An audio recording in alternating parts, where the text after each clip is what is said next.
Today is May 6th, and we'll go ahead and call the budget workshop to order. 2019. Basically, what we're going to do is go through this line by line so that you guys can see. We did this back for this fiscal year budget several months ago when we sat down and went line by line. Just to give you an idea of what the current budget that we're working on for the fiscal year. So this is going to be similar. We're going to go right through line by line. And these additional pages that Emily's put together breaks down each department even further, so that way it'll help you understand the dollars. But yeah, but we'll go through and we'll go through these line by line so that you guys can understand the budget that's being presented. So we'll start with budget appropriations. Be on page 1. We'll go ahead and start.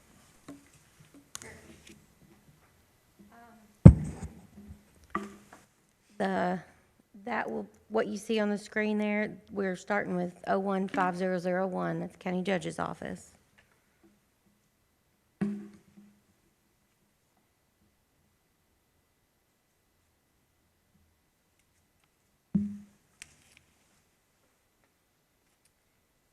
There are salaries in here, and the salary schedule that was sent to you, the way this works is this line, if you can see my cursor there, this line looks back at this document here to see the breakdown of that line item as to who that's paying and how much they're being paid. And I just want to make a point because I know some people totally do not understand the salaries for certain elected officials like myself, the sheriff, the jailer. When you look at the county judge executive salary, the state sets that salary, as well as the sheriff and the jailer and the clerk, county clerk. So those are statutorily set by the state. So on that first line, which is 0150011010, is that you can go into the payroll side and it breaks that down for you. You should see it should be $101,200 for that line item. What that does is this takes that total and then rounds it up to the next 100. And this is the salary. This is the total package. This lists out and breaks down your FICA, retirement, health insurance, if you're HRA, and life insurance. So it gives you a total for that individual salary. So if you're looking at these at home or later on, these should link together when it's a salary line item.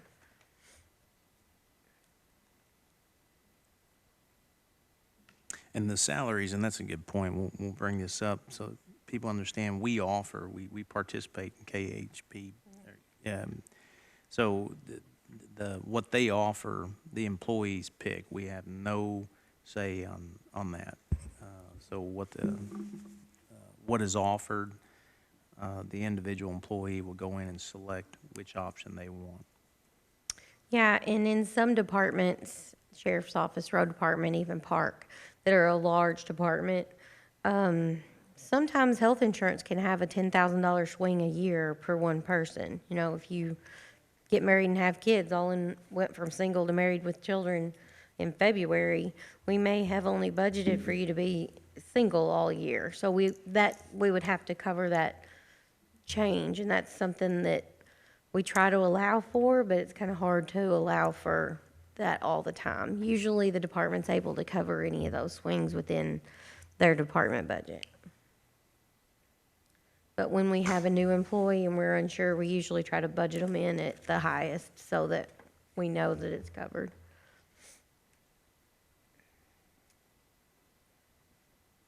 Do you want to go through these salaries and line items individually? Yeah. What the normal procedure is. I do have some questions. I don't know if you want to wait till you get to them or. We'll go, yeah, Typically, we just go through every line. I think that's the easiest way to do it, go through each line Okay. all week. Yeah, we looked at 101 already. I'm gonna go back over to the salary side so we can go through these next few lines. This is deputy judge executive.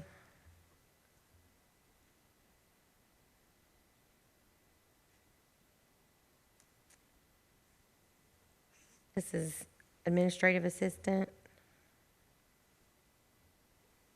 This is judge's training fringe. This is public relations. This one was new as of last month. This is other. This is HR, and then a portion of the intern that works between my office and his office. She does a lot of filing. We split that budgetarily. My office pays for half, his office pays for half. Why is there a 12,800 increase on that? On this line item, Kevin, if you can talk into the mic, Oh, she can't sorry. hear you. On the HR and other, okay. why is there an increase of That- 12,800 on that? That's because of Brad losing the ABC portion. The ABC portion is going to the sheriff's office, but he was retaining the salary from it because that was his original salary. There was no change from what his original salary was when we took on ABC, which was right when he got here. Part of his salary came from ABC. And Am I- there was no HR too, so if you remember, the budget that I fell in on was already approved before I got here, so he was assisting with the ABC. ABC is not a full-time, there's just not, Scott did a really good job getting it up. Since we're a new wet county, he did a good job of getting it where it is today. I don't see it as a full-time position, but HR, as that grew, HR is really where that increase is coming from, because it is a full-time position.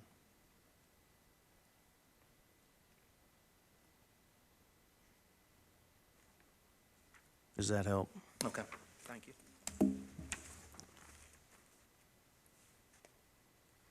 That's all the salary from the judge's office. So I've switched back to the appropriation side. There's a new legal line, has $10,000 in it. Office supplies. What is the legal line? That's $10,000. Typically, there may be issues that I convey with an attorney on issues, so that's to cover any legal expenses. Outside of Jason? County attorney, yes.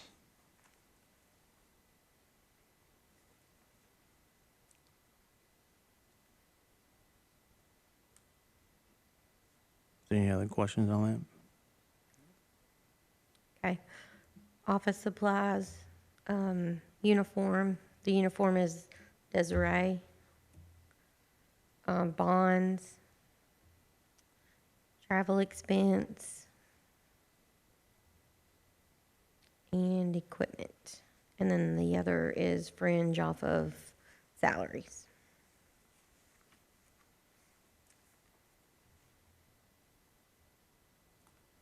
You're confident you can make it a year with $2,000? And Sorry. equipment. Yeah. Well, the reason why, That's just out of that office? the reason why it was $10,000 less is we bought a new printer. Okay, you knew about a need. Yeah. So normally $2,000 Yes. is, Yeah. okay. You can see in, There's a stickler in that. yeah. In 16 and 17 and 17, 18, it was $1,500 to $1,000. So Yeah. that would be normal. It was just replacing that copier. Okay. Okay. County Attorney's Office, I'm gonna switch back over to payroll and go over those lines. Jason Darnold's salary for county attorney from the county side. Jacob Ford is assistant county attorney. Jacob's less. Why is it less? I think that's due to just the structure changes between Jason's arrangement and Jeff's. Is that accurate? Yeah, we got some extra money from the state, and so Awesome. just having one assistant as opposed to what's been always the practice for years and years of having two assistants. I was able to restructure a lot of the budget, and we got more, like I said, more money for salaries from the state, and then picking up a little bit from our fee accounts too, so. Okay, great. So yours is not one that is mandated like we talked about before. It's not, Correct. your salary is not statutorily. No. He has a cap. The county attorney's office has a maximum that they can't exceed, but I don't think we're close to that. No, it's, seems like the number is like 123,000 is the cap for me, and we're at 115, so we're way under the cap.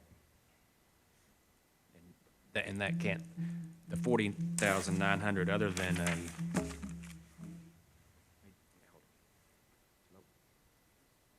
What you'll see when we go through this, Hello? the department heads, we've sat down with all the department heads, so the department heads have actually gone through this budget with us. what was I getting ready to say? Talking about the 123 and you're about Your cap. 115. Yeah, the 49 can't be changed up or down other than for the cost of living during the term. Okay, the investigator has been removed, so that's zeroed out.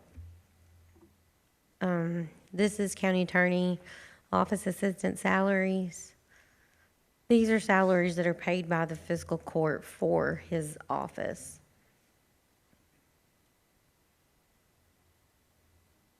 And that's not, is that that decrease is full-time or part-time, or you doing without a part-time?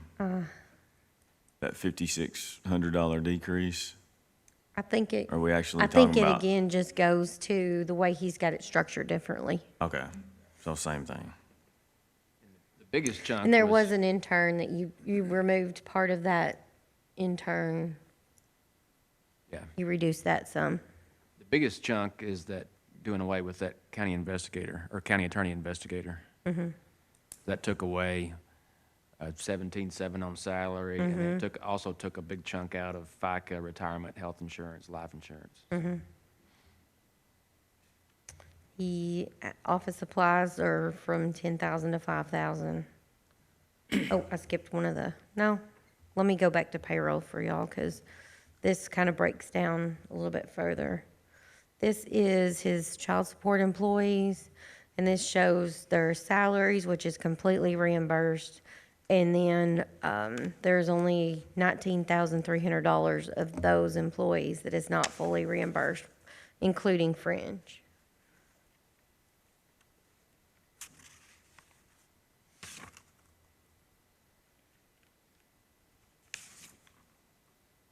Jason, are you okay with that office supply amount? I see your lowest actual expense has exceeded that by 1,300 in the last few years.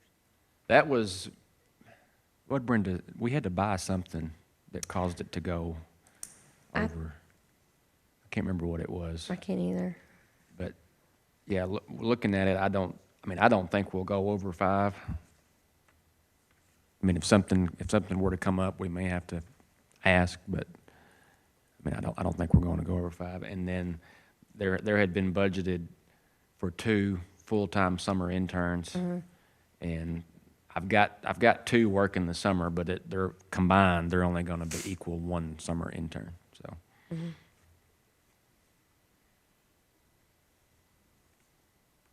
Then uniforms is for his staff also.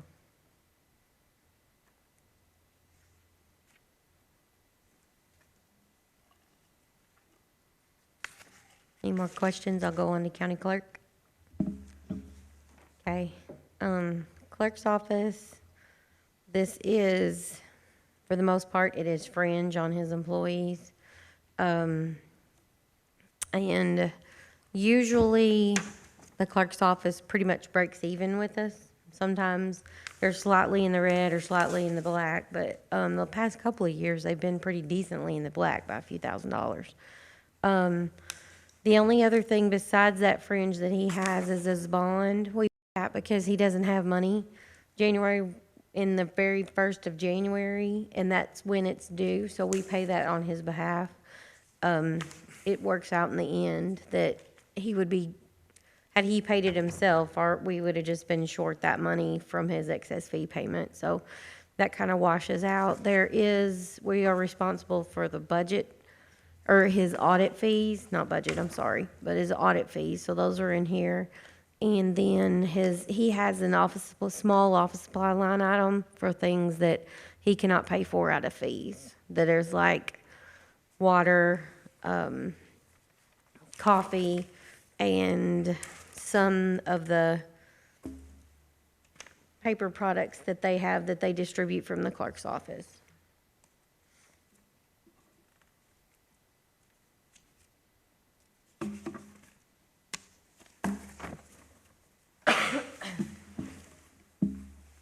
Y'all have any questions about that? Okay.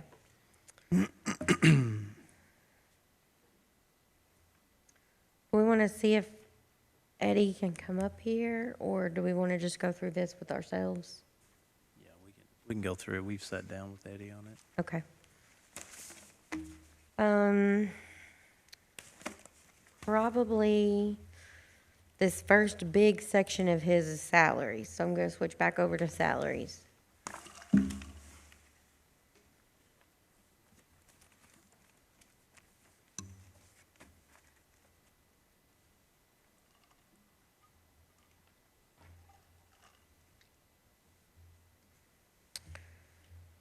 Okay, the sheriff's line is the same as what Judge explained.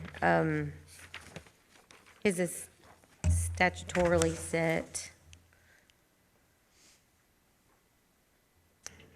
These are deputies. There's several of them. He does have, I believe he has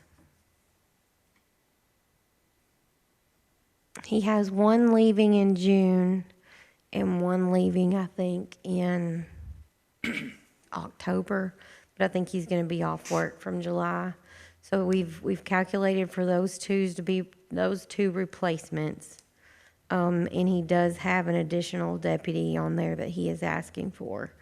I believe the deputy is going to be a detective, is what he's asking for. And something that we decided to do this year that is different is we had 2 ABC employees outlined in the prior year budget. Sheriff Byers never put anybody in those 2 positions. After Eddie took office, Sheriff McGuire has actually 4 running those positions now because he had budget amounts for them and his general fund budget was tight, so we switched several over to ABC.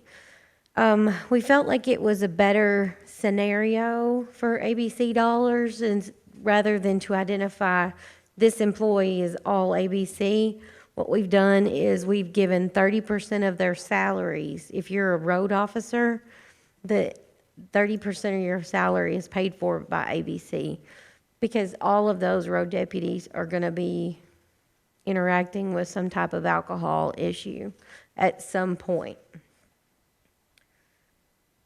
So that took $228,000 off of this line item that we're switching to ABC.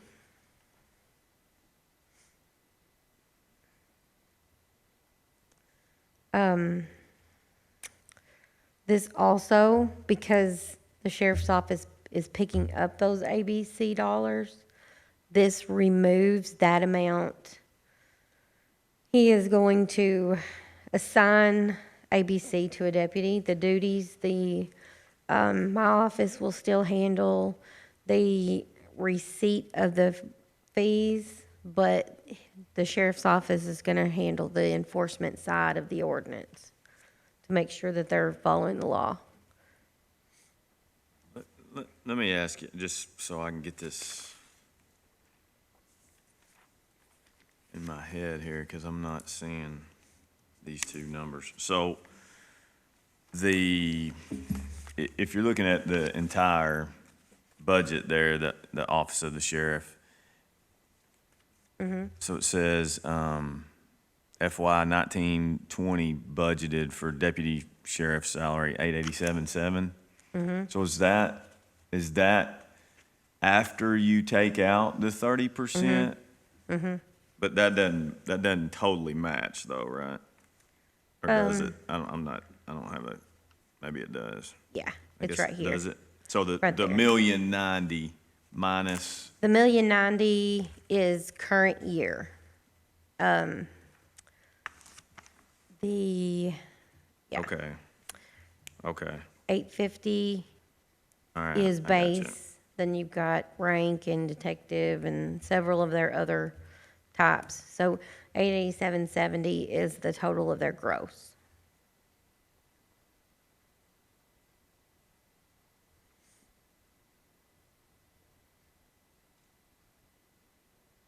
Was that rank and detective? It's the same? I guess my Um, question is it, there's no increase? Is that what No, what you're saying? there's not, no. Okay. This is really not relevant to the budget. Does anyone know how many deputies we have? Someone asked me the other day, and I wasn't sure. We have, I want to say,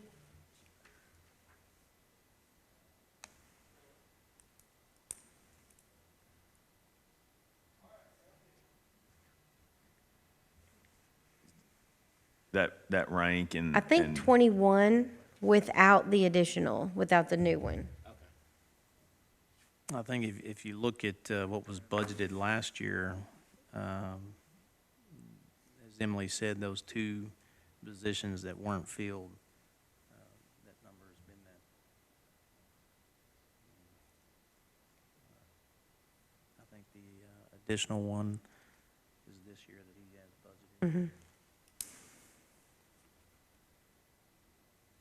The ones with the asterisk by their name, those are road deputies, and that, so 30% of their salary is the one that is paid but out of ABC. The salary is the same. It's just where we're pulling those funds from. Gotcha. There's no change in the total amount of the employee's pay.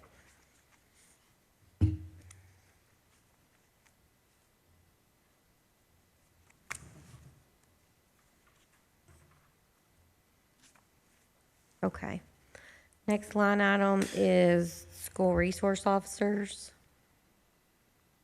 And I'm in payroll, so it may go slightly out of order with your overall page. But this is the school resource officers. This is the new budget line because last year when we created the budget in the beginning, it wasn't in there. But this is the amount of the employees that's in that contract. Sheriff's clerks. This does have, this is a increase. Heather Smothers, there's no additional increase for her. Trista Lovett, though, he did have in his budget to bump her up because of her coming out of a probationary period and a promotion to chief clerk, or I'm not sure what what her title is, but that he was making a salary adjustment for her. And that's something we approved a month ago or something, right? Didn't we? Didn't he bring it? He may have, I can't remember. I was thinking. Yeah, anything like Yeah. that, yeah, it's approved. In the prior years, Sheriff Byers didn't budget for part-time help. They usually worked throughout the year, but he didn't budget it in the beginning. This year, we have budgeted for the Renee, which is part-time help that's been there for many, many years. That's her, about 350 hours. And then Eddie is wanting to hire another part-time employee at about $11,000 per year.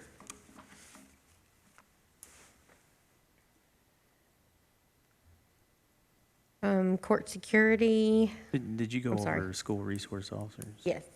One thing to keep in mind with that too is that the way that the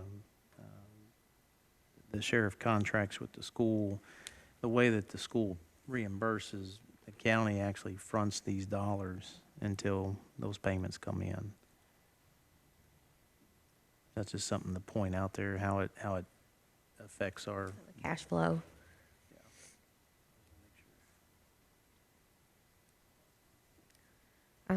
Court security.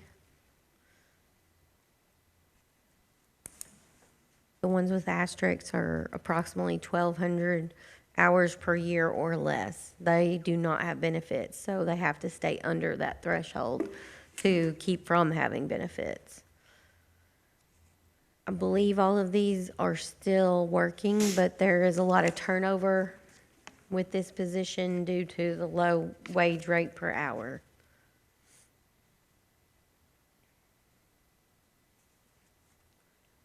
I'm gonna move on to overtime. Sheriff McGuire has changed the overtime structure. He's eliminated most of the line items to break it up so much. He does have federal overtime. He wants that separate because they get reimbursed for federal overtime, so he wants to be able to track that separately. I think, and then clef pay, we have to pay the deputies for their clef pay. There's an overtime line item for that that's tracked as well. And then everything else we have chunked into other overtime.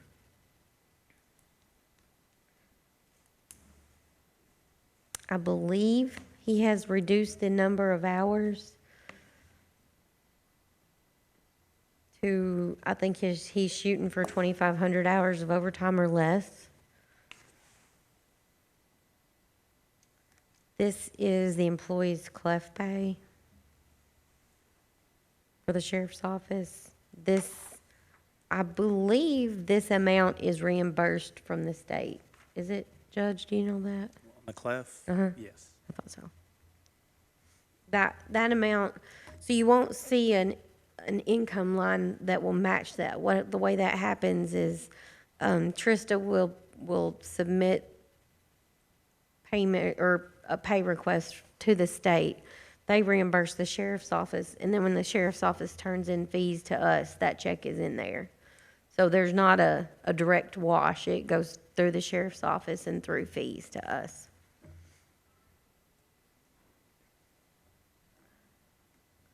The sheriff's training incentive, there's probably a reduction on that just because the way the training incentive works is there's a year 1, year 2, year 3, and year 4.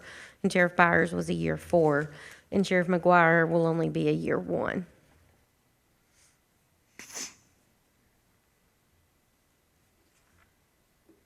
Okay, I'm gonna switch back to appropriations. If you don't have any questions over payroll.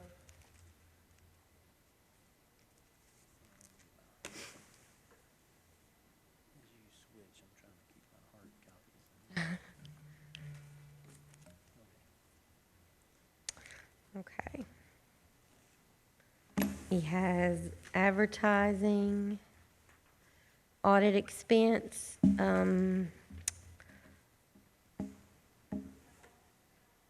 this year, we got hit with 3 budgets.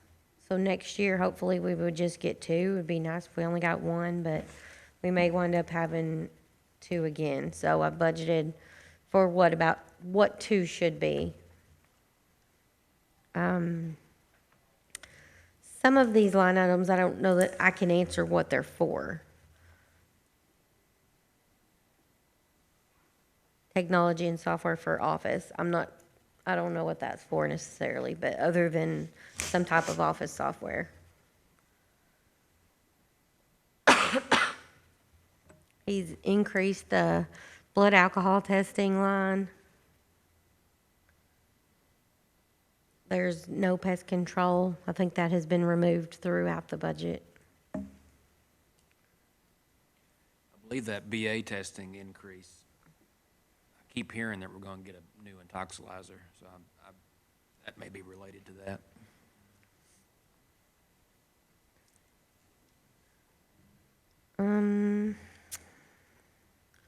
I don't know what execution expenses are. They're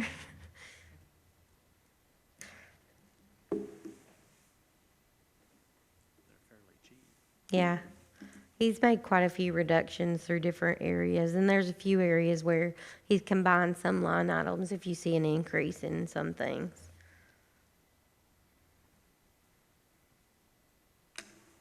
And let me just ask as a point of reference, so does he prepare a budget and come in, when y'all met specifically with him, he had Yes, this, yes. Yes, Yeah, he already So- had this put together. okay. yeah. There's So a, as far as Yeah. changes to what he had, were there any major? One of the things that, with him and the jailer, we discussed, he wanted to have pay raises. The jailer wanted to have a pay raise, or a new position. And, the sheriff had a new position or a 2% increase across the board. And I asked him to choose one. So he chose to have a new position, and I believe Roger chose to have the pay raise. But other than that, he came in with this prepared. Gotcha.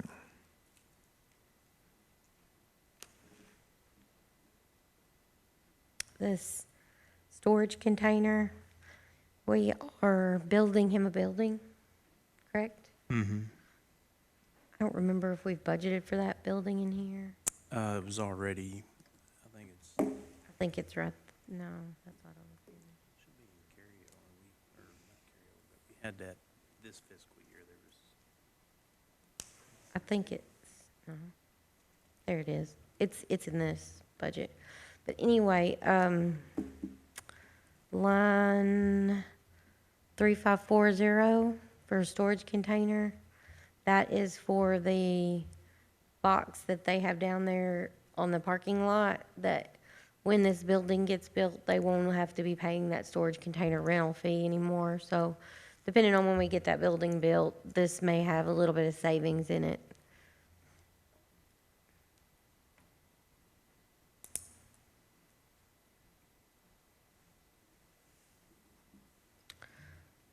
The line 4010, deputy expenses for ammunition, guns, and vests, that was at 16,000.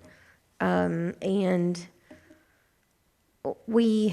after I reevaluated carryover and looked closer at ABC funds, we felt like the ABC funds could cover that $10,000 out of this general fund line. So there are still $16,000 as a whole budgeted, but the other 10 is budgeted in the ABC budget.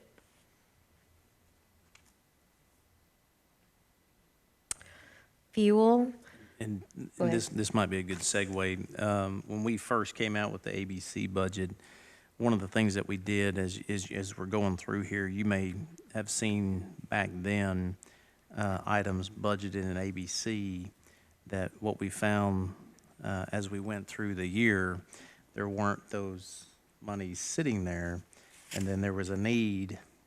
And so we decided, going into the next budget year, we're not going to be budgeting things for ABC that may be software upgrades or some type of a daily, weekly need, and those line items going short. I think fuel was one of them. So Yes. you'll see that a lot of this stuff in ABC is things that he can plan for a lot easier, if that makes any sense. Yeah, we found out that budgeting operational expenses to ABC was sometimes more than it could handle at the time when it, in its infancy. With it having a little bit of buildup now, that wouldn't be as big a problem, but still, we've learned that it's probably better to budget something smaller, such as payroll, that's gonna come out over a small period, over a larger period of time versus cars that may come due all in August, that are big chunks, because our cash flow comes in quarterly. Sheriff's Office fuel, that line item has been combined into, under the fiscal court line. We've got one fuel line item, because the fuel management system, all those fuel bills, I'm gonna have to pay those out of one line item. Then we can have sublines for each department. So we want to make sure that each department is staying within, his was 100,000, so we want to make sure he's staying within that 100,000.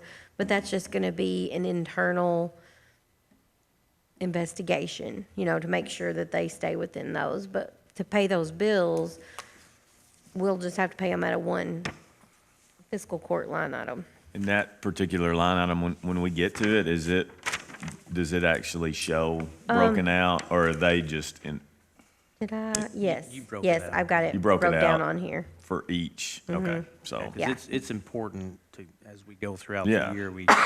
internally department at heads, least, Yeah. Yeah, we want to see how close we were from years before. If we see a $40,000 difference, Yeah. that's kind of a big deal. yeah, okay, that's good.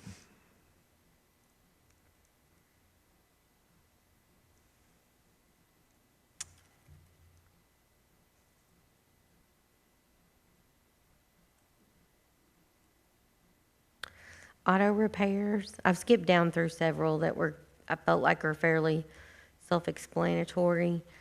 Auto repairs is down $21,000. That is because he is planning on going with a lease option and replacing, I believe, 6 cruisers. So he's thinking that their maintenance costs are gonna go because their inventory is better. I noticed there's a $5,800 increase to the Wi-Fi jetpack line. He's combined a few line items into that one.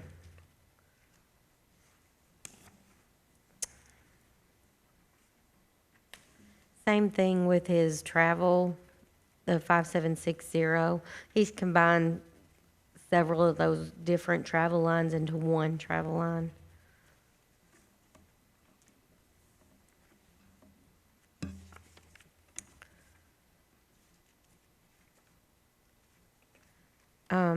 Down towards the bottom, 501-57390, that's the 43,000, that's the lease payments on the new vehicles.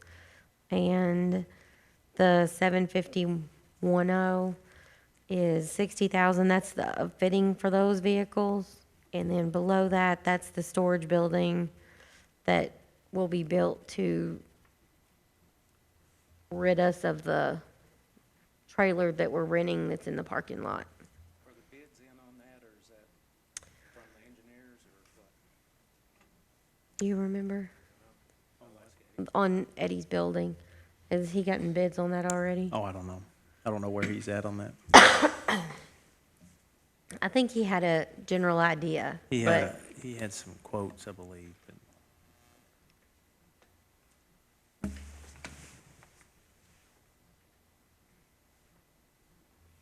Or he did mention some quotes, but I can't remember them off the top of my head. y'all have any additional questions about the sheriff's office? No, ma'am. Okay, coroner's office, Because I think he was gonna use some of the monies that he got from the the surplus auction. surplus Yeah. auction.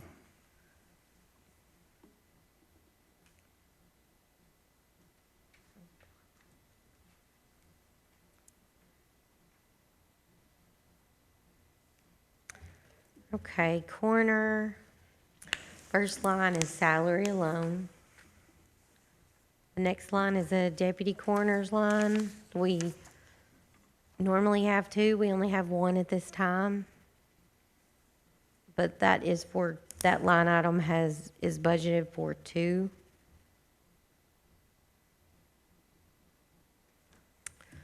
Then we also removed his fuel line. I believe his was $800.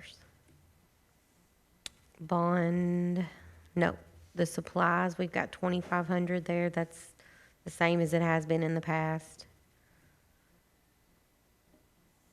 His bond, parts and repairs for vehicles is usually what that's for. And travel and training was kept the same, and new equipment. I thought we I changed new thought that was equipment. 1,800. new I thought so equipment. too. Yeah.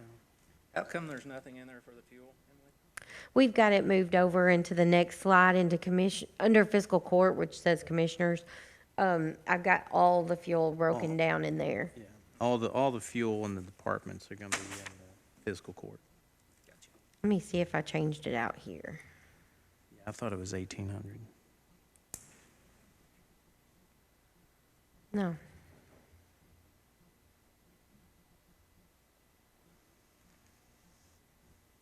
I'll go ahead and make that change. So I heard him talk about rent. I assume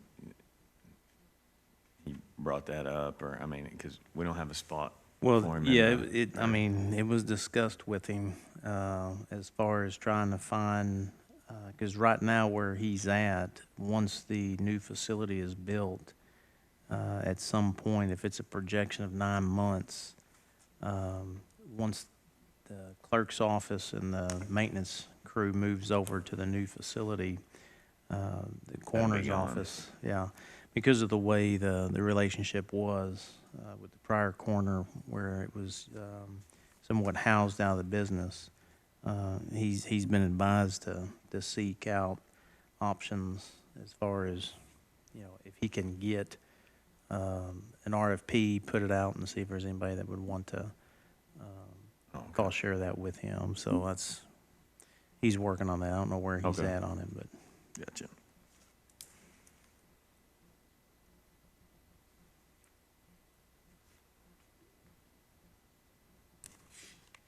Okay, commissioners?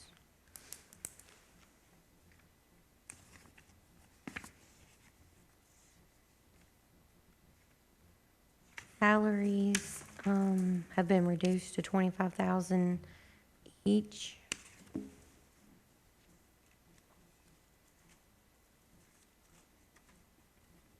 So we've not had a budget workshop with you. I guess this will be ours, in a public setting versus what everybody else has to you, so. Thoughts there? Yeah, we were looking at this all the way back in 2016, comparing what we were doing in years past and the average salary for commissioners in counties of our size. If you look at McCracken County, they're 60+ in population, 60,000 plus in population. So they're double our size. And the commissioners there, I believe, when Brad gets back, he can pull it up, but it's like 24,000. Our practice in the past was the cost of living allowance that the state would give, the statutory requirement for myself, the jailer, the sheriff, and the county clerk. The COLA that is sent with that, the state sets that. We don't even have any control over that. But what the court's done in the past is they've just added that COLA to everybody, even the elected officials. So when you look at our pay for commissioners or magistrates, because of that COLA, it's continued to increase over the years to where it was almost $35,000. And so we felt that that needs to be an average that's consistent with other communities that are the same as ours. So that's why we tried, well, it wasn't going The fiscal court votes on it, in the last fiscal court. I knew they weren't going to vote on it, so that's why it's been dropped down to 24. That's the same as McCracken County. I want to read this. In accordance with KRS 64-530, a magistrate or commissioner shall be paid for their services out of county treasury not to exceed the maximum compensation allowed under KRS 64.527. The fiscal court shall fix the amount to be received within the above limit, but keywords here, no changes in compensation shall be affected for any fiscal court member during his or her term in office. What's that statute? It's got two it refers to. The first one, paid for their services out of the treasury, is 64.530, section 6. The other is 64.527.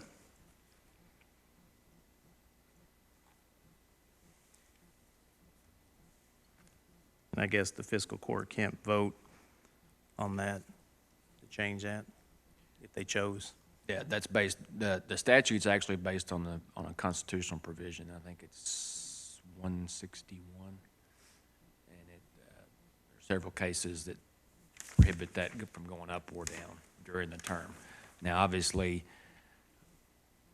3 years from now, if you wanted to vote to change the salary for the next term, then that's doable. But Okay, so that change should have happened last yeah, budget year. yeah. Okay. Yeah, when we changed the mayor's salary at Benton, we had to do it prior to the election, and it took place during the next term. Okay. Well, then we'll have that for, Got a question for you, Emily, on that. Whatever year that would. If that remains the same, I assume these other numbers will revert back also? yeah, if the statute says we can't change that till before the term, then everything that changed will go back. Which And then other, we're going to have to, are there line items in I was just referring to the other specifically? line items down through there that were changed also, the retirement, health insurance and all that. yeah, it's going to affect everything. Yeah, that would change also. Yeah. Okay, thank you. That Yeah, the means- fringe will make a difference. What's that total? Let me see here. Whatever it currently is, right? 10, But that's, the basis for that 2.5. is to get our salaries back down. Okay, it was 128, 200. And it will go to.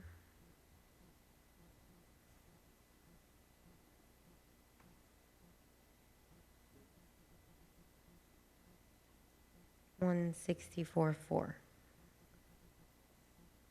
wait now, hang on. 102 to 160. 128, 2. What number is that? Where's It's 128? the combination of all of them. Oh, okay. Yeah. Sorry. That's okay. And Said it's going from 102 to what? 164.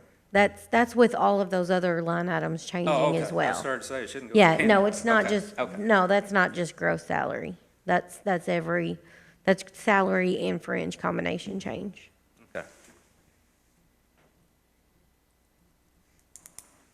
So what's the total? 164,400.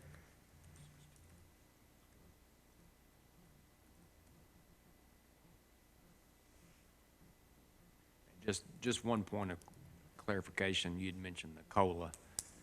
That is not, a COLA is not considered a salary increase, because there's another statute that references the CPI, Consumer Price Index, so it's supposed to, you're supposed to be able to equal your purchasing dollar. I'll go on record to saying this. I would Rubber never- dollar is what it's I'd never called. personally vote for a salary increase for commissioner while I'm in office.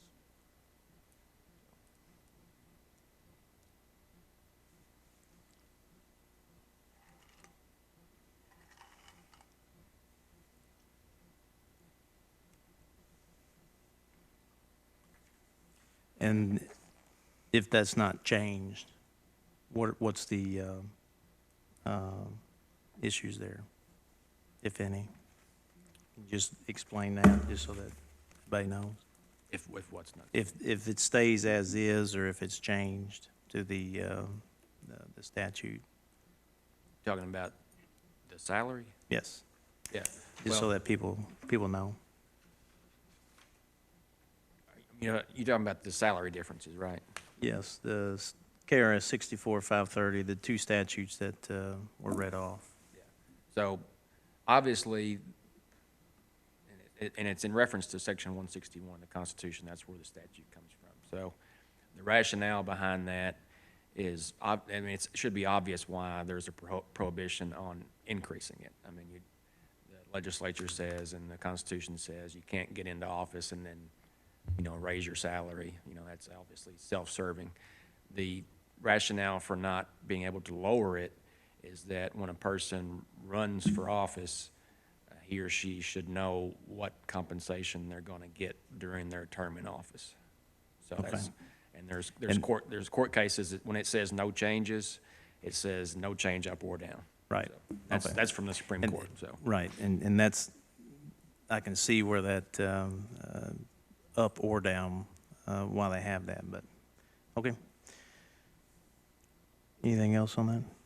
You got that at 164, that total? Yeah, I'm looking at, I'm making sure my things are carrying over right in there.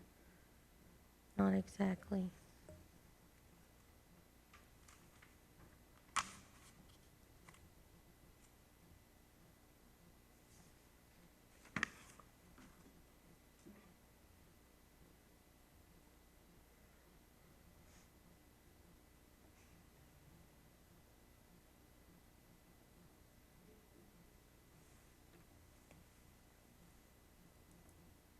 Mercy.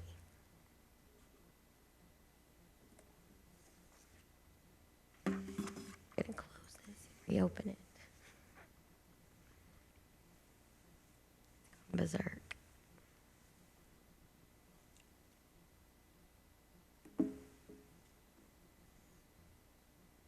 When did we mail that out? The 30th? The budget? Yeah, okay.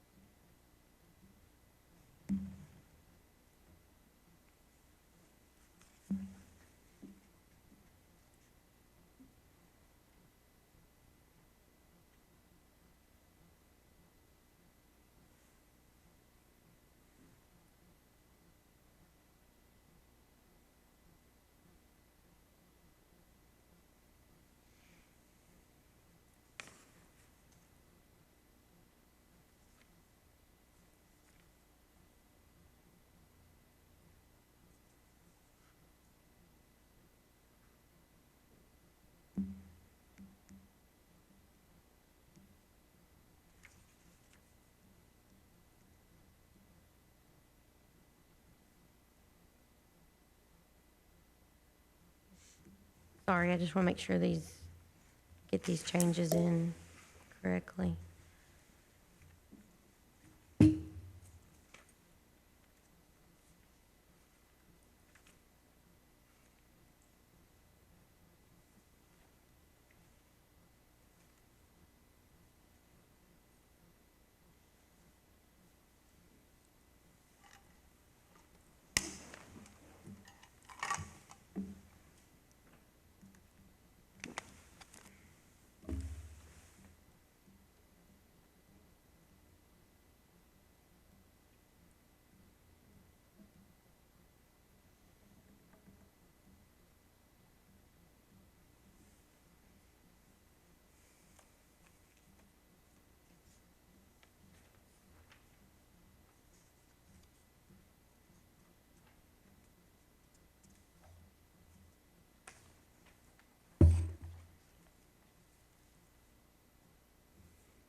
Okay. The trade-in fringe for commissioners is taken down to year one also. Advertising for fiscal court, we cut to 10,000. Part of our thinking was that our threshold for, bids has gone up, so we don't have to, so we'll be required to advertise less. And Doesn't that's mean- all that is, right? It's just for, In ordinances, like I mean, when we do, I know with budget, after we get this done, I have to publish the whole thing. So, I mean, there's certain things that won't change, but then there's smaller things that will. Have we looked at, are there any other avenues, posting it on our website or anything to cut? What's Some, that? if, any advertisements that, like, if There's we're a- taking a bid for something, we can say, you can look at our website to see the specs, so we wouldn't have to advertise as much. But as far as like budget goes, no, we have to do it in the entirety. The statutes have not caught up with today's times. Okay. Yeah.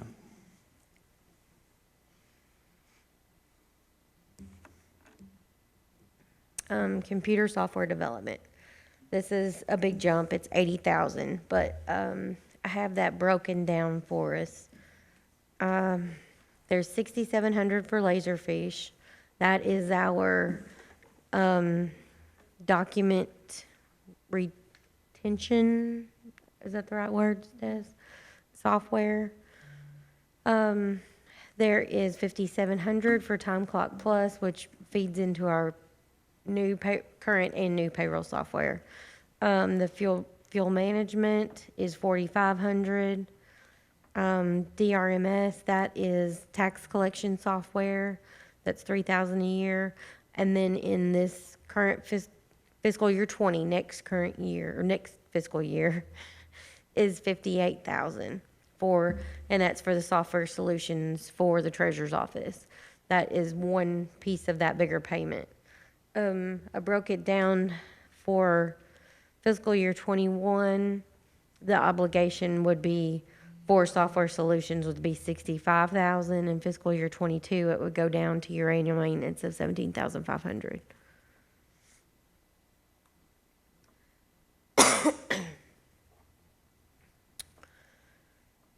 Legal fees here, that's kind of a mostly unused item. Scott, what was his name? He came and talked to us about the sexually oriented businesses. That was a special, that was a one-time kind of thing. Fiscal court filming, we've bumped up a little bit just because I think we find ourselves having a few more meetings than normal. Tax bill preparation has gone up slightly due to the number of tax bills that we have to print. We are responsible for the costs of the bill printing. The clerk is the one that we pay for that to be printed. Here's where our county fuel line is. In 0150254290. Over here to the right, and is not on, I didn't include it in, because over on the side, sometimes I just have internal checks and balances, but the sheriff's is 110,000. Of this, 310,000. Coroner is 800. We didn't have anything in there for GIS. Why is that, I wonder? Office of Emergency Management is 1,650. Animal Shelter, 1,000. Parks Department, 19,000. Road Department, 175,000. And the jail, 4,500. That totals 312.50. And we felt like we will see some type of savings somewhere. We feel like we will. So we only budgeted 310.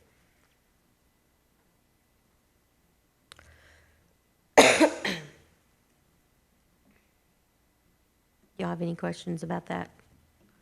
Okay. No uniform allotment. Bond expenses, that's for each of yours bond. Internet and phone, 50,000. That is very similar to the fuel line. That's almost all of our phone lines chunked into one category. There's some, I mean, 911s are separate, and there are very few from the sheriff's office that are separate, but for the most part, this is all of our phone service.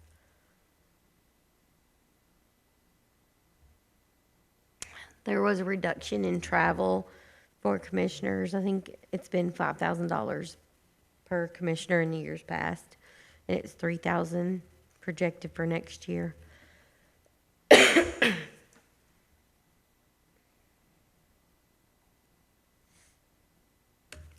There is nothing in for the water model for next year for Jonathan Creek, that project.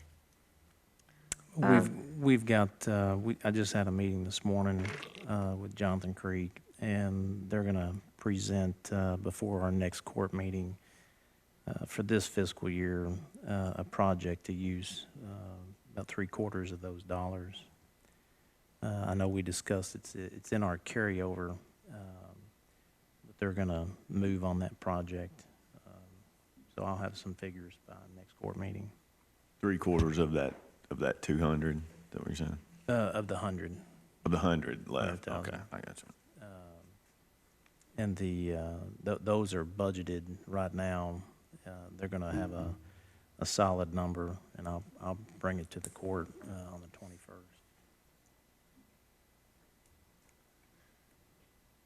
21st. Parkway vehicle lease, that's for the Jeep Cherokee. Enterprise vehicle lease, 60,000. That is for the agreement with Enterprise for this upcoming fiscal years.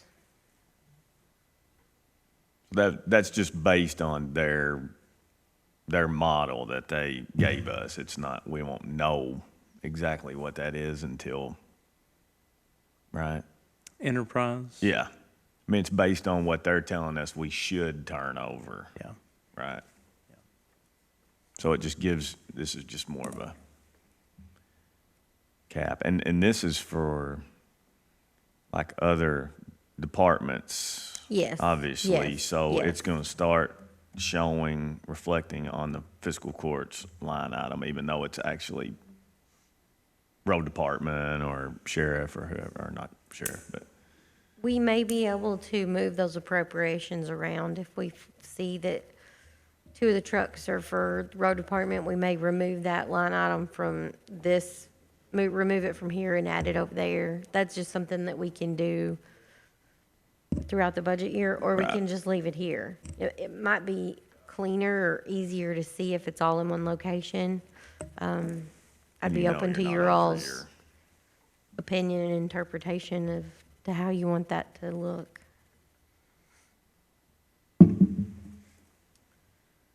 Capital projects, there is nothing in there for next year. We don't have anything for safety and OSHA compliance. And we do have 150 in there for the 319 grant funds.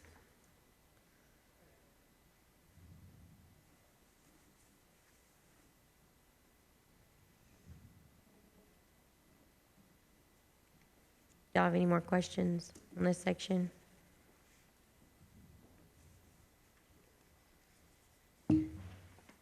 PVA is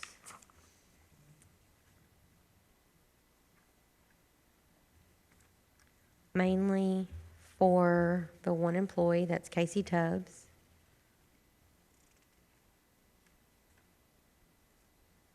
And then our statutory contribution to the PVA office. There's a possibility that this may be over budgeted and our portion only be 75,700, but I highly doubt that, and I feel like we'd be better off to budget for the full $100,700 in the event that it is that high.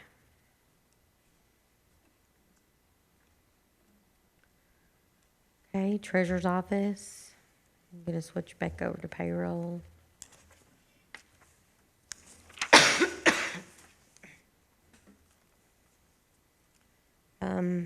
This is your treasurer line.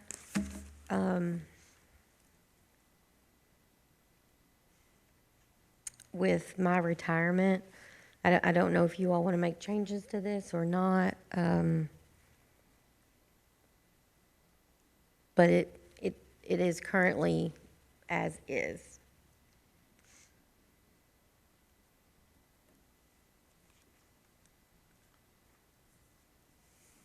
That also reflects finance officer, an assistant treasurer. And then we do split that part-time employee with the judge's office. As treasurer, you all approve for me to participate in a certification program, which pays just like your training incentive program does. However, with whomever will be coming in, they would be at year one also, so I reduced that rate down to a year one.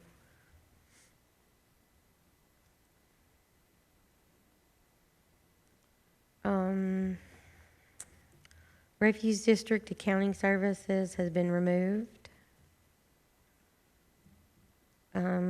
Transient room tax, that was removed last fiscal year. Are you all still doing the refuse accounting, or are they having someone else do it? I don't, our agreement with them goes through June 30th, so Okay. we will do it through June 30th. So they'll I be don't know taking care if of they've been notified or not. They've been notified.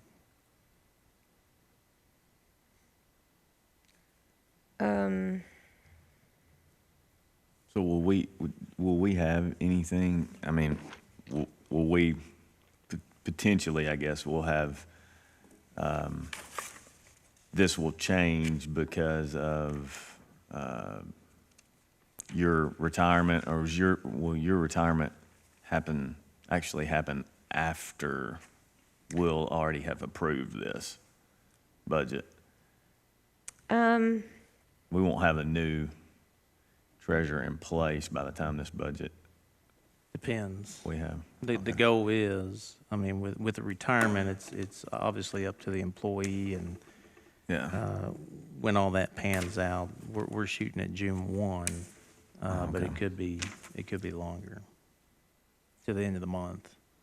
But we'll just have to amend it after the case, I guess. Yeah, if you all wanted to make changes to it, if you already had it in place, it's just as simple as appropriation transfer. Yeah.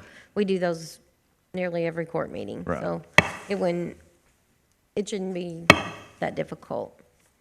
Gotcha. Software maintenance, this has a couple of the softwares that we still currently use and will use for another few months. It looks like our go-live date's gonna be in November for the software, so we will need to carry the maintenance programs for this coming fiscal year for two of the softwares. The tax collection software, we have not paid for the maintenance fee this current year.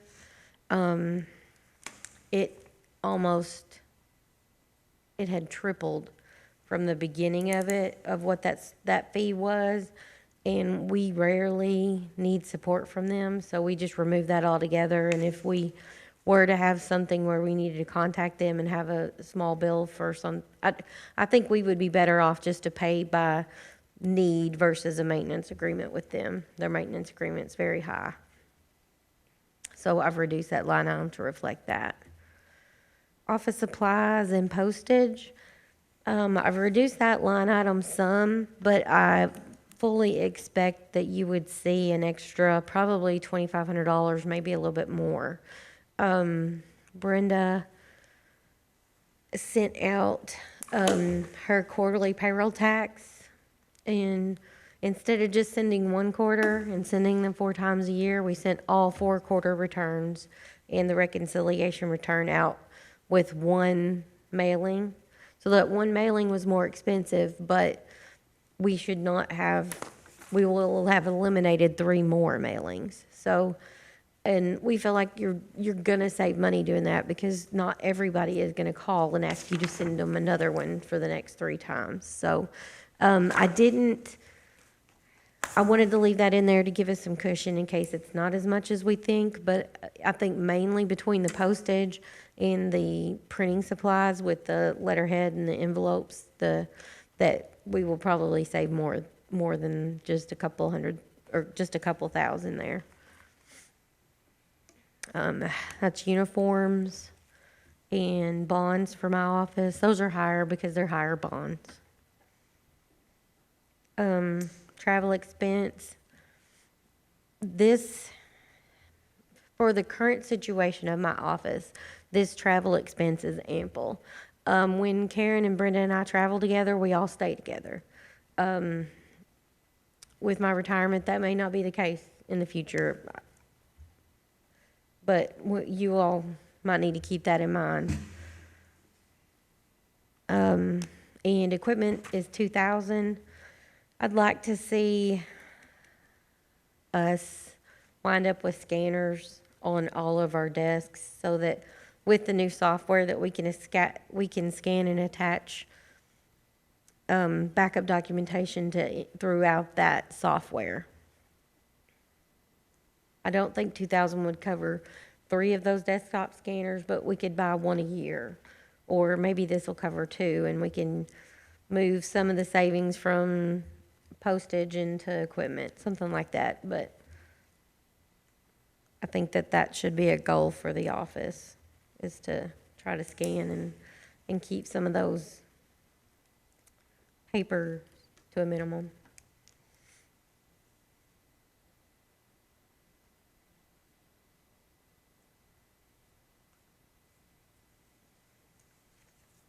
Y'all have any questions about that? Okay.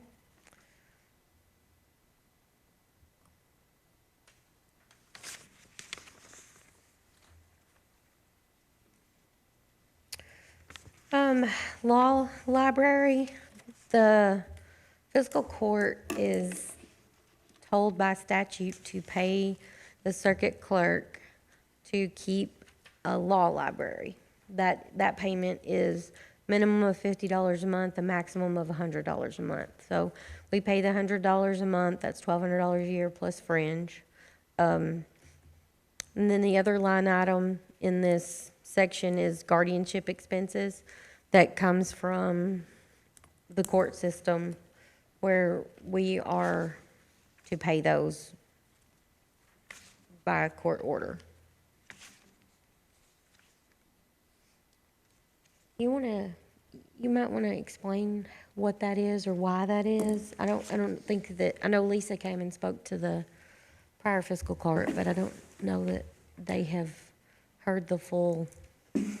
Okay, guardianship expenses. Guardianship is kind of what it sounds like if you get let's say, anybody, well, an adult, 18 or older.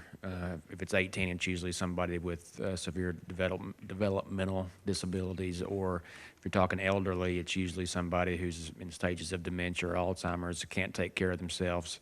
So they come to our office. Our office is charged with helping to facilitate getting the guardianship filed with the court. And once that is filed, the statutory procedure requires that a team evaluate that person. That team consists of a social worker, a MD, and a psychologist. So all 3 of those interview the person. They come up with a report. It's either a jury trial or a bench trial. They just changed it last year to allow bench trials for the first time ever, but some of them still go to jury trial.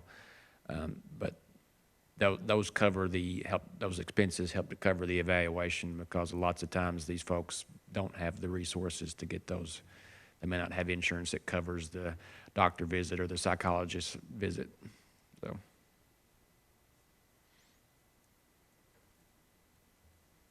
Okay. Election expenses. There is one employee that the fiscal court pays their salary. They are an employee of the clerk's office, but the fiscal court pays that. The fiscal court has the responsibility of paying for elections.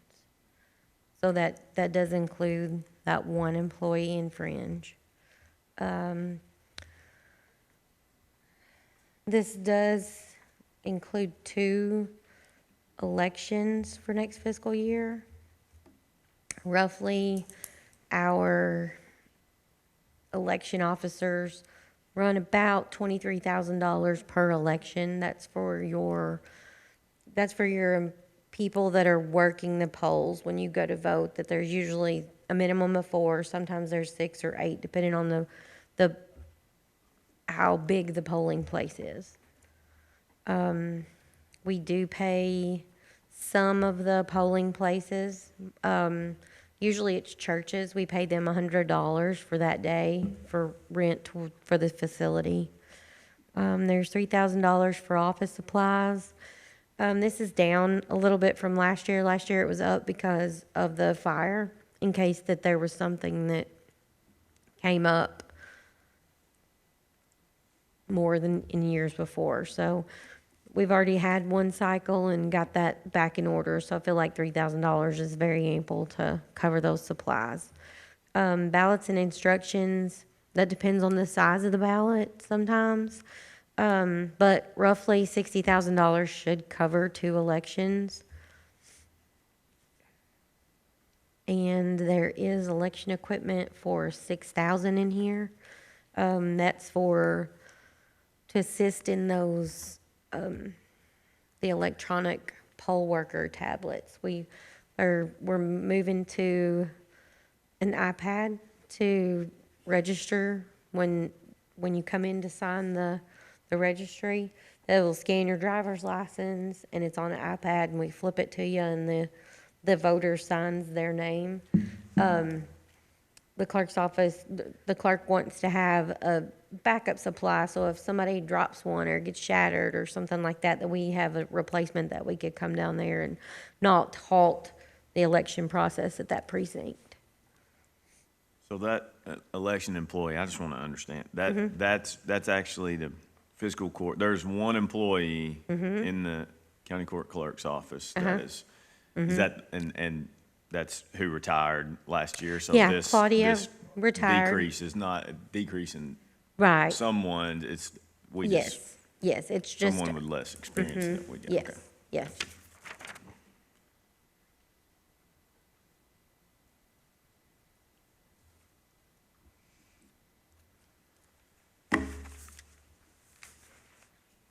Okay. Economic development, this is our coordinator or director's salary.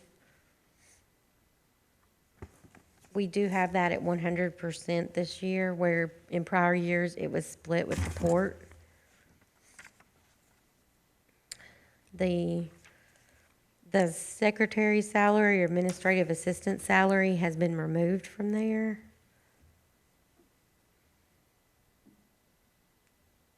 I believe Josh is going to take on those duties himself.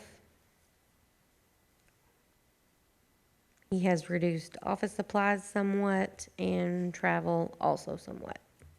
I cannot personally support that salary staying the same for him since he resigned from the Riverport Authority position. I know they were paying part of his salary and benefits. I think we need to take a very close look at that and come up with a solution there.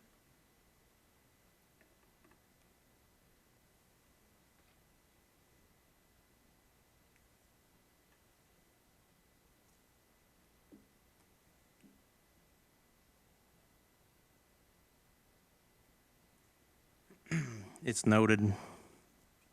We can go ahead and move on. Okay. Courthouse. This is our janitors at this location. There are 2, and we budget for some vacation and sick relief for them, so that if they do take a vacation, that we have a part-time person that can come in and sub for that janitor, so that we're not putting the whole building's weight on the other janitor, so that there's usually two people in there. It's probably also a good security measure to have two people in there versus just one. This does reflect an increase for Ginger. When Rita retired last year, Ginger we have not reevaluated Ginger since she were put into the lead of the janitor team. So this does reflect an increase for her, and it also gets her within our pay scale that she should fit into.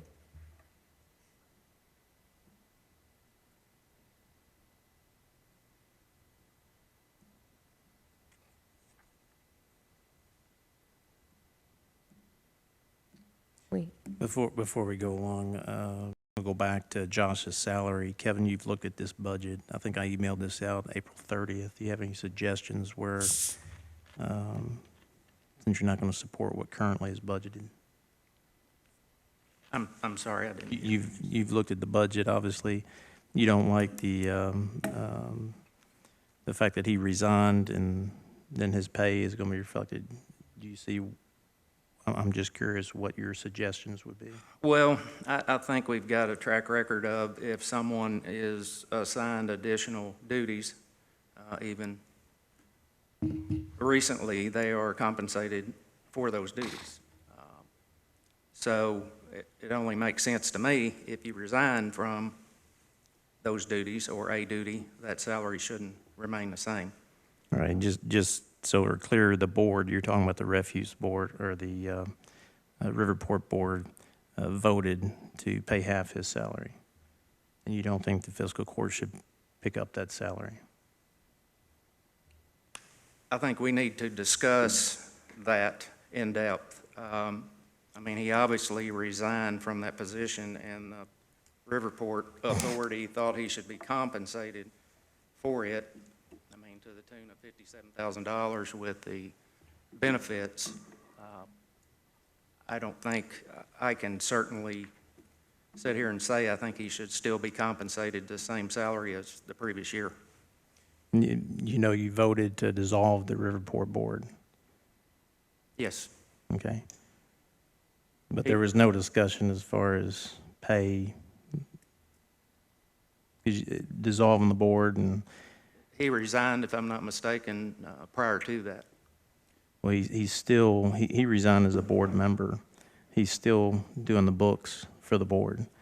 And Until- that budget that they approved is up until July 1. Mhm. But I'm curious, you've had this budget. Is there any recommendations that you have? I was hoping, we would discuss it. I was kind of surprised when I seen his salary still the same. Where would you pull those monies from? Where would I pull them from? I'm not saying pull any from anywhere. I don't think his salary should be the same. No, yes, I understand that. If you're going to reduce his salary, what would your recommendation be to reduce it? I don't know that I have a recommendation. I was hoping we could have a discussion about that. I mean, if I'm the only one opposed to that, then I guess. I mean, we're having it right now. Okay.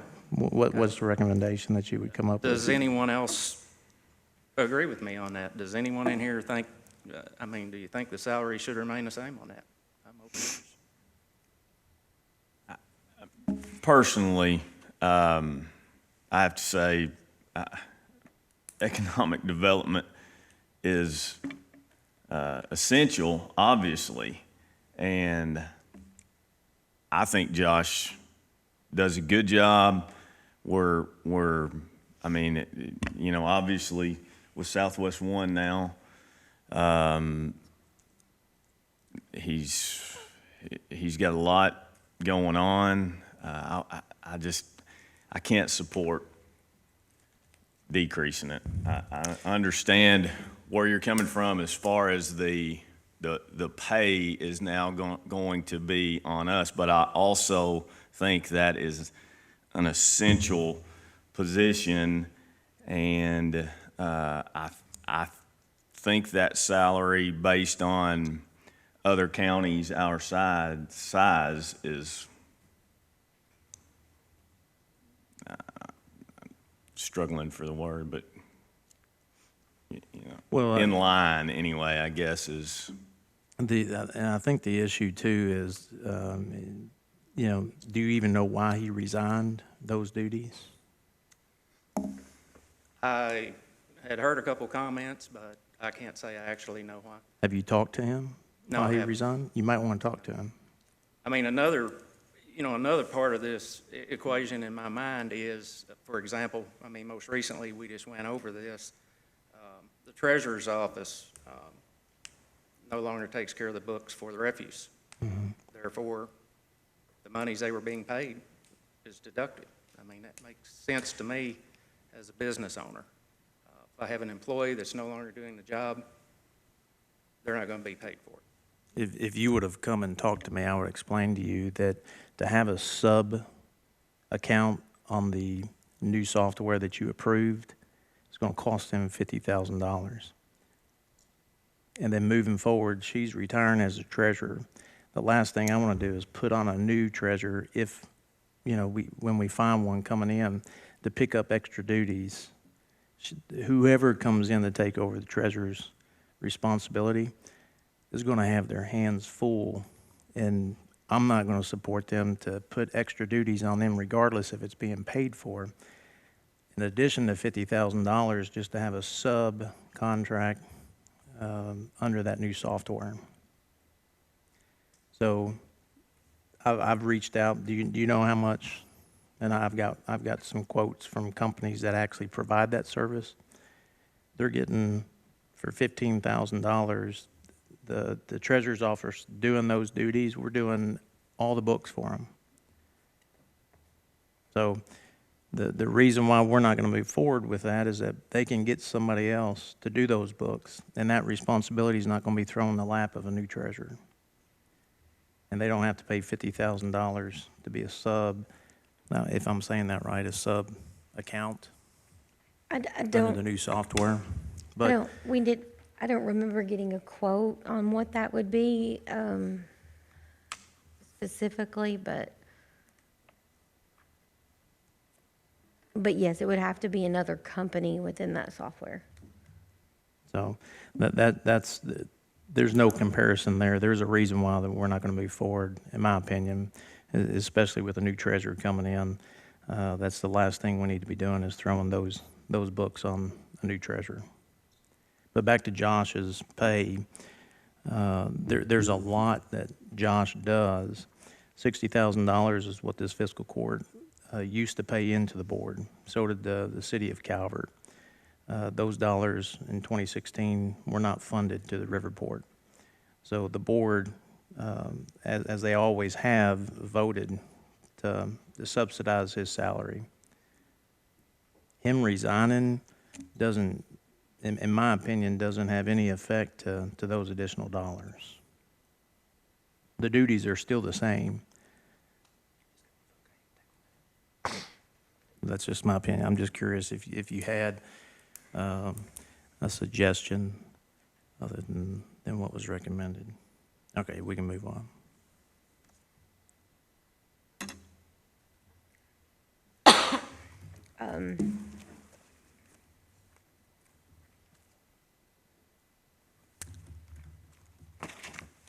Just in case, I want to go back and just reiterate about the salaries for the custodians in this building.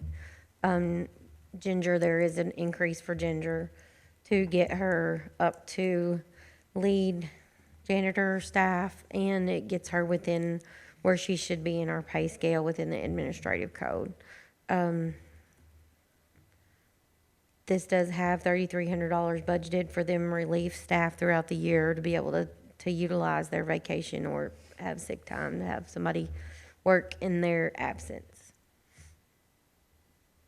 Pest control's been removed. Other contract services is at $3,000.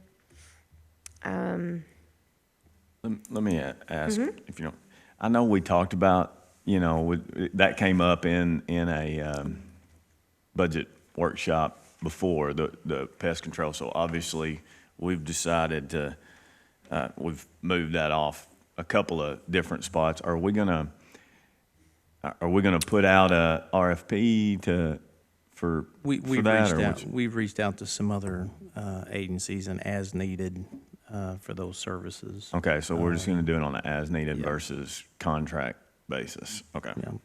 okay. In the future, if, rather than it being in all of these different places, with there being no budget there, it might be easier, for you all to, like we've done with the fuel and the phone, is just have one bulk pest control line Yeah, I item would somewhere. think. Just so that if it's an as-needed basis, you could put $500 into one line item. Yeah. Instead of putting $100 in 10 line items, you know, and then you Yeah, I can, agree. then you can add to it as needed as well. Just moving forward, that might be an easier route for the treasurer and the court. Yeah. Cleaning supplies is 5,000. They are doing a good job they're utilizing a lot of, less expensive options, vinegar and alcohol, things that are very inexpensive, but yet still clean very well. So, there's been a reduction in that line item, and I feel like they can get within that very easily. This is the uniform line item for both the janitors and our special projects or maintenance crew. $300 for labor and $100 for janitorial per employee. 15,000, that's repairs and maintenance to this courthouse. Part of that is our elevator maintenance contract. It's fairly pricey. 50,000 for utilities for this building. 1,000 for miscellaneous. No equipment here. And then 10,000 for continued remodels throughout the building, the building.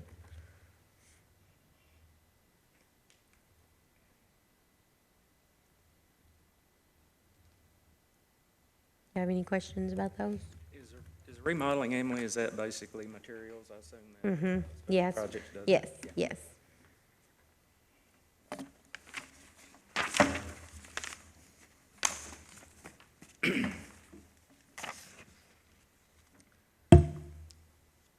Other buildings, the first line item is a sheriff's office custodian.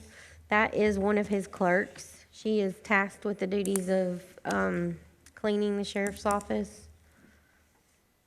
I think that has been done in-house within the sheriff's office like that for several years. I think part of it's probably a security issue also, but that's continued as it has in the past. So, we pay a portion of that employee's salary out of this line, and then he pays the rest of her salary out of his clerk's line.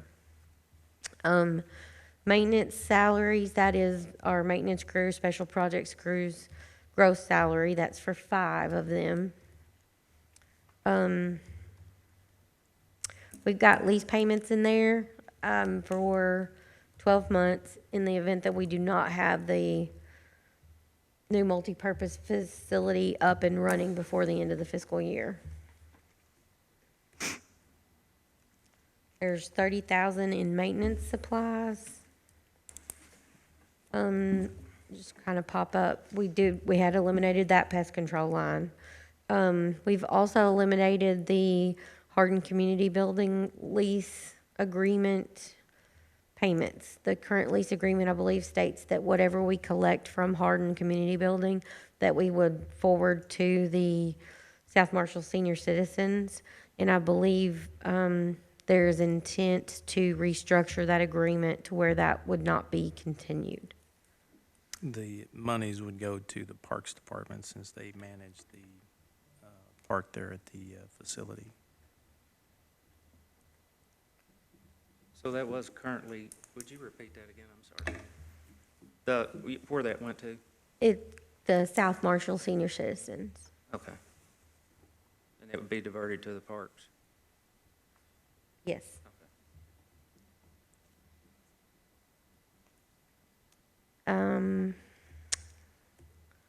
We have 220,700 for utilities for other buildings, and this is this is every other building that we own that doesn't have a specified place within our budget. And then there's 2,500 for tools and equipment for maintenance crew.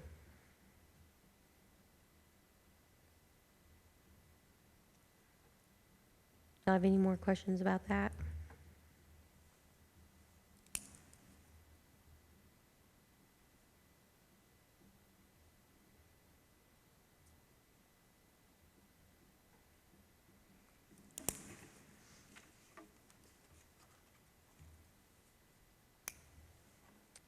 Okay, Judicial Center. What you see here in salaries for judicial and maintenance, that is a portion of maintenance. Because they are maintenance crew, special projects crew, they are still tasked with performing a few duties within that building.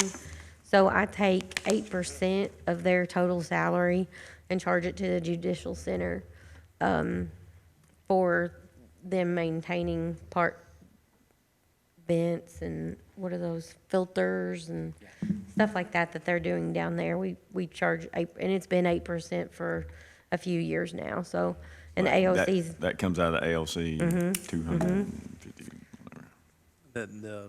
The form that we just had in Right. court, yeah, Comes out of yeah, that. Okay. that's part of that reimbursement. Gotcha. That's a So, big, they are a big help down there. the maintenance.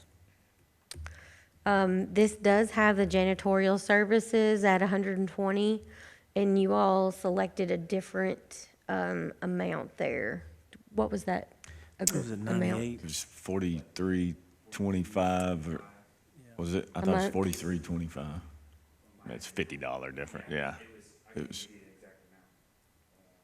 I was thinking it was 43.25 a month, but.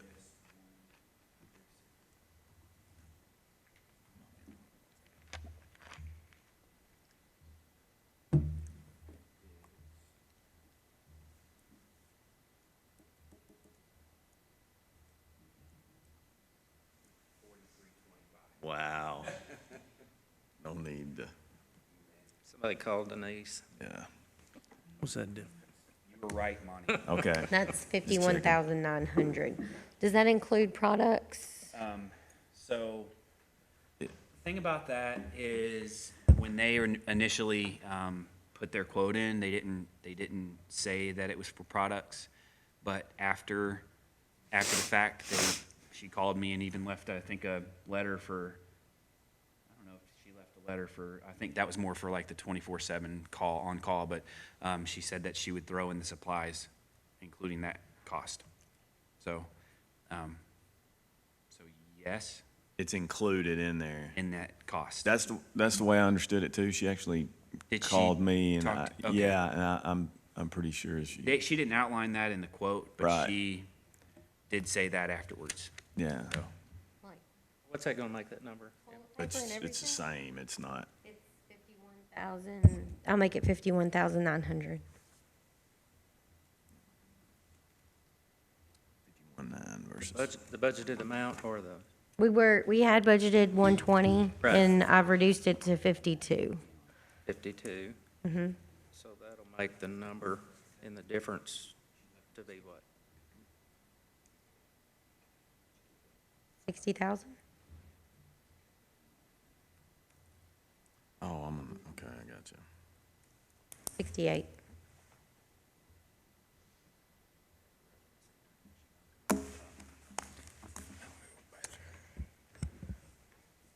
If that includes supplies, building maintenance and grounds, those expenses shouldn't change.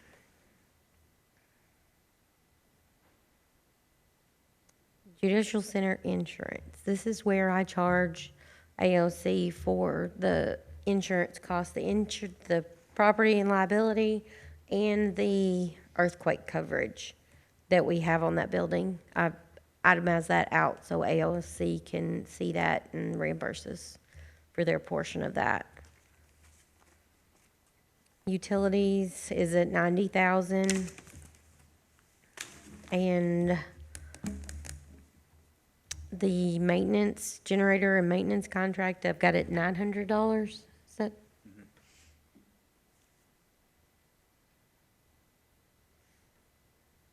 So this makes our total expenses to this line 258, or to this, not this line, but this section, 258,000. Do you remember what that was, what that agreement was, Des, that we had last court meeting? Was it You have to pull it up. 227? I can't remember. I thought it was like two. No, it went, yeah. Which one was it? You're right. No, it was, yeah, it was 250 minus something, so it was. I'm thinking 224 or something, but.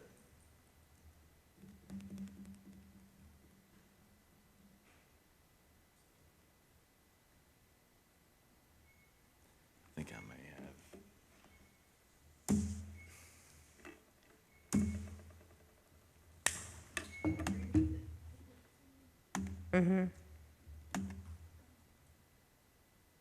There it is.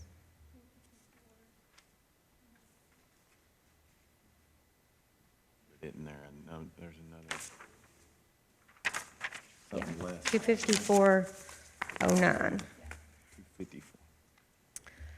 So, I actually had that figure, and I was thinking that there was something off.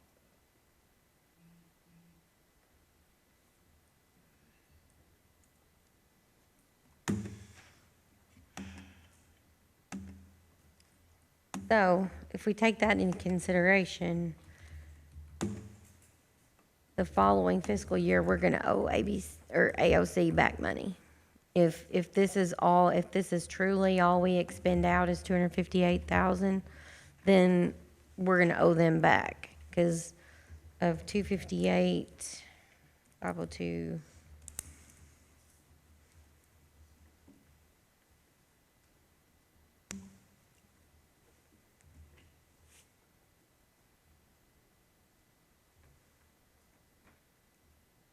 I don't think that's been the first time we've done that. Mm-mm, I don't think so.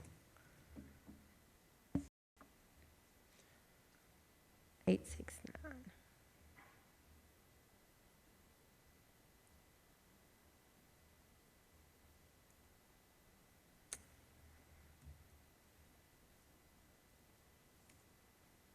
It's gonna put probably about $30,000 over what they should pay us.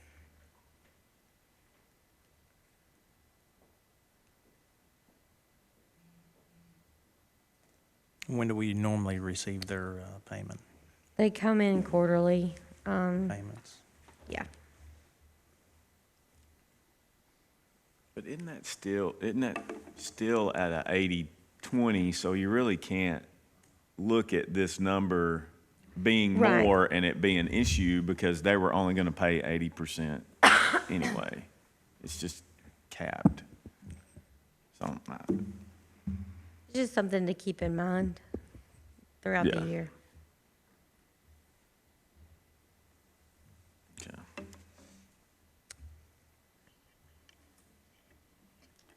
GIS. So do we have any, as far as like, before we move on to that, are we assuming anything from the issues that we have going on over there? Are we just gonna wait? I mean, there's no way to budget for that currently, knowing, There's no idea. Right now, they're working on the air quality, and then testing or whatever. they will Okay. see how that, I guess, affects before they move forward. I guess it's the due diligence that they're doing, which is good. Yeah. For us, it doesn't help us out.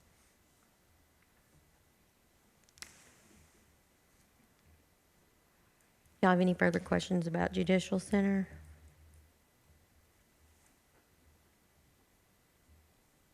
Okay, I'll go to GIS and IT. They have one line item for all of their payroll. That includes all 3 full-time GIS IT employees. That's Andy, Sandra, and Chad. And then Casey is included in here, but only 60% of his salary posts here. 40% of it posts to building inspection.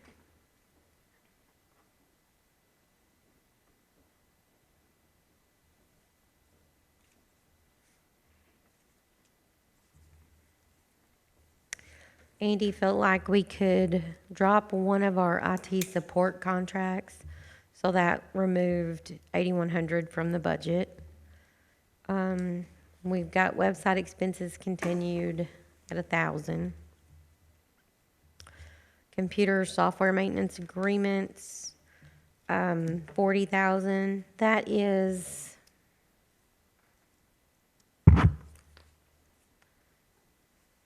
That is our software maintenance agreements. Do you know which ones those are? I think part of it is our antivirus, some of it is licensing. There's 2 or 3 different ones that fit into that, but that's their annual maintenance agreements. Our phone system, we've got that pretty much in place everywhere, so we've reduced that to $2,500. It would just be replacing like a faulty handset or something like that if one were to be damaged. Desktop management, we've left at $15,000. That is where we have given Andy a line item to know whose computers need to be replaced. Rather than me being responsible for budgeting replacement computers for my office, because A, I don't know when I need to do that, and B, I have no idea what I need. So we've given him that ability within his budget to identify that for the departments. And then that's something that the department doesn't have to prioritize. And it keeps our equipment within, I believe, we don't keep them as long so that they're more under warranty. Server maintenance, data processing supplies, he did say that we're gonna have to replace a server next year. That one was getting aged, so it's time to update one. That leaves $2,500 for their office supplies and uniforms, $300. Travel is $12,000. Their travel is quite a bit higher just because we don't have the big trainings and stuff that fit their requirements here. They have a lot of those in California and in larger places that are more. Yeah. They do have a fuel and maintenance line here at $1,500. Do we remember why we left that here, or did I just forget to move it? It should be moved. Okay.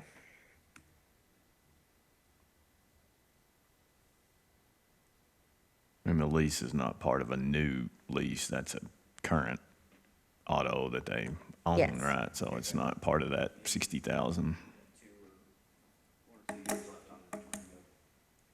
Okay, that brings the gas total estimate to $313,550. Do we want to leave that at 310, or do you want me to adjust it in some way? What's the difference? 3550. I think you'll probably be able to see those savings. Or be able to monitor it through the year, and if it, towards this time next year, if it's getting low.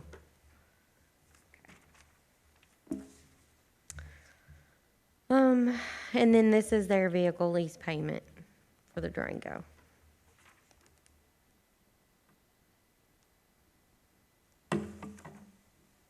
So has he discussed any more about the Google, the update or whatever? I know he was trying to find, that one time he talked to us, he was trying to find, there's another. The state's doing it. They are? Okay, good.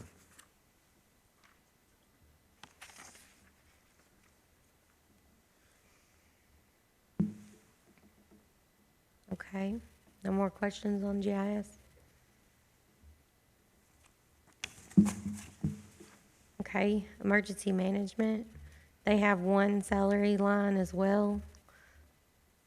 That is both for Kurt, our director, and Darlene is administrative assistant, and then Kurt Schmidt, which is his deputy.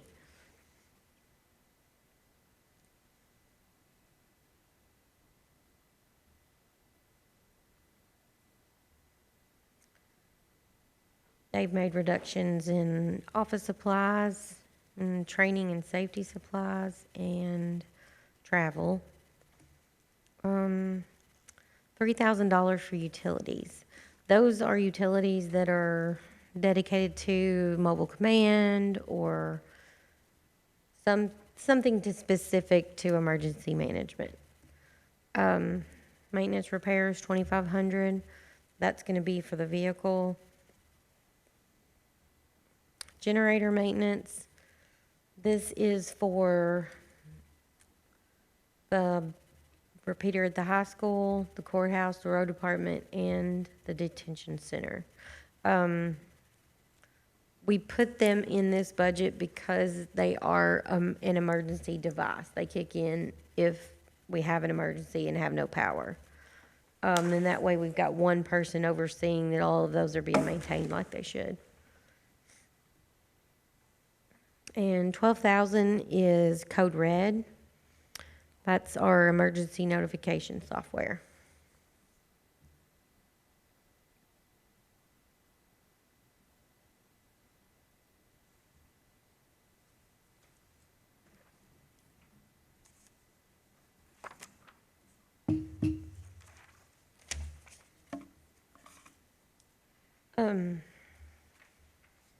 We can probably hit ambulance. That ambulance service is 203,000. That's our annual contract amount with the hospital. I don't know if you all have gotten in very deep with that agreement, but that's the amount that we pay them annually for joint participation with the ambulance service. We have $500 in there for building and supplies, 8,000 in for uniforms. That is a part of that agreement that we pay for uniforms, and recertifications. There's $500 throughout the year for any employees that need recertification of their EMT or paramedic license. And then equipment is at 125. Emily, why was that amount larger on the 18-19 budget, the 3,500? That was their training, if I'm not mistaken. I think he came to court and requested. Yes, he did. He came to court and requested some additional materials that would allow them to be a training facility. And since then, he's turned over, I know, at least 2,000, I believe, from Graves County, where that they're able to train people, other EMTs within their facility. Oh. And so they're turning around and giving those funds back to Awesome. us. Good investment. Yeah. And they don't have to travel to get that recertification for themselves either.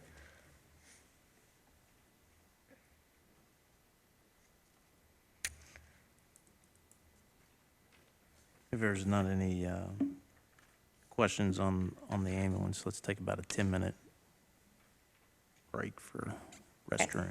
Thank you. Pick up with fire protection on page 9 of 17. Okay. There are a few random little pieces throughout this budget that are like this. These both are statutory items that we have to pay throughout the fiscal year. I can't really tell you much about them, other than we have to do it. Animal shelter. Their pay is in one line as well.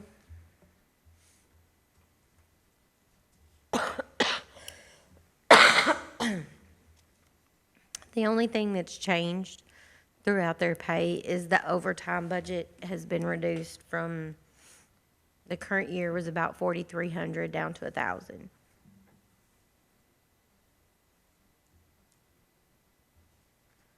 Which line number are you on, Emily? I'm sorry. 01-5205-1720. Oh, okay, that's all on the same line. Oh.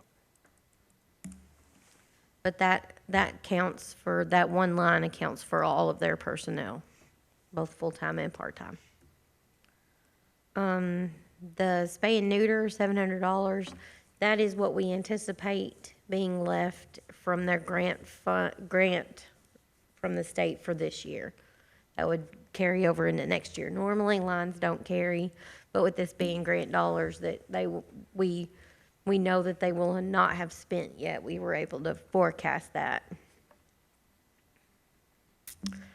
Euthanasia expense is $1,500. And I think that's also, we might need to put euthanasia and disposal.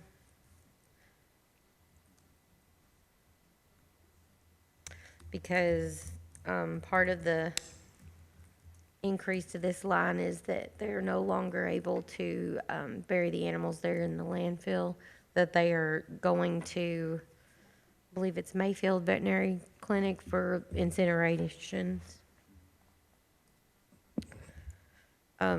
Luckily, they really rarely euthanize, so it's a minimal expense because they do a really good job at adoptions. Food and supplies, most of that is donated.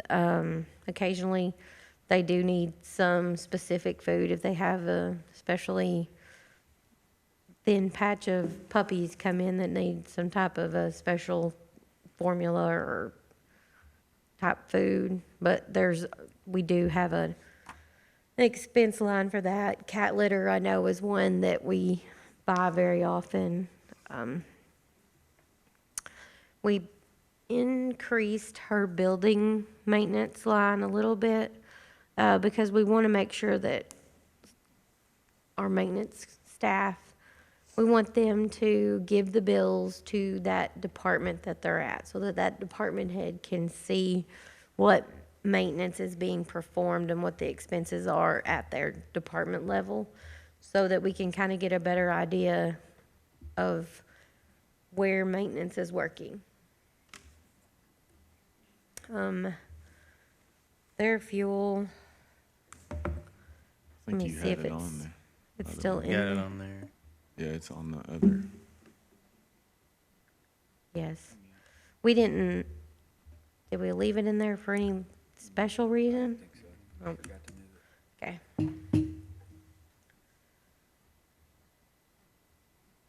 Office supplies is common. It was already in there. 600 for uniforms. Their uniform allotments are $300 each full-time employee. Medical supplies is $7,000.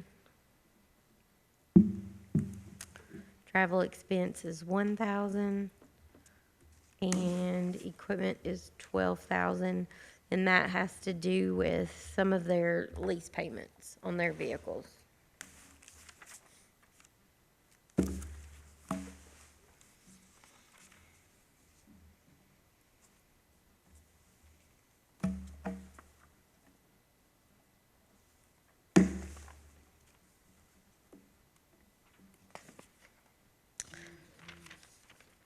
There's not anything, I already talked about, there's not anything in there for the Johnny Creek Water Project.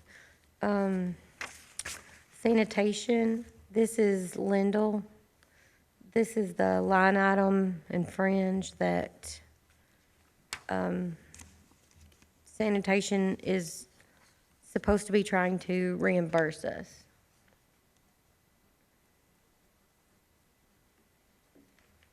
But that is all payroll with the exception of the $800 phone expense.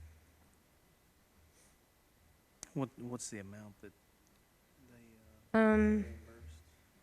Or what's the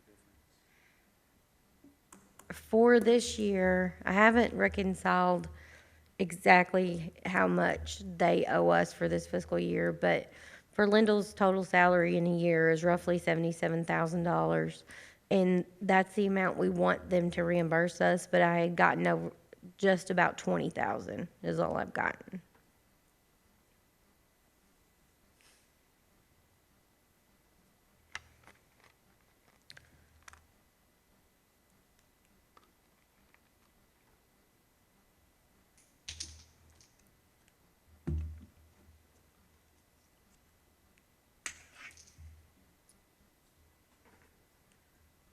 The next group is the county paid sanitation employees. This is 2 employees.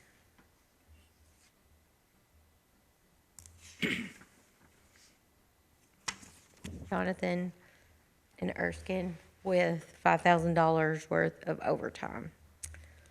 These are employees that the fiscal court has opted to pay for the sanitation district. These are dollars that currently are not expected to be reimbursed.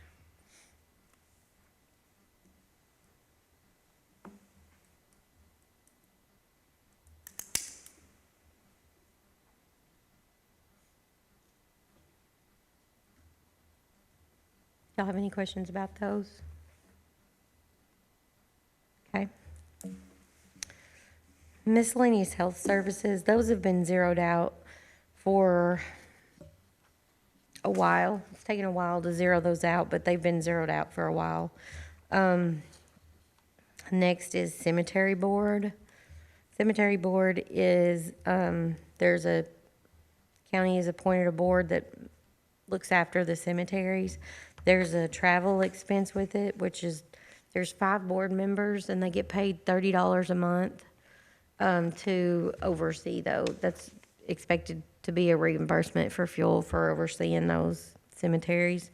This past year, they haven't utilized any of their $5,000, so we did cut that back to $3,000.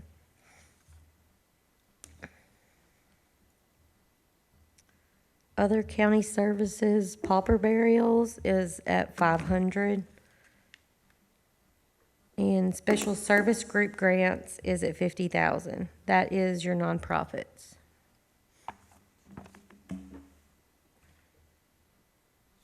So we're reducing that by 170,000. Yep, last budget, it was reduced to 100,000. And then the court amended and put it back to 200,000, and then this budget, it's 50,000. And it's been a discussion since 2016, that those funds are, obviously getting less and less and more competitive. And that consists of which groups exactly? Which nonprofit groups? Yes, sir. I think we had 9 or 10. You get the list. Yeah.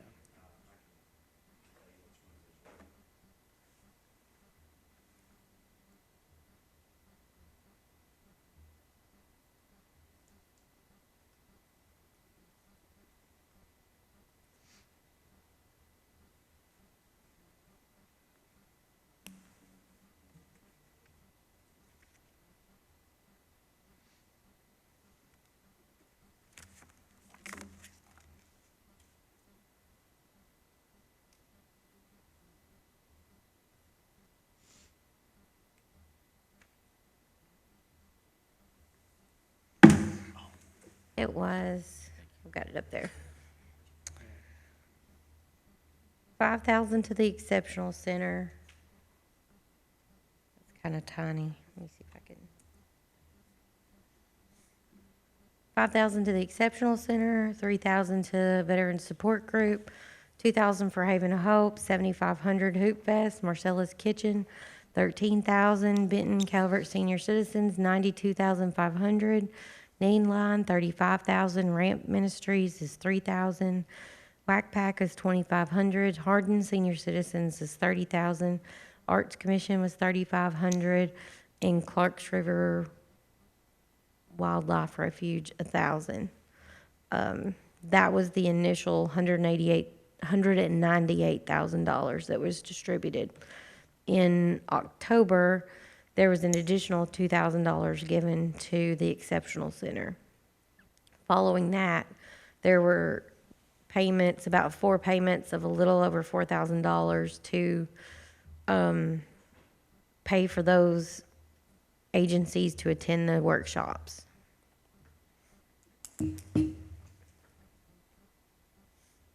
So total this fiscal year, we've spent $216,808.18. But a total of $200,000 alone on nonprofits.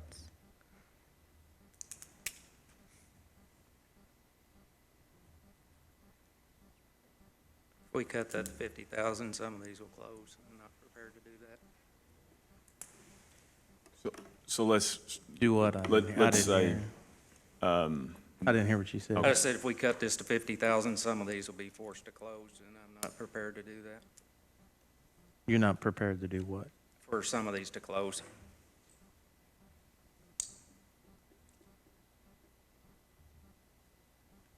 I'm trying to understand where we have a responsibility to, where it's an unmandated, these are grant dollars. I understand. Do you have any documents that show that they're gonna close? Which ones are you referring to? If we take funding from 216,000 to 50,000, some of them's gonna close. Do you know how much we still owe on retirement? How much, yes, well, you've told me 800 and something thousand. We've got 24% of the 48%. If you look at the budget, we've got to come up with another $450,000 over the next 2 years if it stays at 12%. There has been ongoing discussion since 2016 to try to get the nonprofits that do rely heavily on county government and state government to understand that when those dollars shrink or become competitive, I mean, it is, you're going to have to make a decision. Unfunded services that we put out, or $450,000 for an example, that's a lot of money. It is a lot of money. Where would you suggest that money come from? Before I did this to our nonprofits, I would suggest taking it out of our savings. I mean, we have So a we're, large portion okay, of interest okay, on our all right. savings to go towards that. Fair enough, you take it out of your savings. What happens when the savings runs out? Well, it would take many years for it to run out for We're kicking a can. nonprofits. We're kicking a can down the road is what we're doing. Now, there have been options put on the table for those nonprofits to where we can create, and we're going above and beyond to where we can create an environment where they can actually go out and fundraise and raise more monies. I have, over the period of years, been a part of raising hundreds of thousands of dollars for nonprofits in this county, and I'll continue to do so. Good Lord gives me my health and the ability. And I've been out and talked to some of these. And yes, there's areas for great improvement with some of them, but some of them are doing the best they can also. Well, once again, you're saying you're not supportive of 50,000. Where the money's going to come from? You're wanting to pull from savings? If we have to keep these nonprofits going, yes, I'll go on record as saying that. How much is in savings? Well, last I looked, there was 3 million That's investment. and change, plus interest, investment, savings. I mean, sorry for the terminology there. I call it one and the same in my household. So you're,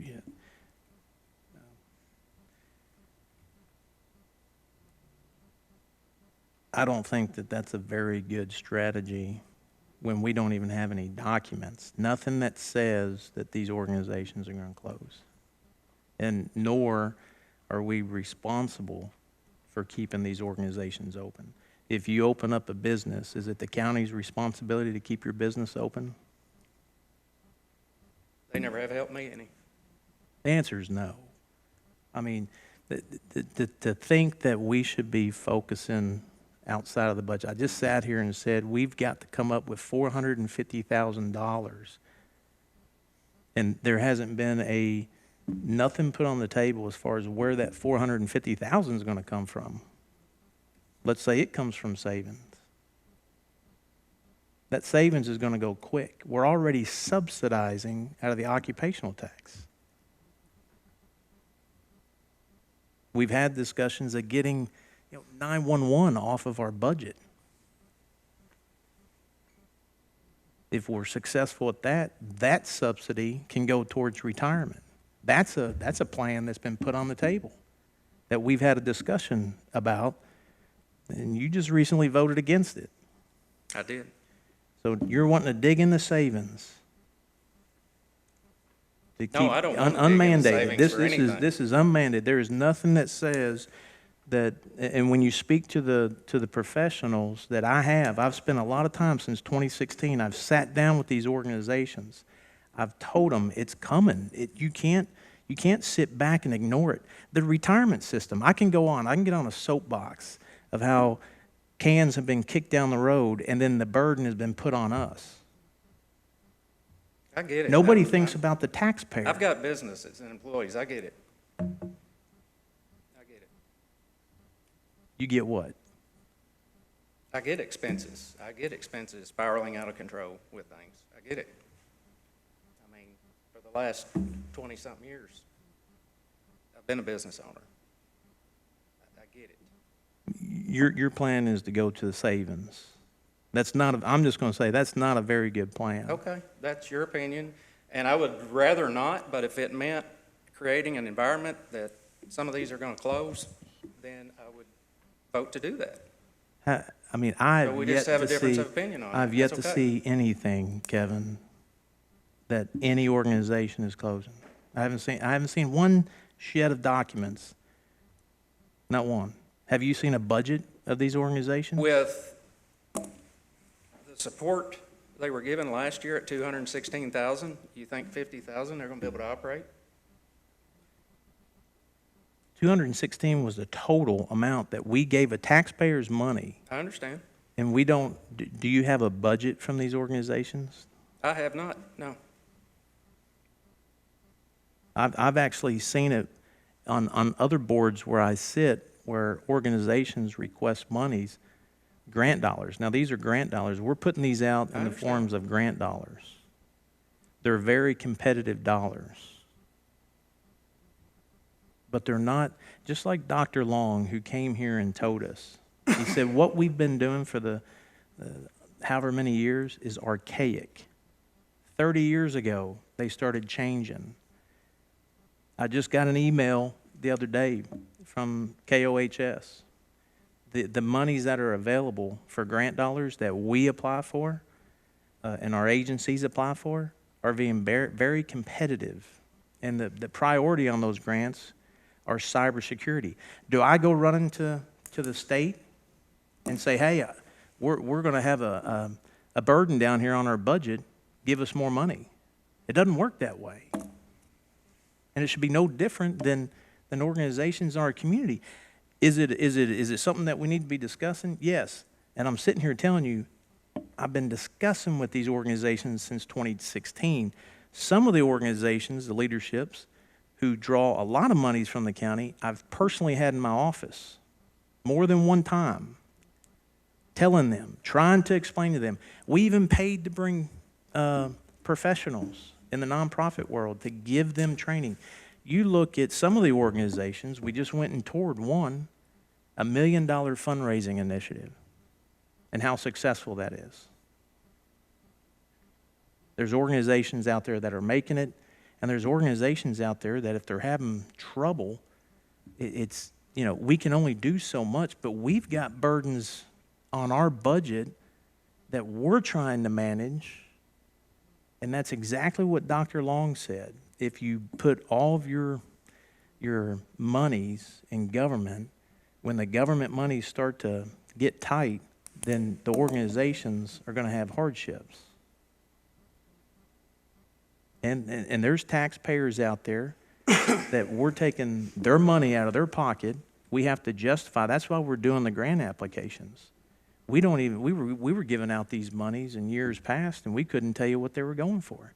We couldn't tell you what a return on the monies were for.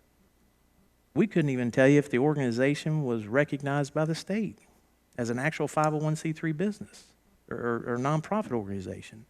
We put all that in place. Just because, you know, the reason why we have $50,000 in there is because that's our budget.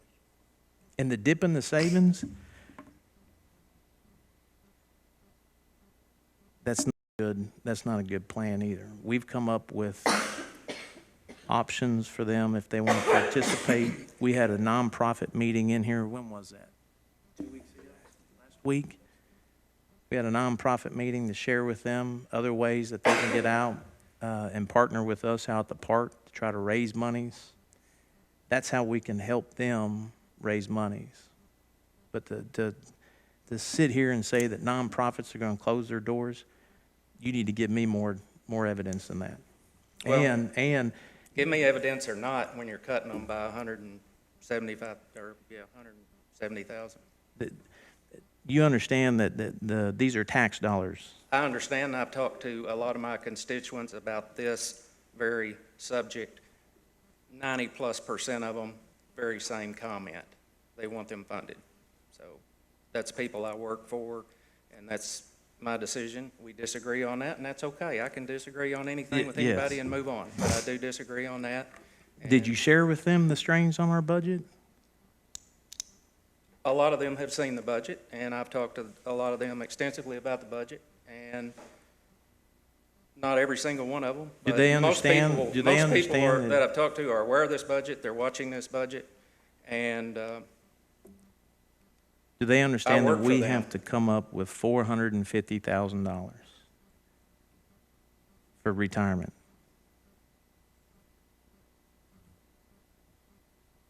Was that even discussed? did I discuss that with every single person? I couldn't tell you. Probably not. Monty, were you going to say something? Well, I guess the question I have is then whatever amount that we budget, what will be the process as far as, I mean, in this particular case, I think the last budget, you know, it was discussed, obviously. I mean, I saw what happened, and at that time, you all last year had requests, right? You had, but prior to the budget being done, you had requests from each, or no? No, we didn't have anything. The way we did it the year before, when I came into office, it was just built in our budget. There was no grant dollars. It was just, we were putting money, and actually we created this problem, in my opinion. We just put monies to certain organizations. Right. We can't do that. We reached out to the auditor's office and pretty much to try to find out, one, can we be doing this? But certain things that were put in place was, one, you got to find out, one, that they're actually a 501c3. And then two, put it out in a specific line. That's why you see it, special service group grants. It's budgeted so that the taxpayers can pull it up and they can see how much money of their money is going out to nonprofit organizations. So we put these things in place to be accountable. Then we put in an application process, and sitting down with Dr. Long and Weber, you know, they helped us put that application together. So we open up a window. We just had our meeting last week. They picked up their applications. They fill out their applications. Then they turn in their applications to us. We review the applications, and then we award the projects. Last year, none of that was done. It was literally done right there on a piece of paper. Understand. So, I mean, this is like deja vu in some cases, where not looking at the budget, we're enabling and we're kicking a can down the road, and we're using taxpayers' money. And that's why it's frustrating for me, is because we've come a long ways. We're making it more visible now how much monies are going out the door. To where in years past, if you had to really look at the budget, in some cases, I don't even think you could look at the budget because you'd see a bulk number. So if we do it the way that it's been discussed in the past, and it was discussed with those nonprofits that attended a few weeks ago, they understand that, so that's not a decision that comes back to us as a group. All we are doing is the total budget comes from us, and then once that application is given back, do we have a committee, or is it just? No, the applications are filled out for their projects. And when they turn in those applications, some it's just 100% labor. Others are actual projects that they submit for. And we try to, at the end of the year, identify that they actually completed the project so that we can see a return on what our money went to. So we get to see where the money went to and what it went for. Some turned in, some didn't. But the goal is to get to where, if you turn in an application with, and we don't have like a United Way in this county. Yeah. But if you were to turn in an application for United Way, I mean, they, just like us, when we turn in a grant application to get federal or state dollars, there are a lot of prerequisites that we have to put and meet, and they're very competitive dollars. So that's where we're at now. That's where Dr. Long says we're archaic, because we don't account for the taxpayers' money. And to be a good steward of the taxpayers' money, I felt that it was very important that we account for those dollars, because we literally we're sending them out the door. So they fill out that application, and it was explained to them that it was explained to them last year that the monies are getting tight on our budget, and we've got to make some decisions to free up some of these subsidies that we have on our budget. The retirement, that's going to be an annual payment from here on out. And that's close to $900,000. And we've been sending $200,000+ out the door. I think we've got to get that straightened out first before we can literally sit here and say how much are we going to give for grants. It's not how much are we going to give for this organization, it's how much are we going to make available for grants. And then those grants are going to be competitive. I mean, that's where we're at. And it's not going to be easy, because you got organizations that have been dependent for years on the way it's been done.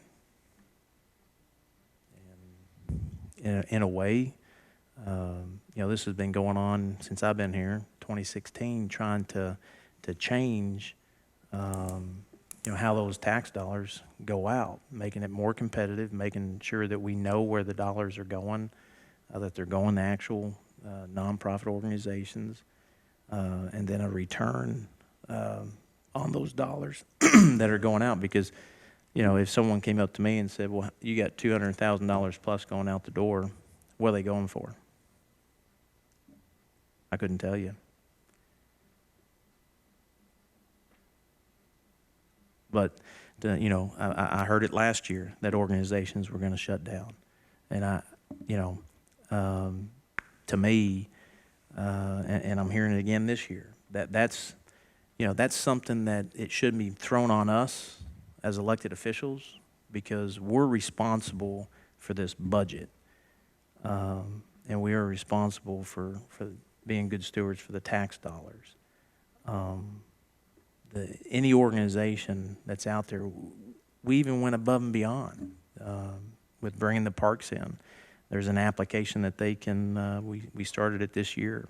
Any nonprofit that has gone to the training, there were some that did not participate in our grant application, but they went to the training because that training, those guys are sought after. And there were other nonprofits that went to that training, and they were very thankful. Everyone was very thankful that we gave Those that attended, yes. Yes, and I heard from. because that's valuable information. Sitting in here with the nonprofit groups that were here last week or the week before, Brittany was sharing with them other opportunities that they can get out and try to raise monies for their organizations. And there was at least one or two that have reached out to her to find out, how they can do that. And I go back to 2016 when I sat down with some of these organizations. I was flat out told no. And, we can only do so much.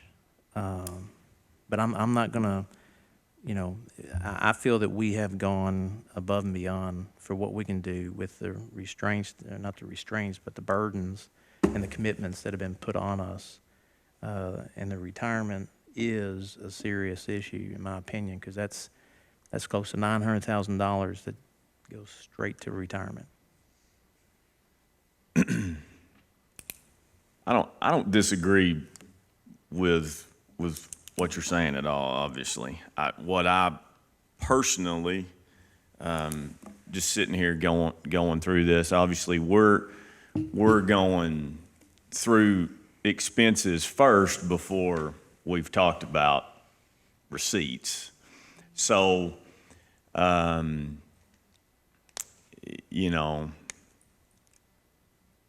that's the one issue that I'm having, at least, is just being able to see, okay, and it's not that I don't trust that number that you're telling me. I do. I just, to be able to make that difference between 50 and 200, I need to see it on the other side. Does that make sense? I mean, have you seen, have you gone through it, the receipts and the, Yeah, but, to a certain extent, but I wanted to do a lot of that here today too, so that she could explain it. I mean, I have a finance background, but I'm not a CPA either, so, Neither am I. well, and some of the, and I understand, there's assumptions in there when it comes to the receipt side that I just want to better understand. That's all I'm saying. Sure. No, I understand. I would feel that our responsibility is to make sure that we have, those requirements, obviously the retirement solidified so that we know where those dollars are coming from. Yeah. And that getting 911 off of our budget. And then you got the issue of the occupational tax. We subsidize the general funds with the occupational tax. I think in this one, it's gone up, I believe, $4 million. We're still subsidizing the general fund.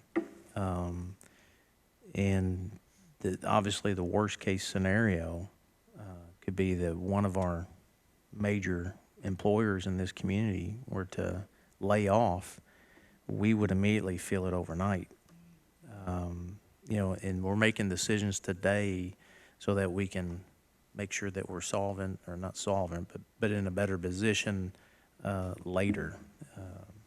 And right now, with $450,000, if we keep going at the 12% increase, that's going to be here, you know, in 2 years.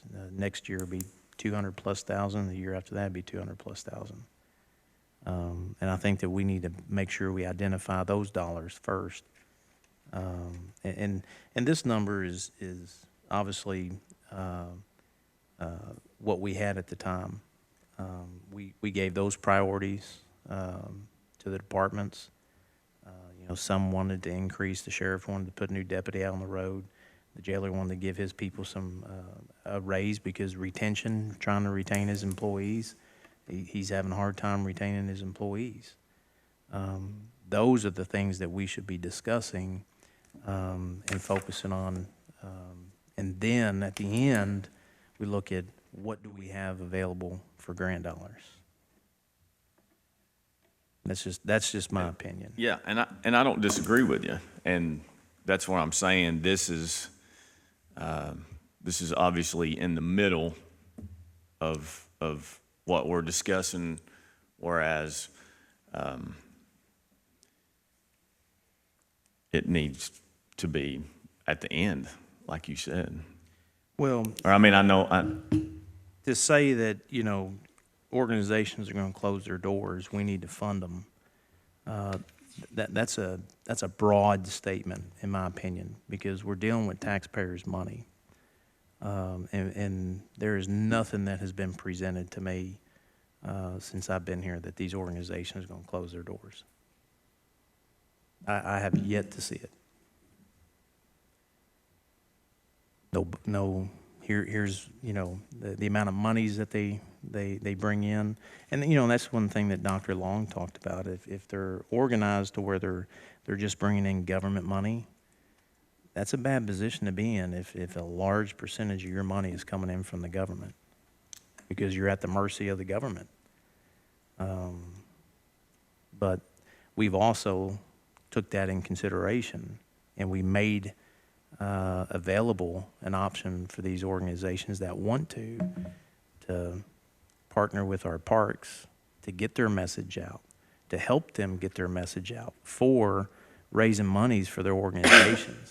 I mean, that hasn't even been discussed with this body, but we've discussed it with them.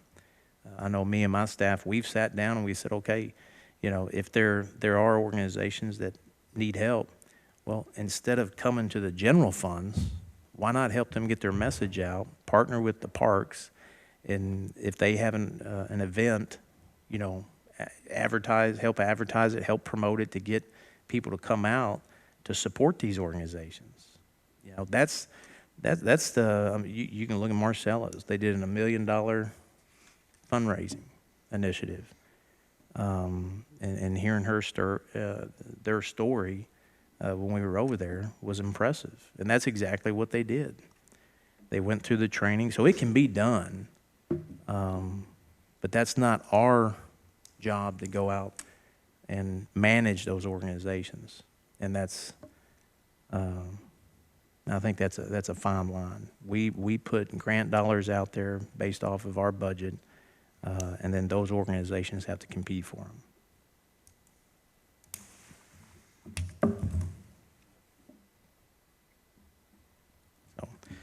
But no, we can discuss this obviously further as we go through the budget. You want to pick up?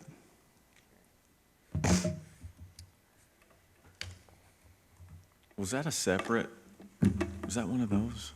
It's in, I didn't Or print is it. it just in the because first? Okay. It's in one that, in the tab I have, it's called non-department it doesn't have a salary in it, so it's Oh. not linked to anything else. So they're just kind of Okay. spread throughout the budget, and I've just got them in one separate tab, but I didn't print that out because it doesn't, they wouldn't compile like those do, because some of them are, well, like the statutory fire ones, those are up a few numbers above, and it just wouldn't compile like the others do.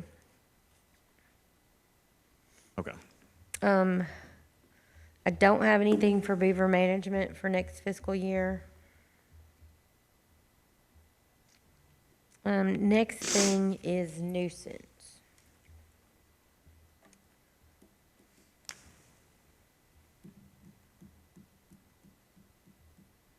Nuisance does have a salary of $4,500. That has been appointed to Brad to carry out those duties.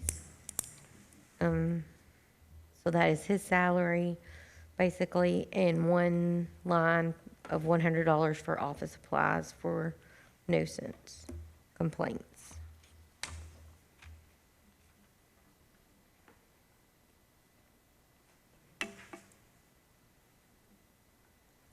Our beavers hear that there's been local deregulation, they're gonna go crazy. Then the money that we put towards nuisance, I suppose, they can call and make a complaint to our nuisance enforcement. I'm not sure who to notify when I get that complaint form. Yeah. Have you seen it? I mean, is there a uptick in complaints? Is it, do you think people even realize that we have a nuisance ordinance, even Yeah. though it's been out there for? I'll tell you when it really took an uptick was when, I think it was PVA found out that we had an ordinance, and people would come in to their office and say, hey, we got a complaint about a property, and they'd say, well, I don't really know, we don't have anything, and they came down and like, hey, we heard that we got a nuisance ordinance. I'm like, yeah, we do. Here's the forms, make sure they fill out the complaint form and send it back to me. So, since then, it's got it, but it does this. I mean, people complain. Right around now is when they start complaining because it's springtime, everything's starting to grow up, and people start letting their yards go. That's when they start complaining more. But I think I sent out four letters this morning.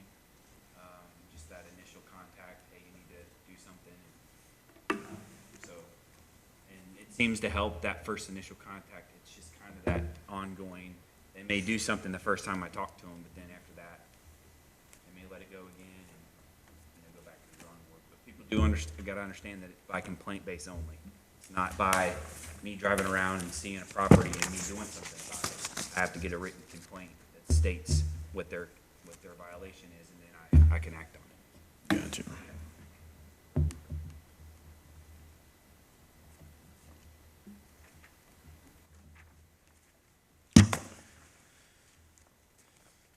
Do y'all have any more questions about that?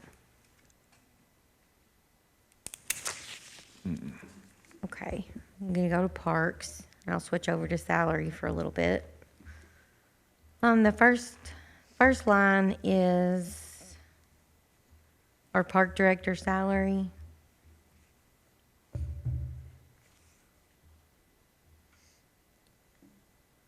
The second line is hourly labor staff. It does have 165 hours of overtime budgeted into that, and another 2,300 hours of part-time labor in there.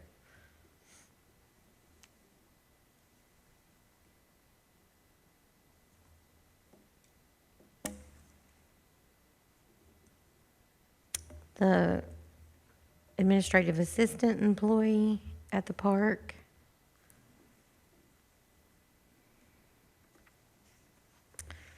And then we'll go back to their regular budget.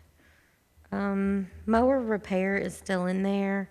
I believe when we talked to Brittany that they were investigating whether it would be best to purchase or lease a new mower or to trade. Do you remember what she was, I don't think that they were ready to propose a suggestion at that point, were they? With the mowers? Mm-hmm.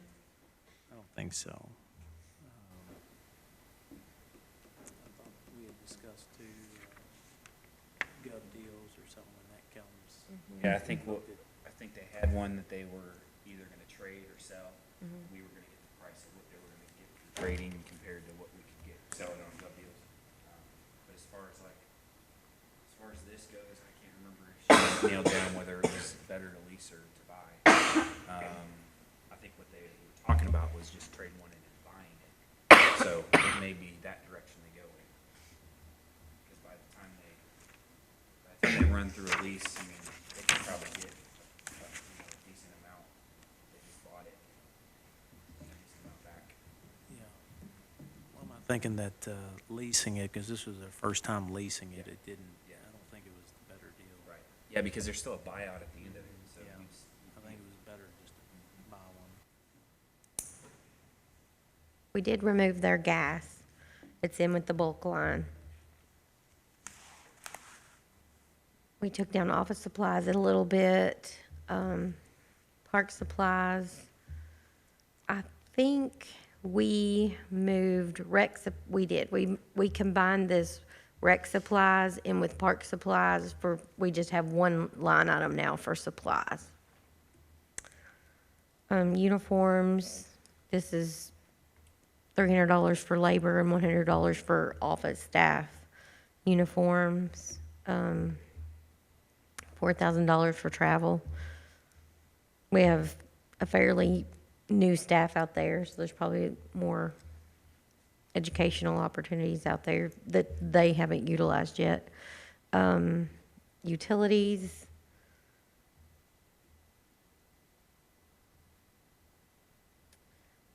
Utilities is up, but it looks like it had been trending up. We were up around 98,000 in fiscal year 18 and fiscal year 17.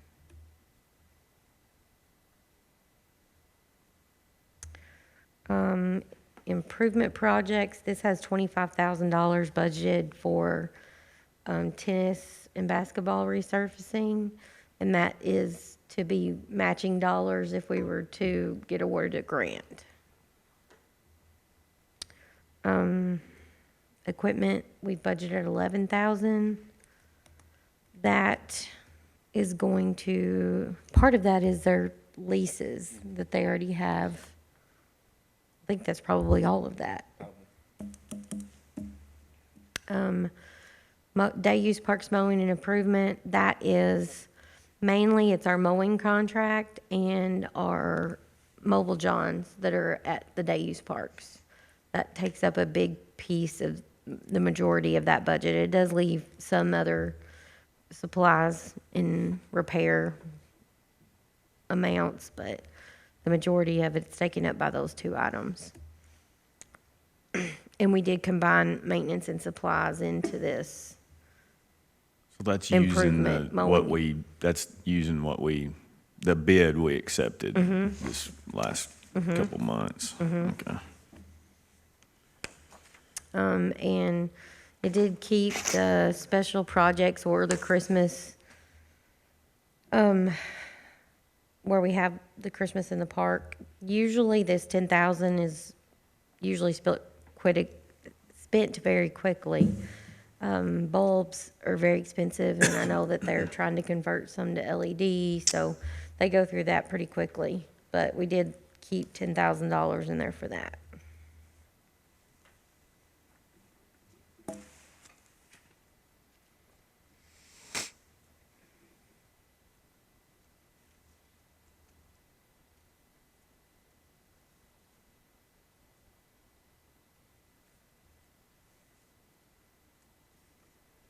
Y'all have any other questions about that?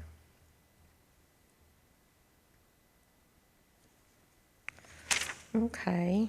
I'm going to continue on through. It's actually on page 11 of the 17 of the budget. These are our debt that we have or anticipate having. First thing is judicial center bonds. That's our payment for the upcoming year will be $40,500. I think our total debt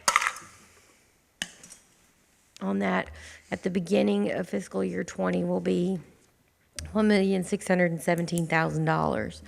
Of that, there's probably $550,000 that will be paid on that debt by AOC.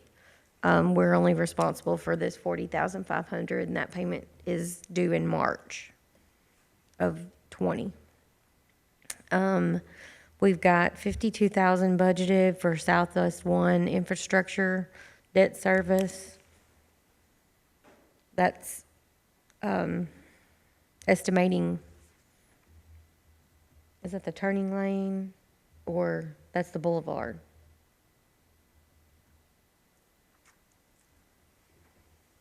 No, the Southwest One debt service, if you look at, the 7,600, 6990, the TVA in lieu, that's 95,000. The total debt service for Southwest One, for the land purchase, I believe is 145,000. Right, I was, So that's, those two, I think, are together. the 52 and the And the 95. 95. So it's not necessarily, so the only confusing part about it is that it says infrastructure within that. It's really debt service on Southwest One. Yeah. The Total. reason why we've got this broken out this way is the 95,000 I'll be requesting from PACRO in July. So we've got to show that 95,000 coming in. So the 52 or the 50,000, that IDA has that. That's the TVA in lieu of tax. When that bill passed, the House Bill 114, it was 50,000 the first year, 102,000 the second year, and then 152 by year 3. So PACRO, we're going to request those dollars to cover the difference of the 140. I think we rounded it up to 147. Okay. Next line is the Arts Commission debt service. That's 19,500. There's a receipt where they pay us back for that. We make the payment throughout the year, and then I bill them once in June, and they reimburse us. So that's a wash, but it is an expense that we pay out during the year.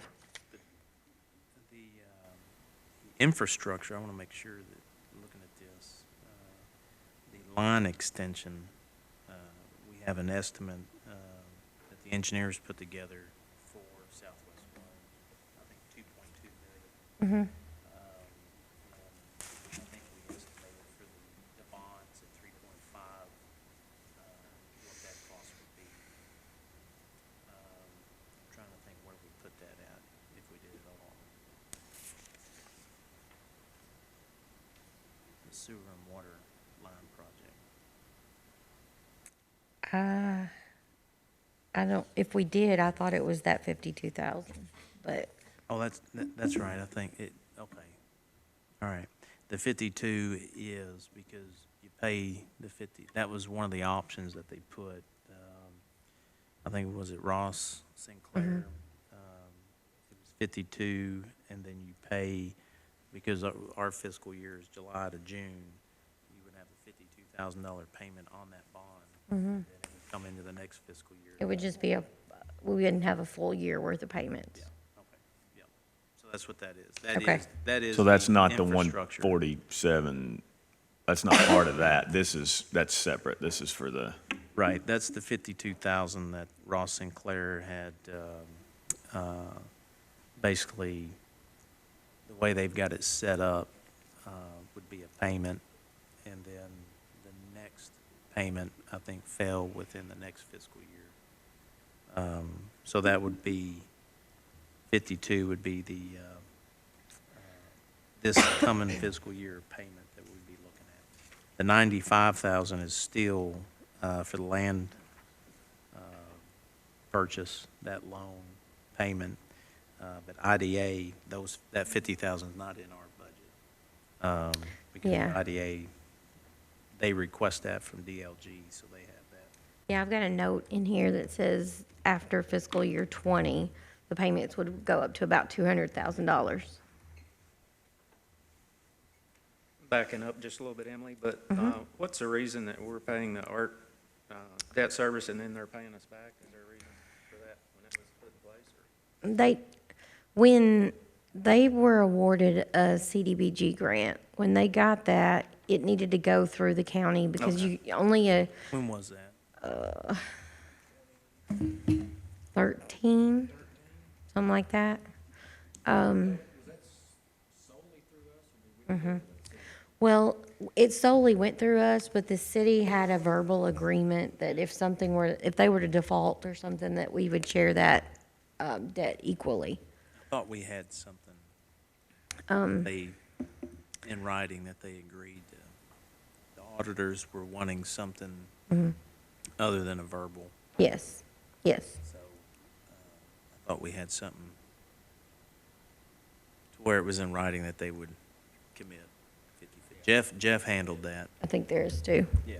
Jeff handled that and said that there is, that they would cover 50%. But when they got that award letter, they had to show that they had matching funds available.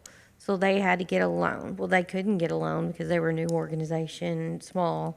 So we said we would take the loan in our name. We went through Keiko's bond pool. It was originally a $350,000 loan. They were to pay us, instead of making monthly payments to us, we just billed them once a year. They asked that we could bill them at the end of the fiscal year. That would give them time to fundraise through that period to try to collect that amount of money to have sent to us in June. Okay. So I usually bill them in May or June, and they get us a check. So it will wash throughout the fiscal year, but we do front those monies throughout the fiscal year.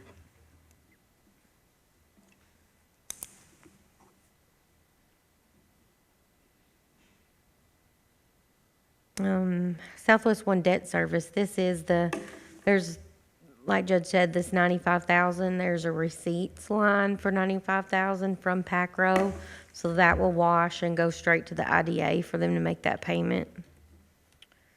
And in future years, next fiscal year,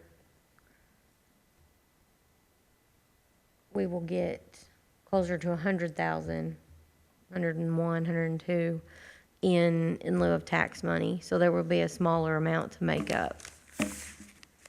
And then by the third fiscal year, the in lieu of tax funds should make that entire debt service payment. Sanitation and KIA debt service payment, we're estimating $189,000. The state auditors, I am guessing that we're gonna have 2 bills in one fiscal year because we've gotten so far behind and we need to get caught up as quickly as we can. So I've estimated this at about 45,000. So we hope that that's high, but I do think that we're gonna have a couple of years hit us at one time. County insurance, this is our payment to Keiko with the exception of the judicial center. Their quote was $275,771. The judicial building is roughly $31,000. So the reason why you don't see a reduction there is because we're looking at adding those vehicles, those fleet vehicles through Enterprise, and the sheriff's office is adding, I think, 6 more pursuit vehicles. So those combined, I think, are going to eat up that extra that we have in that line item. So we left that alone so that, in hopes that what those vehicles will cost, that this will cover. And that's just what they call the CAF, right? Yes. That piece yes, of it. Yes, yes. That's the bill. Okay. Membership dues has been reduced 10,000. There's several that were considered to be cut.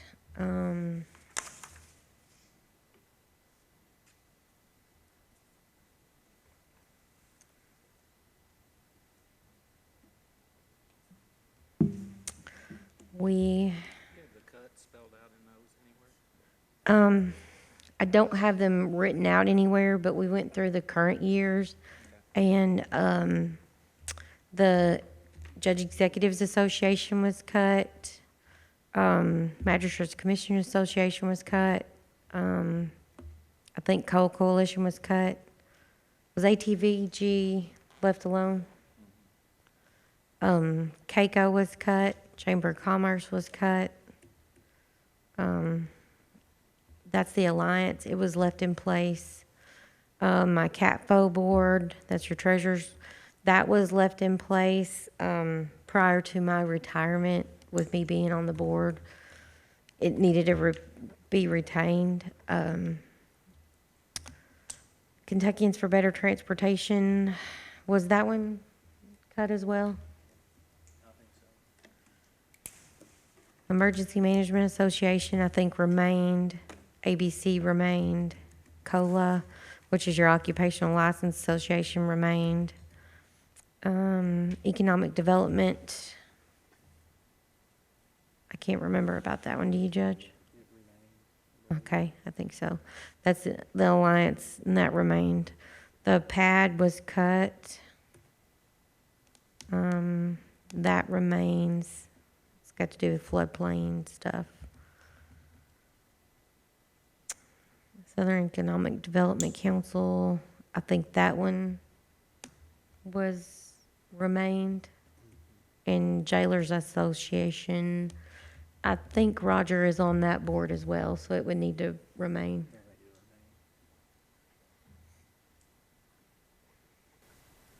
When you say cut, you mean Not cut. funded, yeah. They have an annual, that's the annual amount that you pay to be in that association. We're not gonna be in the Judge Executives Association or the Magistrates and Commissioners Association.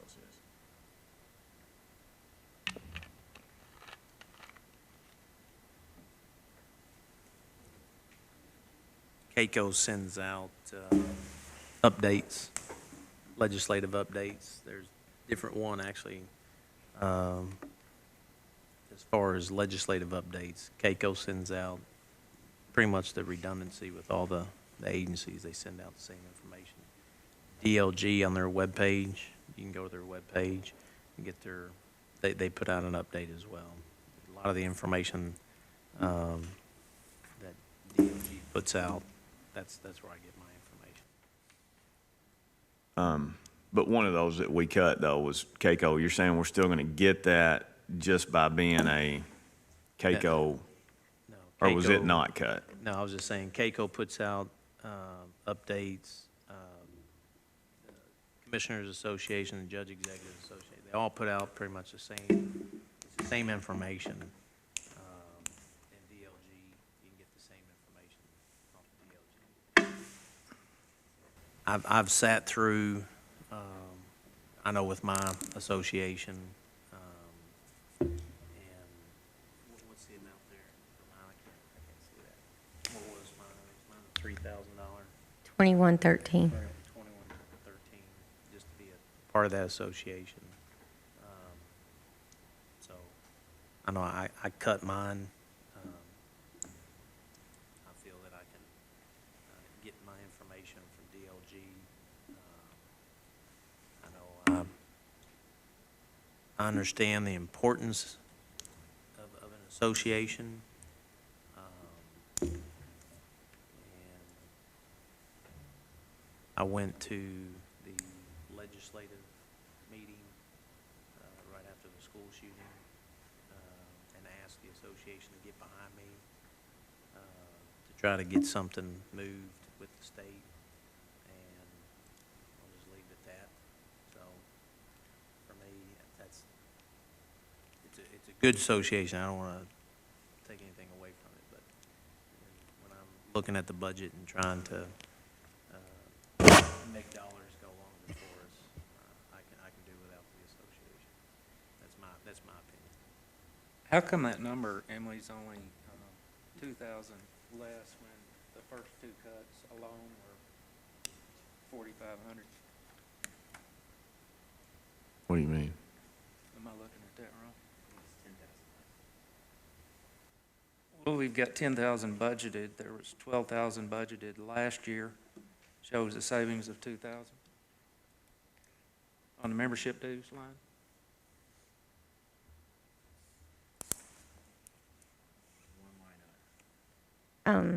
It's 6,000 for membership dues, Yeah. and we're at Oh, 13,000. I'm sorry, I was That's looking okay. at registrations.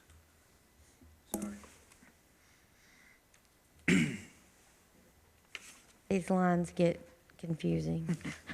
I understand. Starting to run together. I understand. I'm not a CPA, I'm an accountant. HACO, Uh-huh. that was one that's gonna, Uh-huh. that's not gonna have any effect on our premium. I don't know. I got an email. I did inquire about what that was, and I got some information back from Scott Martin. But it didn't really, I wasn't really clear about what was a part of being a part, what was a package in being an insurance participant versus being a member. I forwarded that email to you. I can try to find that if you want. You have it?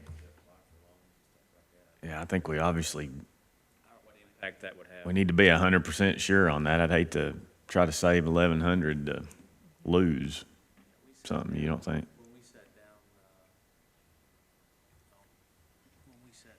with Clint,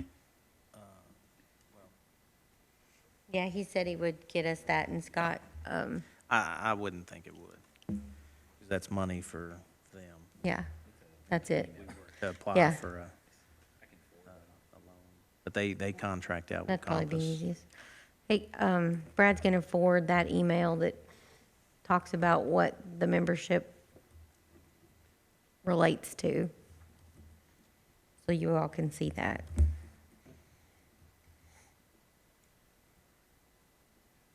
Registration fees, we just took down a little bit to 10,000 from 12.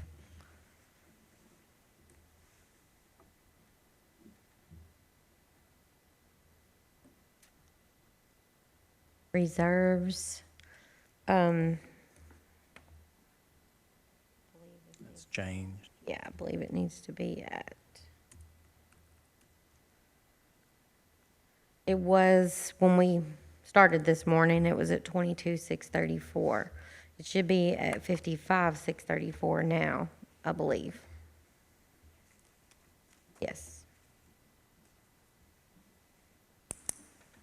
And that change comes from, we had that in there for the coroner that we thought was in there, that $1,800. So there was an $1,800, I think it was 500 in there, so there, we added 1,300 to this. So that would have reduced the reserves line by 1,300. When we corrected your salaries for commissioners, that would have reduced from that too. But then when we got to the judicial center and reduced that cleaning contract down from 120 to 51, that added back to reserves. So every time we make a change, this number is gonna rotate. But right now, it's at 55,634. Health insurance administrative fee, this is a fee that we have to pay to Kentucky Employees Health Plan. That is, I want to say it's $5 and some change per month per employee that is on the insurance. Unemployment insurance is an annual payment that we pay to KACO. That number is decreased from the prior year. We're seeing that get a little bit better. Same with workers' comp insurance. It's budgeted the same to allow for some flexibility there, but our actual premium estimate is 232,000. If you all have been to a KACO insurance forum where they go into detail is how they come up with the workers' comp numbers. Quarterly, we have what's called a safety committee, and it sounds like it should be about safety, but it's not. It's about insurance claims. But so that we go over what claims have been filed in the different departments, whether they're vehicular claims or workers' comp claims. If this is work comp claim, is it a lost time claim? And we have made great improvements on lost time claims. We've gone from having a much higher mod at like, maybe we're at 1.17 or 1.2, I don't know. We were big.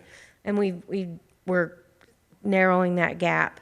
The measurement period, I think, is the past 3 fiscal years. So this next year, a big year will roll off. So we hope to see a further reduction in that next year.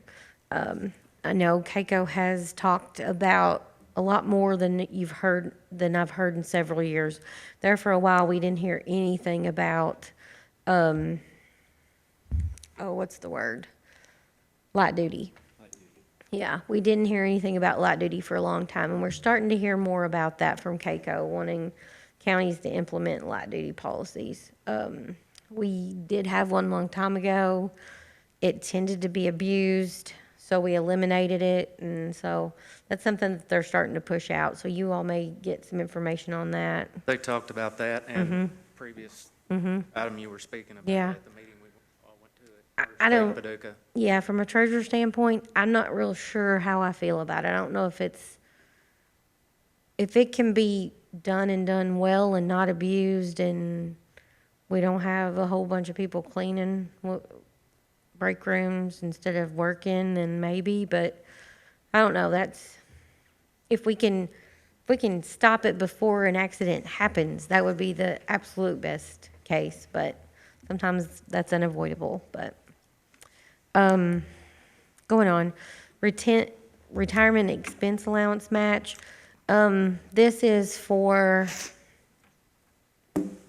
your clerk, your statutory, your clerk, your sheriff, your jailer, and your judge are all given, I believe it is 900 a quarter now. And that comes from different agencies, and it's for different things. However, we have to pay the retirement match on those dollars, so this is the funding for that. HRA account funding, this is the $5 fee per month per employee that has an HRA or a HSA or FSA account that we have to pay. That's insurance administrator's expense. This is our agreement with Peel and Holland to advise, they're our advisors for health and other insurance needs. Employee vacation payout. We had some money in this a while back. The thing that scares me that we don't have this, if we have a big turnover somewhere, or we budget for what employees we have in that department. We don't have an excess budget anywhere. With me retiring, I don't know if I haven't had time yet, but I don't know that my departmental budget can handle my payout, because I wasn't planning to retire when we made this budget. This budget here may not know that we've got 2 employees at the jail that are going to retire, or at 911 or road park, anywhere. So we don't have a lot of flexibility like that. So when something like that comes up, we've got to scramble and look where to pull it from. So if we had extra funds, which I realize we don't, and probably are never going to, but this would be something that would be good to budget, say $10,000 even, would go a long way in aiding in that if we had that situation occur. And if it doesn't, towards the end of the fiscal year, you all can reappropriate it somewhere else. That's just an idea, something that I feel like I need to let you all know is not included in this budget. Our drug-free workplace expenses, we've toned this down a little bit. We can test less often, but still randomly. And the policy, the program cost us less in the overall. In our budget talks, we considered eliminating it in the form that it is, continuing it, but changing its shape. However, the reason why we have it, or the biggest reason, is because we get it certified that we have this policy with our workers' comp carrier. Then we get about a $12,000 credit for having this policy in place. That pretty much washes out all the expenses associated with it, and it ensures that we hope that we have a drug-free workplace. So, after we found out the amount of credit we got back for that, we left that in place as is. Wellness program expenses, that I've left at 60,000. This past year, it creeped up a little bit, so, through some restructuring, I think 60 will hold that as well. I'd say before we go in on the road fund, we recess for lunch. Come back at 1.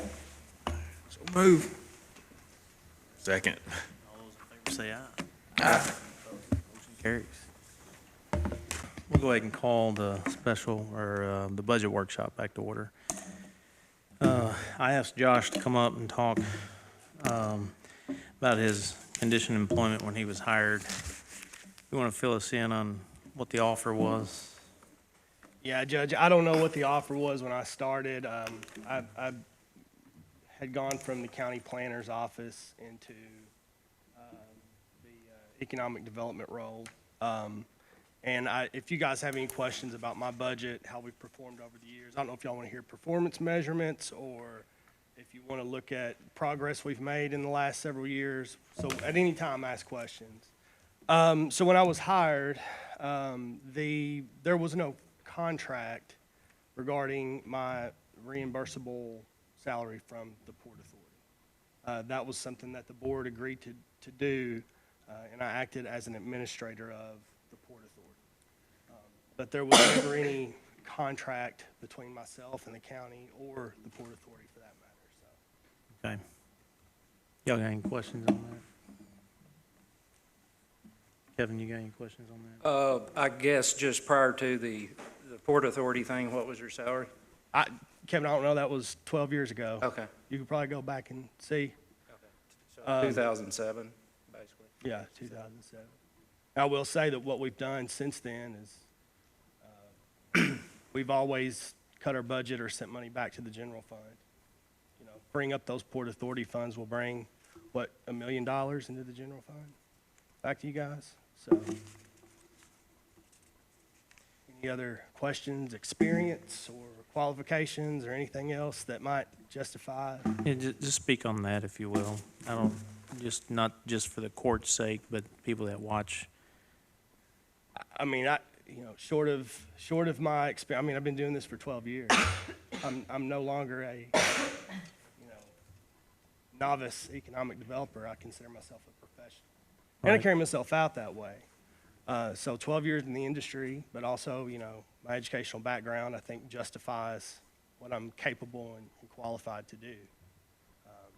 Just from that standpoint, though, let's just go off of performance, right? So when I started this job in 2008, we were in the beginning of a pretty rough recession, and it took us a little while to recover from that. But I will say, even after we recovered, we weren't competing for anything. We didn't have anything to put in front of companies.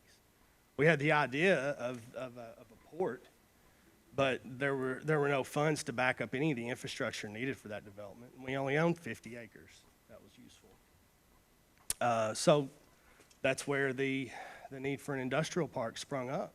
We were getting run over by other communities, and not able to go out and proactively market the assets of this community and showcase our workforce. So it took a lot of time, Judge, for us to get to the point that, we struggled through trying to get support for a preliminary study. It was almost like the leadership in this community didn't want to see that happen. And at one point, that kind of looked like that. Right. And I can promise you that if that's the direction that we would have gone, we wouldn't be competing for projects now or later. So, when we finished the preliminary study, we identified the sites, we vetted those sites heavily.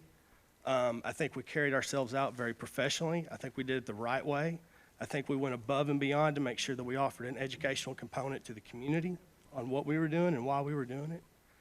So, this county's seen its first industrial park development with one project already announced, 2 projects looking. Over the last 4 years, we've seen $67.5 million of investment from new projects, not existing. And that's about 280-something jobs created. I think we've done pretty well over the last 5 years, I gotta say. Let me ask you a question just based on, so others can understand it, and me too. I mean, I don't know the answer or I wouldn't ask you. But, you know, I've had, I guess over the past few days, a few ask about performance-based. And I just, when it comes to that other specific job, I don't know how you would possibly do that. But even in yours, you know, are there economic development directors out there that you can tie something to a performance? Sure. You can tie it to capital investment, you can tie it to job creation. You know, it's a moving position, it's a moving profession, so obviously those performance measures look differently over time, depending on what leadership's looking for or what a board might be looking for. Some communities focus on retail. We don't in economic development. You all are best suited if we create good paying jobs, that you guys get an occupational tax from those jobs created. So the more jobs we create and the higher those wages, the more revenue that the county receives through that. But you've got to have product. I mean, we've spent the majority of I've spent the majority of my time in economic development getting us to the point where we've just seen it materialize in the last 6 months. So Yeah. 12 years to get to a point where we can actually say we've got something to put in front of a company. Yeah. I went to work in the judge executive's office in 2008, about the time you become economic development director. And as far back as I remember, you were asking for an industrial park, and it was like he didn't have the leadership, supportive leadership to get that. You know, we got it now. I'm not for cutting anybody's salary when they're meeting their job expectations. Josh is passionate about his job. You've done a good job, and like I say, I'm not for cutting anybody's salary. Well, I'm not. And I was asking more from is that even out there? But the only way that I could see something like that, and I bring that up only because I've been asked about it, is if it were something like what, you know, you see other communities where it's not a county correct. job. It's like those guys we met at a meeting that are paid by the electricity companies that are sending these guys out there. So let me speak to that as well, Okay. because I think what's most important and for the taxpayers to understand is that not only have we had our first with an industrial park development, which is a very fundamental thing for economic development, whether it's coming from an organization or a county or a city. If you don't have a product, you're not even showing up to the party, okay? But for the first time in our county, we now have a nonprofit economic development organization. And I think that's very important to understand what the role of Kentucky Lake Economic Development is. The role, and let me say this, Judge, what we do right now is to create sustainable programming that lasts 20, 30, 40 years from now, okay? That's important. We're not investing now to affect right now. These are major projects, major components that will hopefully last throughout the generations of this community. Through the nonprofit economic development organization, what we are trying to do and what the intent of that is is to start to pull apart the Velcro of, taxpayer dollars being associated with economic development.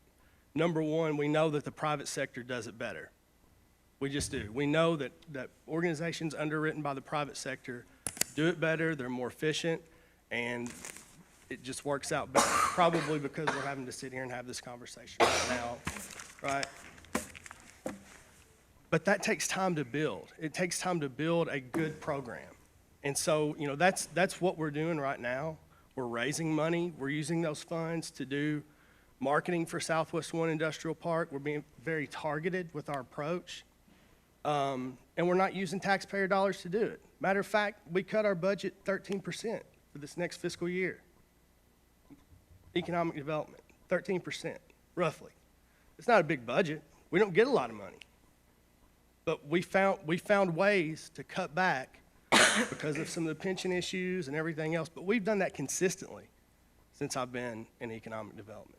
We found ways to be innovative and cut back even a little bit. So that's where we're at. I mean, I think, again, hopefully the work doesn't stop when whoever else is in this position doing whatever. But in order to be effective and in order to do it right for our community, we've got to get caught up, so to speak. And I think we are. I really think we are.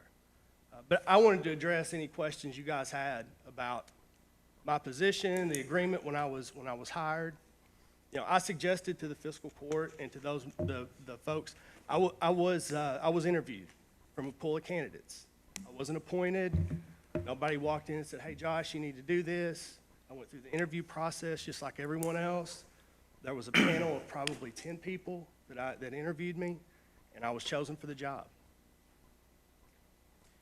I just want to say a few things. When, probably about 2.5, 3 years ago, I sat down with Josh, and I told him, in discussing, we had a SWOT analysis in 2016 where it was infrastructure, and that was every leader in the city and county governments and even some leaders within our community.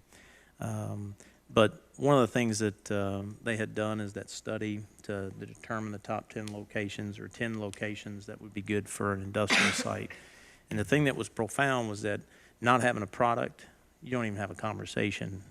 And I know I've said this time and time again, but there's reality sitting right off of 641. We have a product, and we have more than a conversation. And it does take somebody that has the knowledge and the experience and the education to make that happen, and plus the relationships. But even too, when Josh came to me with the KLED idea, I thought it was great. I thought it was great because it gets it off of the general funds or off of our budget, and the community takes part. And it's I think you said $100,000. I can't remember if it was $100,000 or $200,000. This year, yeah. And the partnerships that are already being developed. That is, I remember telling you too, you got to have the tools to be evaluated. If you don't have the tools to be evaluated, then and without those tools, you can't sit there and evaluate somebody. Having these tools, that's how you evaluate somebody. When you're talking about how, having something to show what you're doing or what your capabilities are. We, as a board or a leader, we have to give our people the tools to be successful. And since I've been here, what I've seen, when he is given the tools, we're successful, and he's successful. So I just wanted to make it clear as far as what he's doing. And if there are any questions, there he is. Ask him.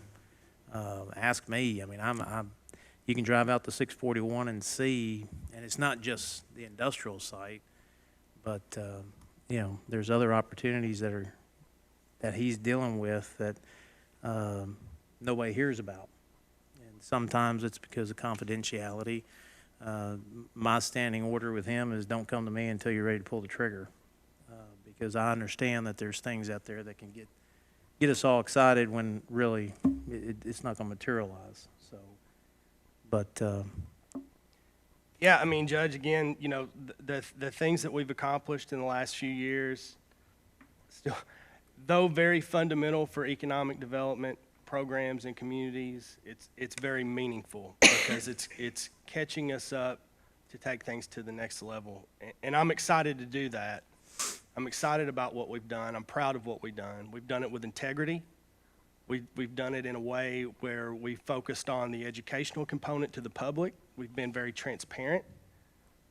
We've done it to the best of our ability without using taxpayer dollars, which is very important. And we're going to continue to operate that way.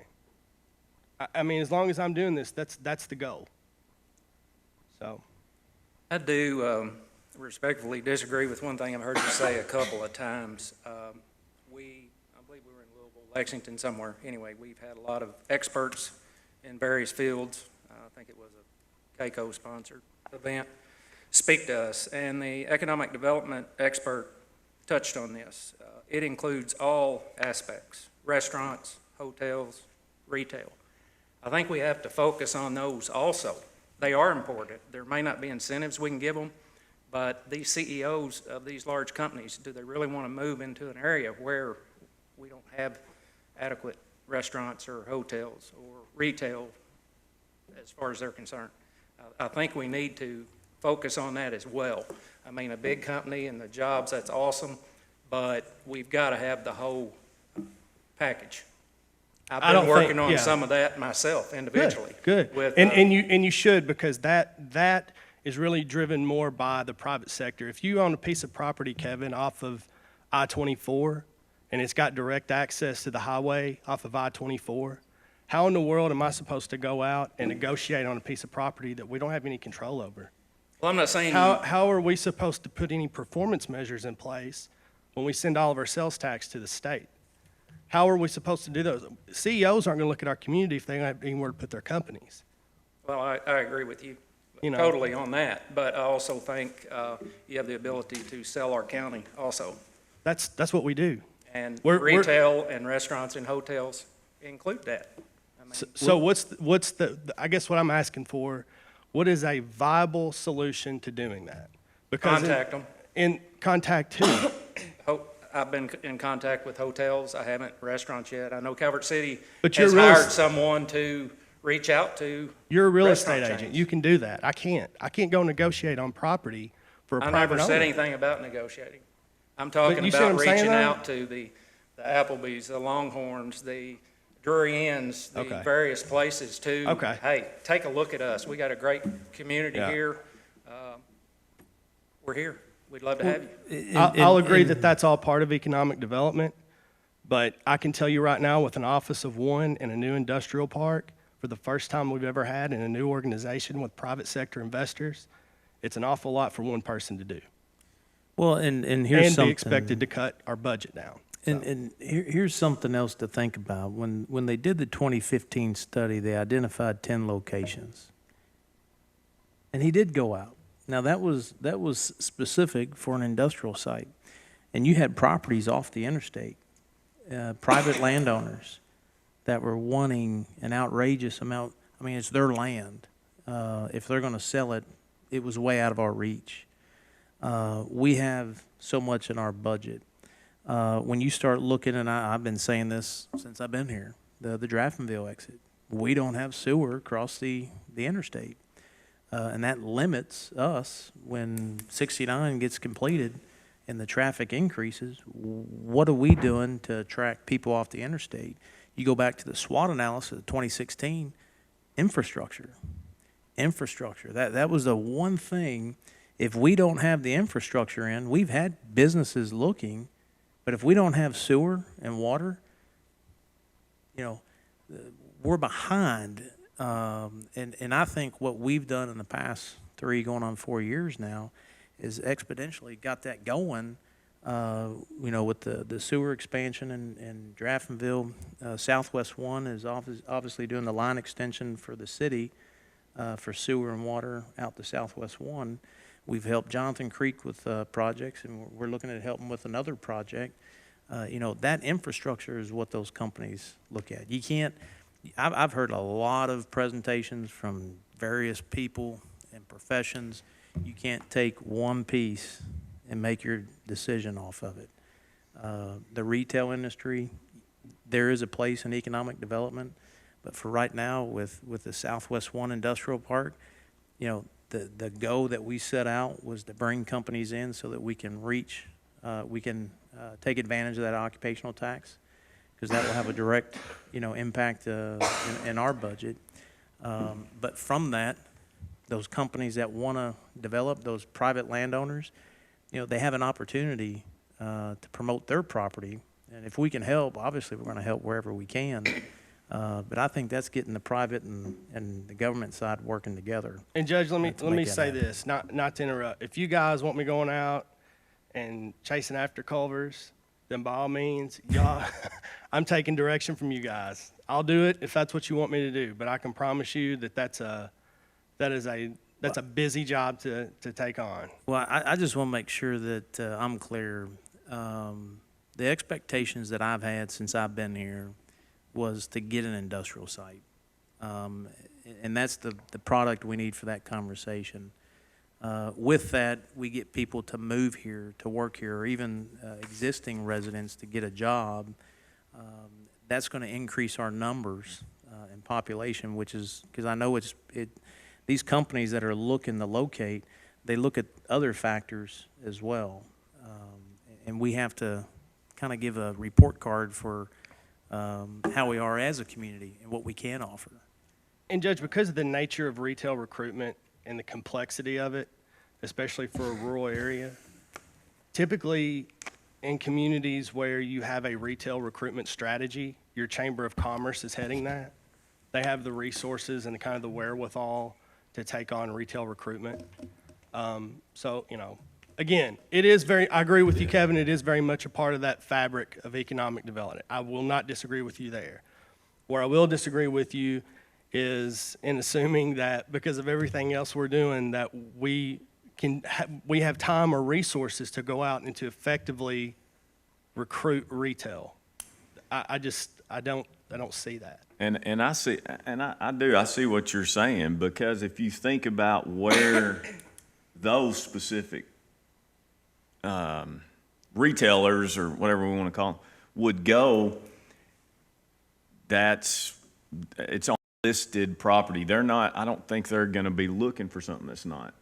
You know, I mean, you think about those restaurants, we're talking 3 locations within this county that they'd be looking at. I mean, really, if we're talking about Applebee's or a Drury Inn or whatever, we're talking about Calvert City, you know, right there, just right at Calvert City. As soon as you get off, they're not going to go anywhere right at Draftonville. And if we don't go across there, there's nowhere else to go in Draftonville. I've tried to find commercial property for folks in Draftonville. It's impossible. There's nothing left. And then Benton. And that particular, the one property is listed now. I tend to see what I see what you're saying, and I tend to agree. That, to me, seems like something that maybe the folks that have that listed, I do see that. The only involvement we've had with retail projects is when a developer shows up at our office and says, hey, we're kind of looking at this size of a site, can you help us? And I always have. But that's the developer, that's not the company. And I would assume those companies have people within them looking for sites all the time, right? Based If off they're of- looking to expand. Yes, based off I mean, of- I'm not a, No, but you're right. I mean, based off of demographic information, Right. leakage reports, traffic flow. I mean, nobody's going to, you know, I mean, you want to know that the visibility and the traffic flow is going to yeah. be there. So there's a lot of factors that go into it, and there's very little that you can do as a local government because you're getting people here to use your infrastructure, and then there's no way to capitalize on keeping that up. I mean, it's a challenge. It's a challenge for a lot of rural communities. But yes, typically your retail recruitment strategies are handled by the Chamber of Commerce just because of the nature of that industry. And it costs money. It costs money to do. We met with, I initiated a meeting with a representative from the Chamber, the Tourism Commission, and Ms. Travis from Calvert City. We looked at the likelihood of doing a retail strategy for the entire community, somewhere around $25,000. And that was to look at traffic flow, demographic information, leakage reports, sales reports, and then determine at that point what you might be attractive to. There's no sense going after Whole Foods if Aldi's is what fits, But it was a cost, and it was a cost that we couldn't incur. Those other organizations couldn't incur that cost. So, anyway, any other questions related to economic development? I've heard the comment a few times from you about our workforce numbers. Our workforce is not limited by the population of this county. I'm going to give you an example on that. In 1969, Westvaco went in Wickliffe, Kentucky, population 1,300. I don't have the number of the entire county, but there's many people from Marshall County that retired there. We've got a lot to offer any company to come in here. The workforce will come. They'll travel an hour. I don't think I've ever said anything that would, I understand the importance of a regional labor shed. I've never said anything to indicate that the only workforce that matters is our own.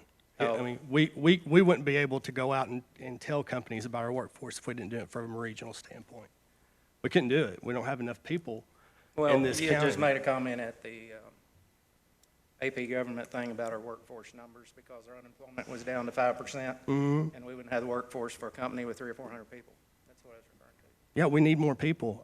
We're experiencing a population decline throughout this region, and we need more people. I mean, part of that population decline, I think, will take care of itself if we do our job and get the companies in here, but we're definitely not limited to our workforce numbers in this county. I respectfully disagree with you. I would say That's okay. that the message that I've been hearing across the state is a decline in workforce development. That may be because of, everybody's working. I mean, the unemployment rate's down. But, the message that I've been hearing for the past couple of years is that the workforce development, and there's a lot of things, drugs, can't keep an employee clean. I can promise you guys right now that large projects that are looking for somewhere to locate, even if you've got a site, if you don't have the available people to work, they're not going to take a chance. They're not going to. They're not going to take a chance on investing somewhere where the workforce doesn't justify that investment. So I can promise you that. And I know that we had a company that located here, and one of the complaints they had was keeping the workforce. And I know that, in our discussions, it was, well, sometimes you got to raise the pay. I mean, people are going to go where the pay is. And if you don't have the right pay, good luck trying to find somebody that, And that's the not case gonna- with Westvaco. I'm not sure of the name now, but that was a case with that. I mean, there's several people that retired from there from Marshall County. I mean, they made the 2-hour drive every day, but the pay justified it, so. Well, you're right. Calvert City's another great example of how that has a regional impact. And I mean, there's a lot to be said about that. But, we do have a workforce presence that allows us to market to small to mid-size manufacturers, industries, distributors, those kinds of things. And we know our workforce is good at it. We know what we can do, but we do need more people. That's a long-term issue that we're going to face here, but also in the rest of rural Western Kentucky. It's going to happen because baby boomers are going to go, and there's not population there to replace them. And when that happens, it hurts your property tax assessment. It hurts your workforce. It hurts the fact that people are going to be out spending money in your community. So yeah, I don't have the answers for it, but I know it's an issue. So anything else? Well, as always, you guys have my cell phone number. If you ever have any questions about what we're doing, how we're doing it, why we're doing it that way, please do not hesitate to reach out to me. I would invite all of you to come to our next Kentucky Lake Economic Development meeting. That will be May 16th at 1 p.m. at the CFSB Calvert City location. Come check out, hear what we're doing, and see how our partners in the private sector are building a really great program. Appreciate it, Josh. Okay. Thank you. Thanks, Josh.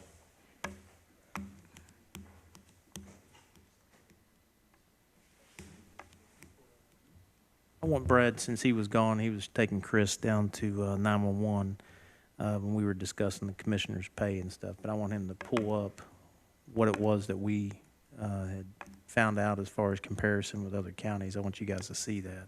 Done in 2016. So I don't know what their budget, I'm switching what our budget is, or what their budgets were now, but I'd say it's probably the same since it was changed statutorily before the.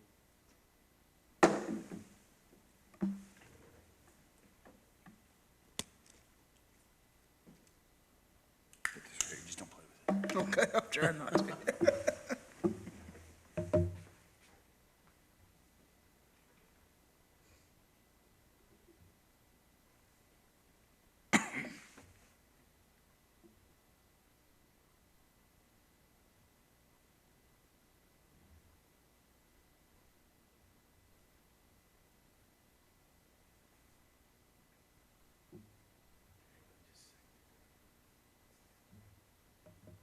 You guys can read that, can't you?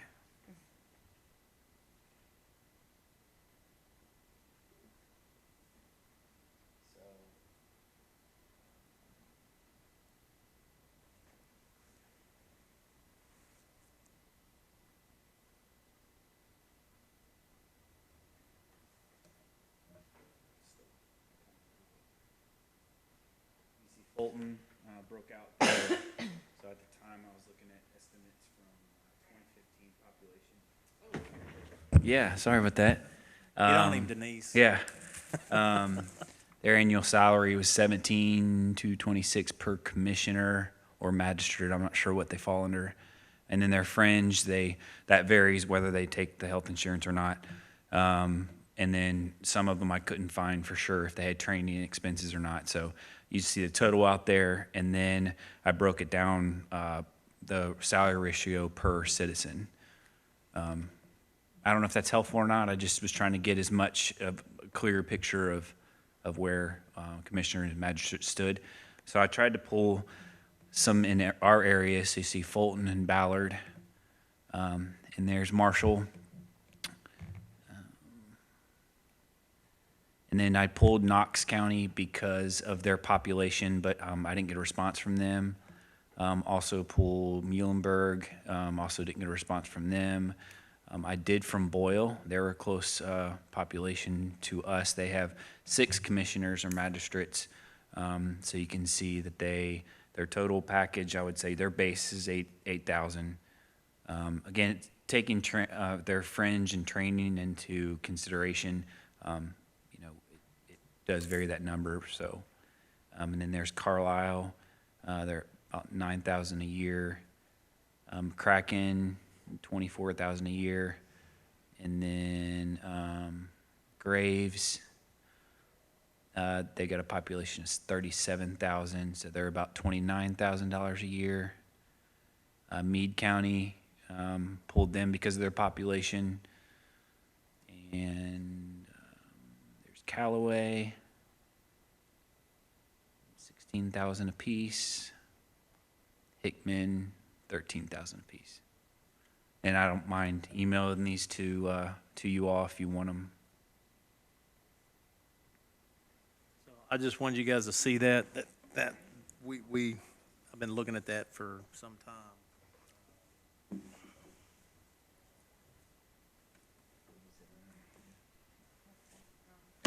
I think that's what that each one we paid for travel.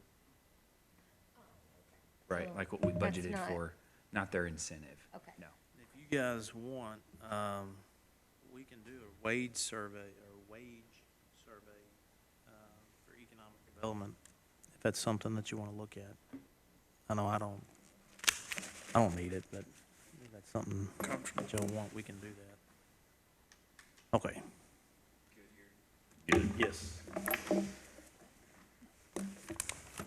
All right, we left off page 13, off appropriations budget, road department.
Start over in salaries.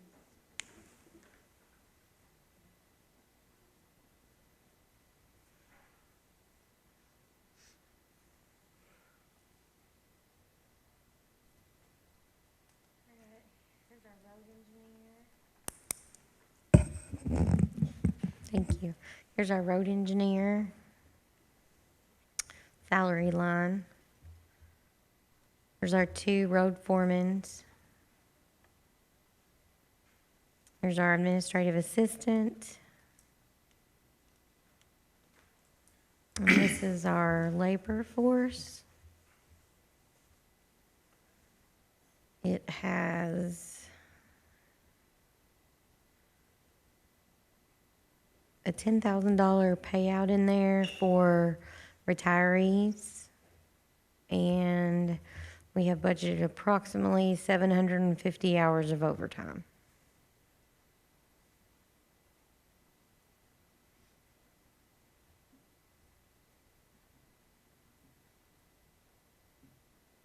And we have 2, well, actually 4 part-time positions. We have 3 part-time positions that work 6 months out of the year, 40 hours a week at maximum. She could reduce that length, but it cannot go over 6 months. But those are the individuals that follow the mowers when they're got mowing season going on. Then we have recently brought in a person at 16 hours a week at $12 an hour to spray for mosquitoes.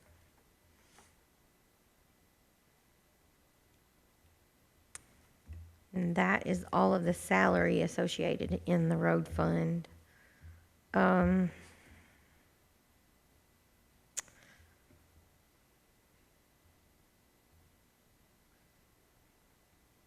There is office supplies, employee training that the road department has. This is like training that the employees can go to for like pesticide training or that kind of thing, but it's also could be like lifting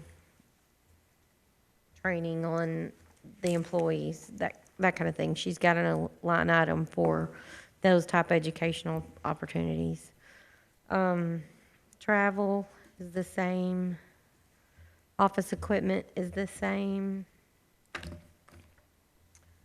State paid paving is $193,944. That is the amount that Michael Oliver brought a few weeks ago to court, and told us that that's what the state is budgeting this year for their allocation to us. We have in county paving $1,003,000.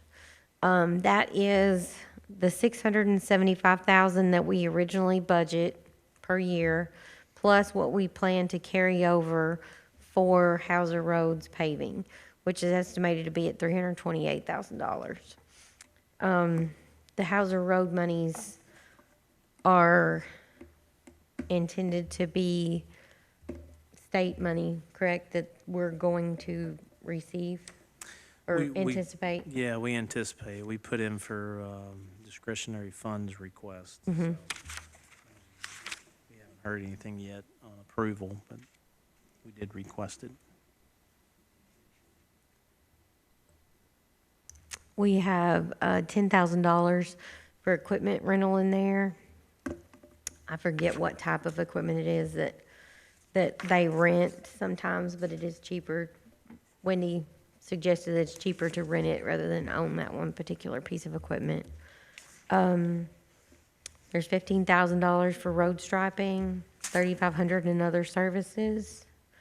Building repairs and expenses at the road department is $16,000. Cleaning supplies, $2,500. Their road and fuel has been moved into the county bulk line item. Road materials is $200,000. Pipes, culverts, and sewers, $100,000. Sign materials, $28,000. Salt, $100,000. Uniforms, $7,000. This is Benton Soil and Water Conservation District repairs, $40,000. Physicals, $22,000. Parts and repairs, $180,000. Hang on, did you say 2,000 or 22? 2,000. I started to do it again. 2,000. Utilities is 20,000. Miscellaneous is 1,000. Equipment debt service is 122,000. That is the leased vehicles and the grade all payment. There is equipment for 30,000 in this budget. And I'm not sure what equipment that is necessarily. I don't remember.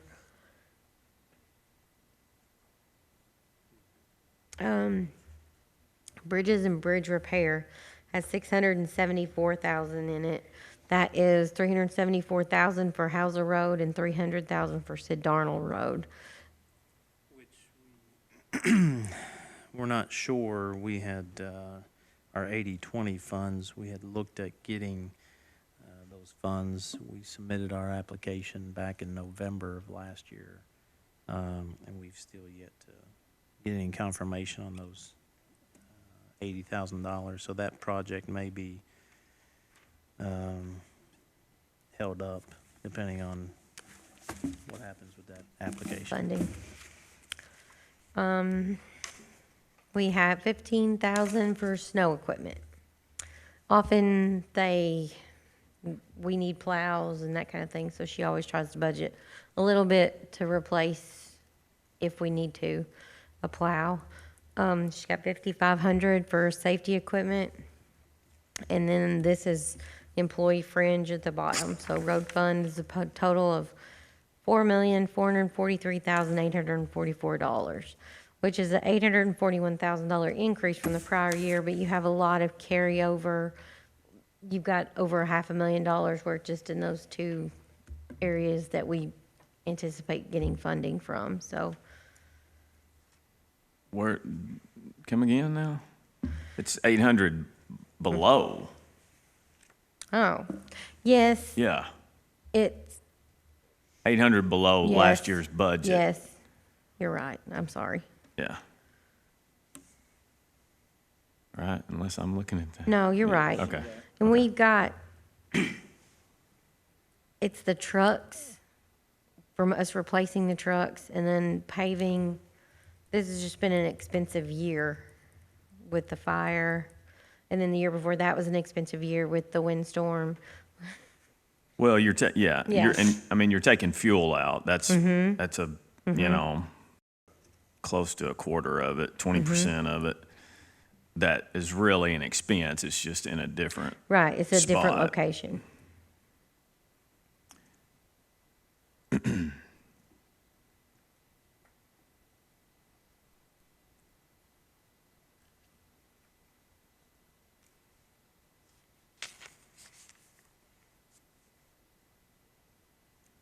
Jail fund?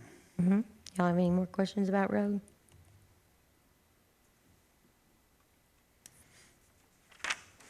Okay, I'll switch over to payroll for a few lines.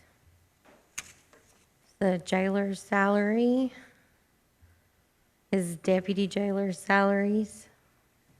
These do reflect $1 an hour increase for his employees, with the exception of his chief deputy jailer, and his is a $2 an hour increase.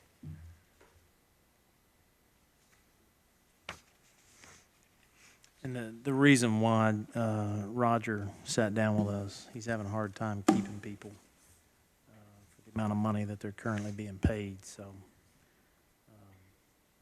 he felt the need to raise the pay so that he can retain people. And Yeah. get people to apply for. He starts them at $12.50 an hour. I mean, and they got to be able to pass a drug test and work nights and weekends, and that's just not a very competitive wage. Very stressful job, too. Mm-hmm. And he had, I think he had budgeted, I know this year, I think last year, an extra deputy, but he never filled it because he couldn't keep people to fill it. He can so- fill one, and then he'll lose one. Yeah, so,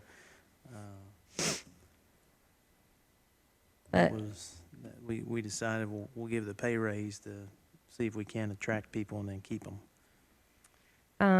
this is his office assistants. And this is something new, and Roger came in and talked to Judge and I about this. Roger feels like he can save money going back to the way he did several years ago when he had a doctor and a nurse similar to on staff, at least contracted. Currently, he has a health group partner that he works with, and that is going up 5%. So, Yes. I don't know. Yes, yes, yes. Yes, if that's the monthly amount, then yes, that would definitely go up. So what he is proposing is hiring a nurse, it's the exact same nurses that health group sends to him, having her on staff probably more hours, and then having a doctor on as contract labor, so the doctor would have to provide their own malpractice and that type of thing. There were still some boxes that he needed to check before he was ready to go with this plan, but this plan is not budgeted to cost any more than his current plan. Just to see if this would work. So this does have a nurse on as an employee, but then the doctor would be contract labor and be paid out of a 1099. And I think, wasn't he supposed to find out if the liability, Yes. With the nurse. Yeah, he was supposed to find out what insurance she would fall under as far as malpractice. And from my experience, I believe it would fall under the doctor's malpractice, but he was going to check with Kate to make sure. and I know there's some, say it again. I said he was going to check with Keiko to make sure, but I believe he would be, that nurse will be covered under the doctor's malpractice insurance, but he was going to double check before he made this decision. So the county wouldn't have any additional liability? No. If that's the case. Yeah, I mean, if she's fallen under the doctor's malpractice, then it wouldn't be an additional cost. Of course, malpractice is more of a, that umbrella policy pretty much covers everything. So, working in a doctor's office, we didn't have to insure each nurse, but they were also employees of the same employer that the doctor worked for. So I don't know how that arrangement works out with the doctor and a nurse that aren't employed by the same person or employer, but he was supposed to be finding all that out from Keiko. I do know that there's some other counties that have contacted me. They're watching to see, and if Roger does this, they're definitely interested as well.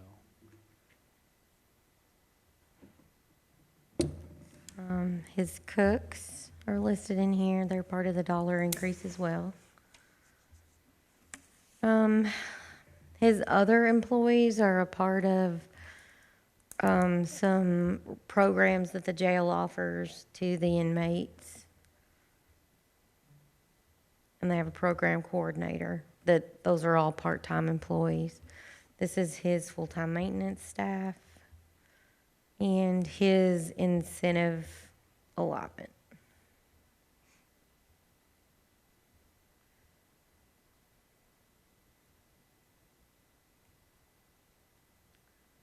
This still has pest control in it. Did we mean to eliminate that, or is?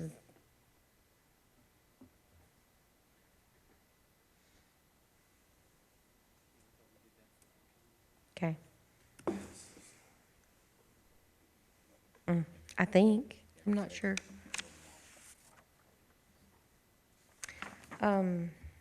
Cleaning supplies, we bumped up a little bit. And when Roger says cleaning supplies, he means that's personal hygiene products, that's laundry detergent, that's dishwashing detergent, that's actual cleaning Windex cleaning supplies. That is a whole lot of things in one area. Food, we bumped to 300,000 just because he's running a high number of inmates. So it costs more to feed a greater number. Didn't he? I think he said he was running around 250. Is that what he said?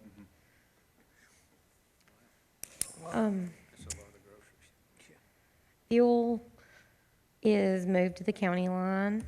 Linens is 3,000. Office supplies is 5,500. Prisoner clothing 1,750. Staff uniforms 6,000. Bond 205. Outside medical care and prescriptions.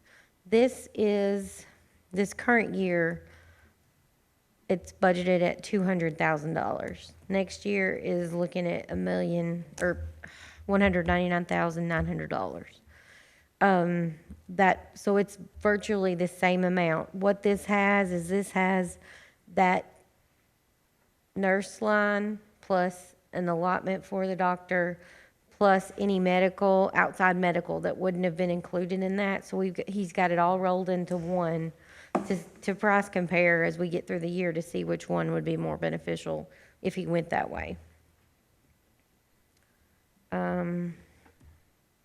Training and travel is 7,000. Utilities 25,000. Or am I off? No. Utilities is paid out of the general fund. Building maintenance or repairs is 25. Equipment repairs 15. Miscellaneous is 1,000. Office equipment 3,000. And then he has equipment listed in here at 55,000. He would like to see his jail have a new kitchen by the end of next fiscal year because they're running on the original equipment from 1992 down there. And it has more than exhausted its lifespan. So he feels like he really needs to get started on replacing some of that. A few years ago, we had an energy service group come through here. We selected the group, but we never acted on that grant project. So those upgrades still haven't been made, and Roger's still functioning with really old and inefficient kitchen equipment. So during the end of this fiscal year and next fiscal year, he'd like to begin that upgrade process. So we got 55,000 budgeted there. And then he has fringe listed. And he's about 19,000 above where he's budgeted currently.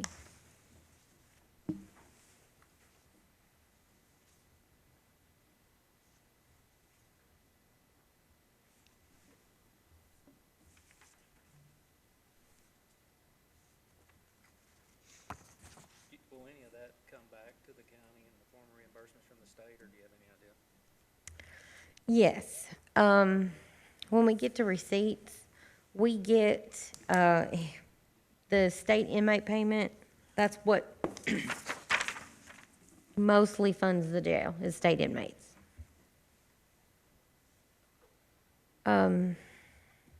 Our grant fund, this is where the KIA project is coming out of currently. The grant fund is just the name of the account. And it's an empty, pretty much empty account that we wash through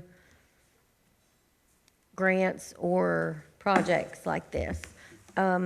Typically, I've learned over a few years, don't budget anything there, because if you do, you have to exceed that before you can add to it. So you're better off to not budget anything, and when you know your specific amounts, then propose an amendment.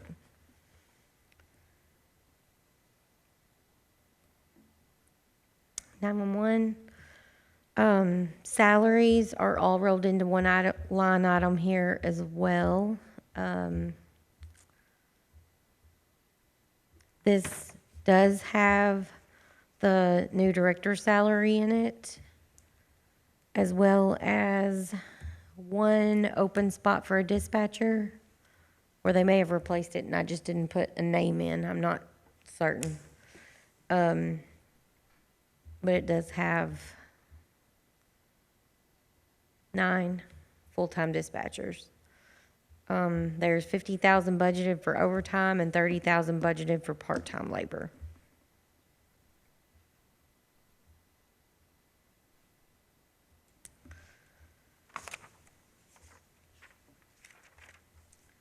They have 500 for advertising, 4,000 for office supplies, 900 for uniforms, 300 for dues and subscriptions, and phone services is 60,000, 10,000 for travel and training.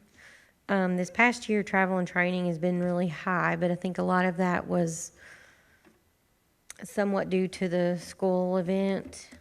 And then they did have a little bit of turnover, which creates more going to academy back and forth. So if we continue to have a higher turnover, you're gonna need to fund that line a little bit more.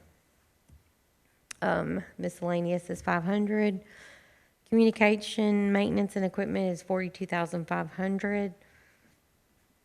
That, I believe, I think that has the Interact agreement, and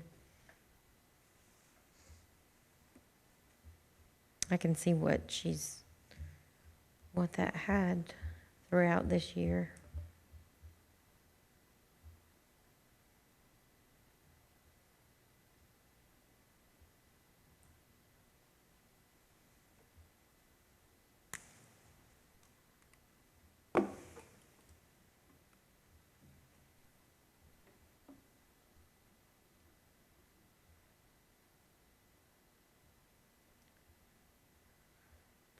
Like the CAD, that's Interact, isn't it? CAD system. Maintenance fee. That's maintenance fee.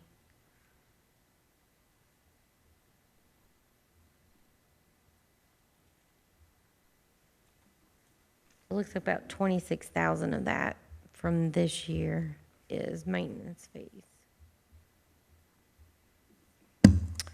And office equipment, 5,000. And the rest is fringe. So 911 is $825,700.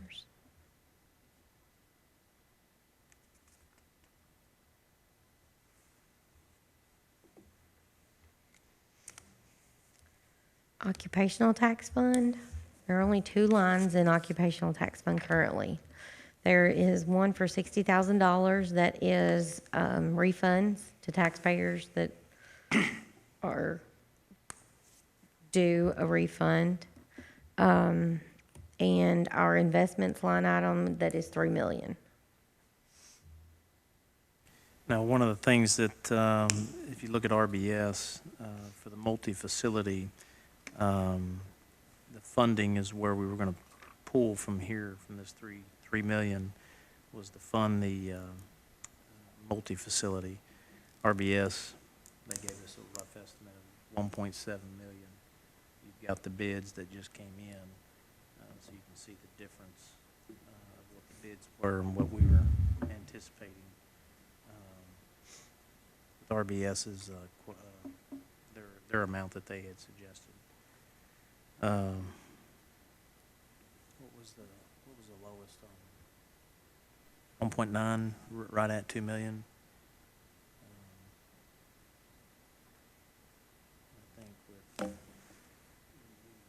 look at that investment, you know, in years past,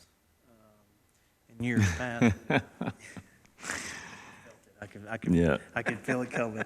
At years past, you know, I can go all the way back to when we had the flooding in 17, the fire with purchasing all the equipment and everything.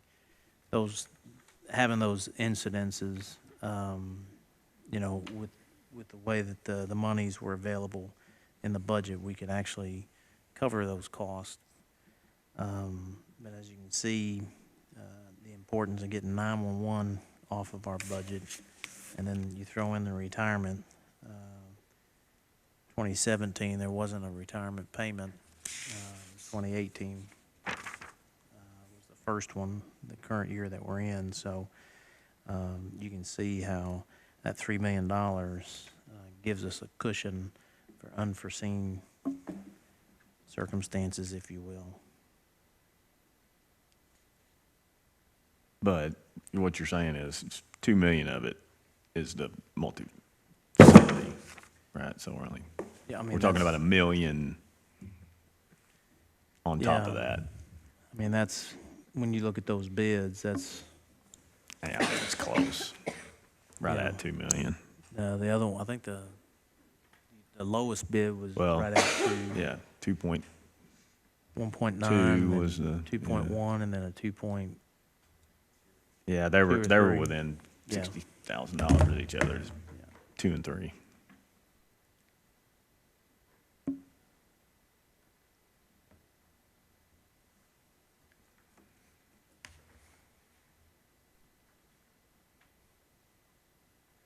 Y'all ready to move to ABC?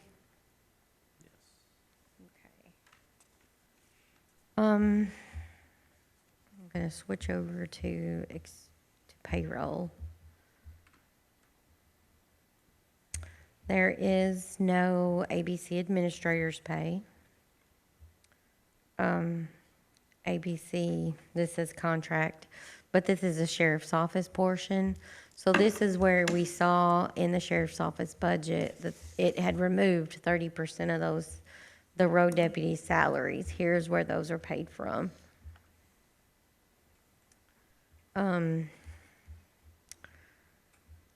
ABC administrative assistant, this will be determined by the sheriff to who these duties are going to be assigned to. I believe that's going to be Deputy Rudd. They will take on these enforcement duties. Then you still have a section that applies to the treasurer's office. This doesn't increase our pay at all. It just pulls a portion of what we make from ABC, just like the road deputies. That way that we can have a proper account as to how much ABC costs. This is where we write checks, reconcile bank accounts, that make deposits, all those type of things. So beginning with this budget, then those responsibilities that you have currently are gone. May 1st. May 1st, they went to the sheriff's. Oh, May 1st. Okay. So I could use this one. Hey, I got my own.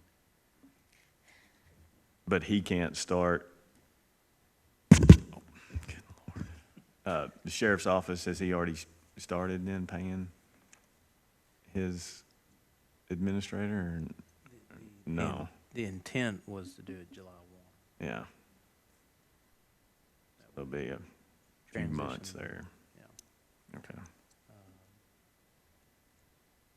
It's a good question. And, you know, I just want to make sure, and you guys know this, not me, and I guess it's better for the sheriff's office to tell us. I mean, I'm just interested to see not having a full-time if we're having any more issues. Do you feel like we're having any more issues that are, you know, as far as enforcement? What I hear is loud noise. Yeah. That's, if there's one complaint, it's loud noise. We talked to Jason about some type of a loud noise ordinance. But as far as like alcohol, Right, as far as it, I mean, you've got patrols are still going on. The federal overtime, they're working the federal overtime. So what they do is they work the federal overtime for alcohol, and then they're probably patrolling those areas where there's alcohol being sold. what Yeah. about the like spot check Yeah, stuff? They That's do, they go through bar checks and stuff, I'm sure. and the police. I'm the sure sheriff's they office. can. when Deputy Rudd he works, like Sundays would be a good time to go out and do some checking to see. 'Cause the only thing that we've really dealt with is whether stores are selling on Sundays when they shouldn't be. I mean, outside of that, once that alcohol leaves that establishment, it would have fell into the sheriff's Sheriff's office's office. enforcement anyway. Yeah. So, really, as long as they're regulating their sales and their distribution to, customers, and then keeping up with their regulatory fees, everything else is out on the road anyway. So, Okay.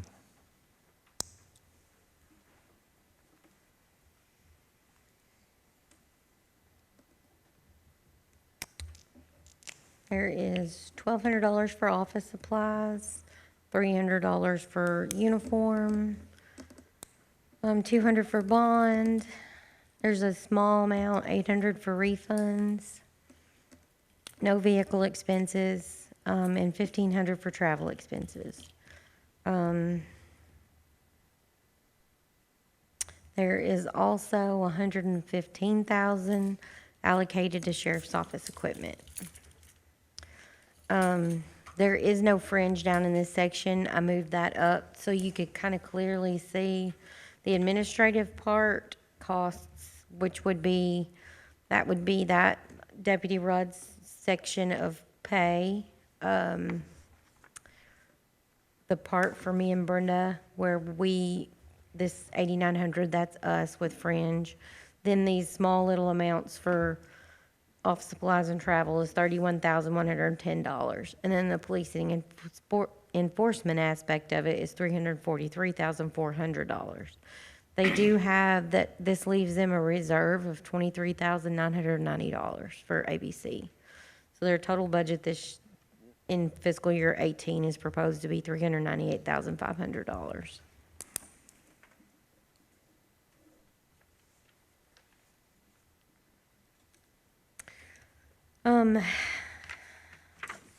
Building inspection. Building inspection office staff. This is 40% of Casey Counts. He's split between GIS and building inspection employee. That's 40% of his salary plus 40% of fringe. That is FICA and retirement. Health insurance stays with his GIS position. This has $1,500 for your board members' pay. They get $50 per meeting. Inspectors' pay, they both operate off of what is higher, 80% of fees. I take that back. Randy Duke, residential, operates off of $40 an hour or 80%, whichever is higher. Plus, he has a travel stipend and a vehicle stipend. Larry Spears is simply 80% of fees. Office supplies is $2,000, bonds is $2,000, refunds $1,000, and travel $9,200. This is where Randy's stipends are in this travel line. They have a reserve of $24,300 and fringe of $13,300. Total fund $203,000. Building inspection. Can I and- ask something here when it comes to building, just because I had someone mention this to me not too long ago, and comparing us to McCracken County, which you know Yeah. hurts when I hear that. I thought, you know, and I asked for an example. Give me an example, and don't have one yet. But I guess I just say that to say, do they continually? I mean, is that a changing number as far as the fee schedule, or I mean, did I think the did they board, go out and make sure that we're in line with other counties like ours? Their last change, I want to say it was last fall, if I'm not mistaken. As far as, it was a minor change on the actual fees. But as far as going out and comparing, the board sets those. So I don't know where they're getting their rates from, Yeah. but the board sets those. And then they send it to us. Is it in the ordinance? So are you asking, do we compare to other counties, what the? Yeah, I assume they did that when they said it, but It was October.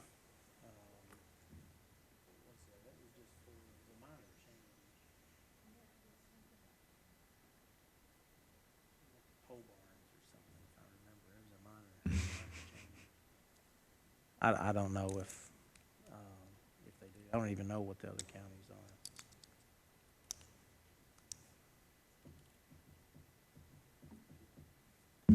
well, like I said, It'd be I hard asked, to find out. no, yeah. Like I said, I asked for an example and just have not been given one yet. Not by them, but by the person who mentioned it to me. Oh. You know, his concern was small business fees versus, you know, is that the same as we charge when we're, you know, electrical inspections at Westlake, you know, and I said, I just don't think they're comparable, but it's okay. I can have that She discussion can with them send you off the last, what we've got. rate schedule or whatever. Okay. It was October when they changed it, yeah. Can you pull that up?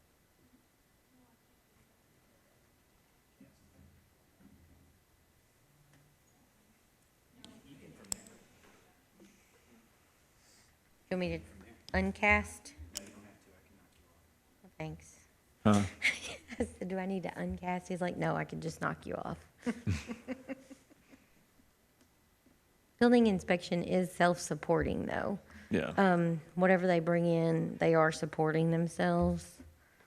And if in the event at some given point in time they were not, the plan was that you look at the past year and you take into consideration where those inspections are from, and if you're $100,000 short, which is not gonna be the case, but for ease, if 75% of the inspections were in the county, we would bear $75,000 of that $100,000 shortfall. If 10% were in Benton, they would have 10. And we would put a percentage to both us, Benton, Calvert, and Hardin.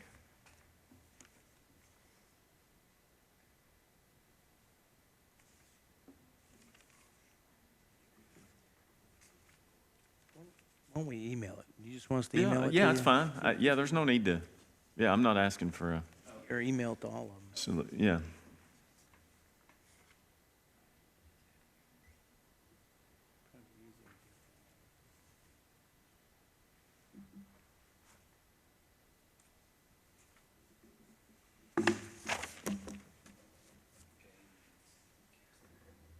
Okay.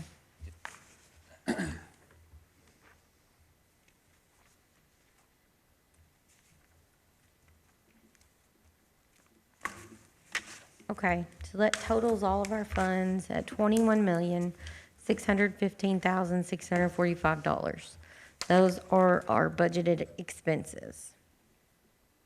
Oh, I didn't know how to recast when you cut me off. Sorry, sorry.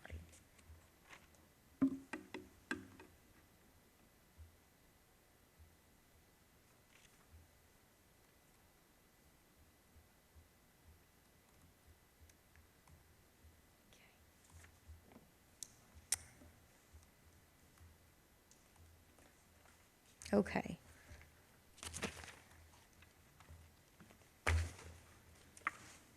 You want to go to carryover or receipts or? Let's go to carryover.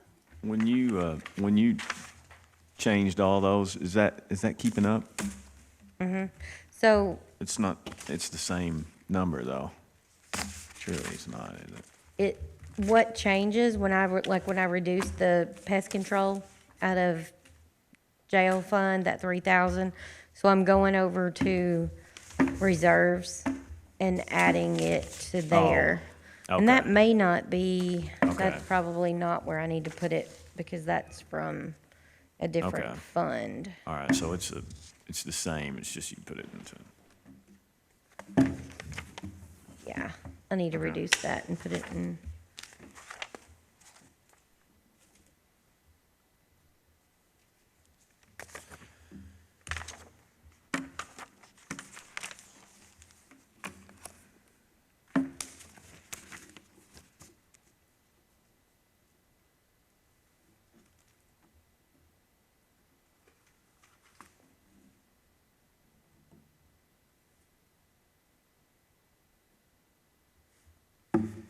Business is the same as industrial, Mark.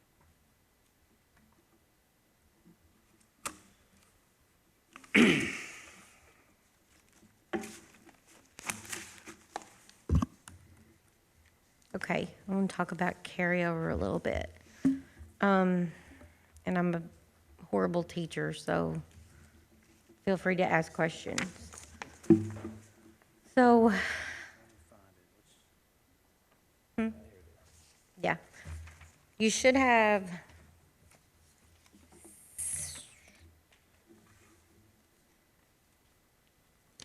six different pages that are got colors on them.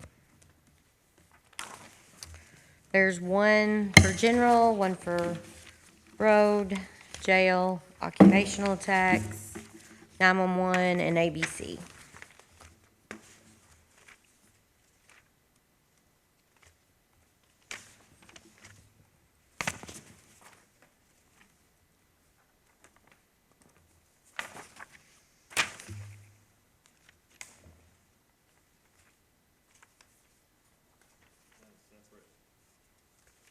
Yes.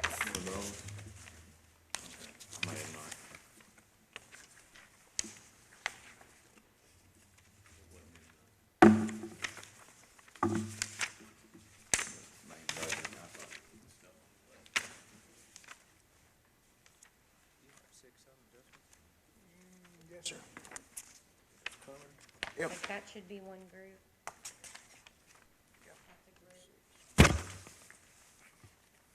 That's a group. That's a group.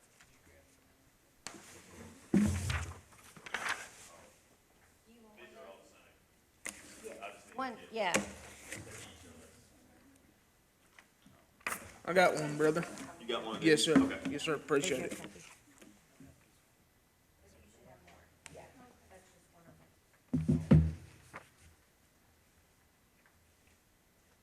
That one's just general.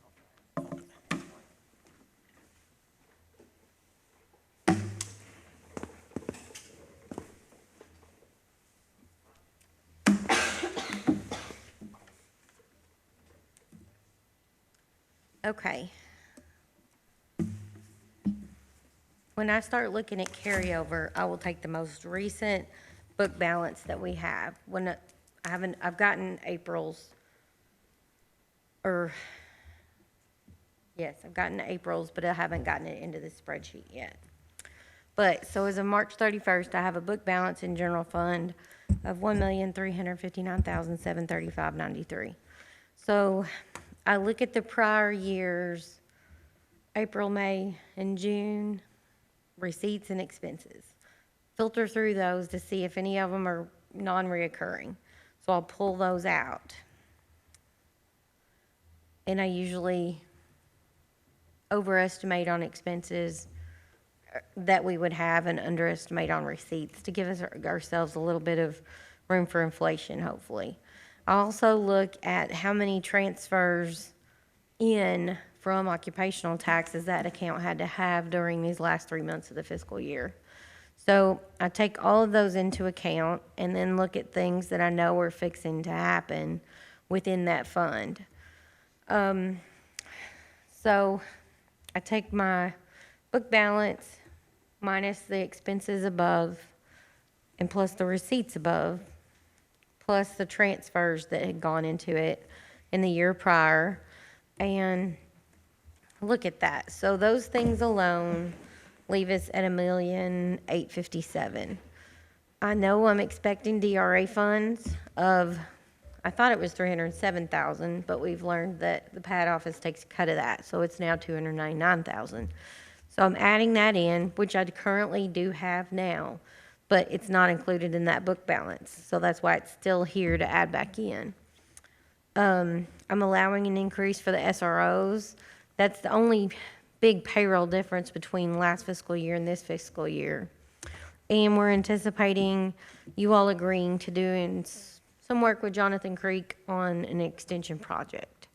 There's no other big dollar items that I'm necessarily aware of. So that takes us to $2,014,000. Well, I am not going to estimate a $2 million carryover for general fund. It's just too tight.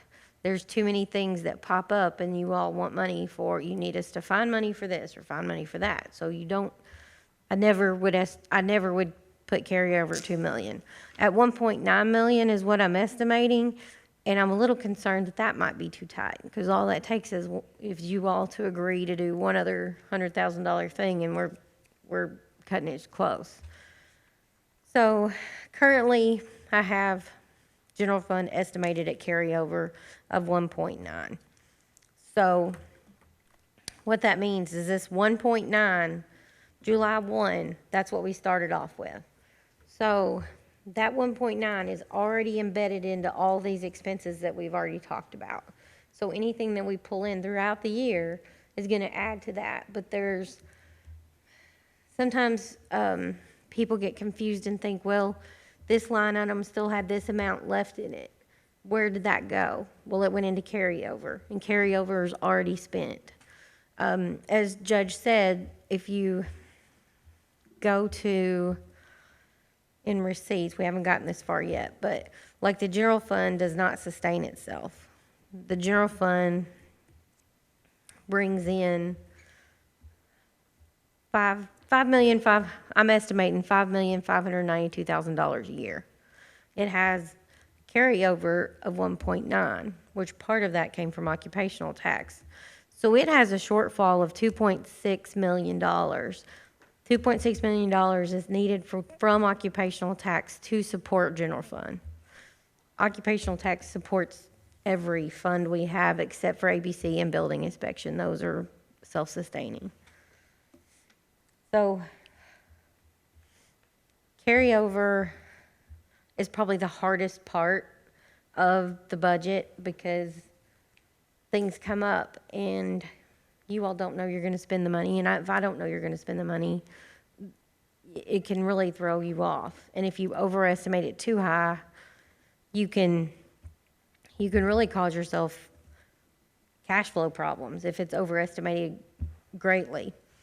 On the flip side, if you underestimate it, you have money to carry over that was unanticipated. So if we've budgeted to carry over 1.9 million in the general fund and we actually carry over 2.2 million, well, then you've got $300,000 that come mid-July.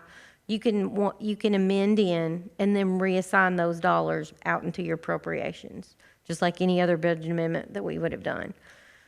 So, road fund, for instance.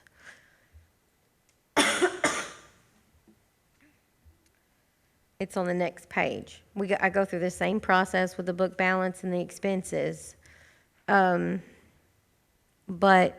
I know that county road aid, the agreement there, you will never get 100% of what you were told you will get in that year. You get probably 90% of it. So I never budget that 10% that's left from the prior year into their carryover. Because what that does is that gives them about $100,000 to $170,000 cushion throughout the year for projects that come up or emergencies that come up. In probably August of 19, you all should get a payment in that range between 100 and 170. I think it was 150 last year. That will be for the remainder of the county road aid dollars from the fiscal year 19. So that's pretty quick turnaround for road purposes, but it's a big help in your budget to have funds available to amend in throughout the year. So it's important not to overestimate carryover. You want to keep it as close to accurate as possible, but to also leave yourself room to breathe. But that's the process that I go through with all of the funds.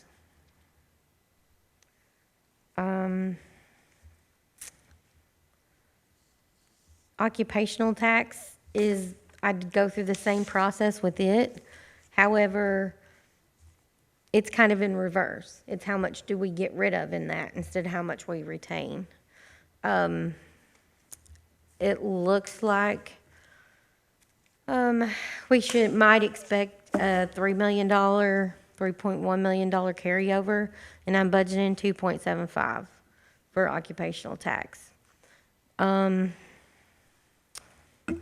As we move through the year, within a couple of weeks, I can update these numbers because I'll have April numbers put in there, and get a little closer to accurate. But say the jail fund, if the jail operates mainly off of state inmate money.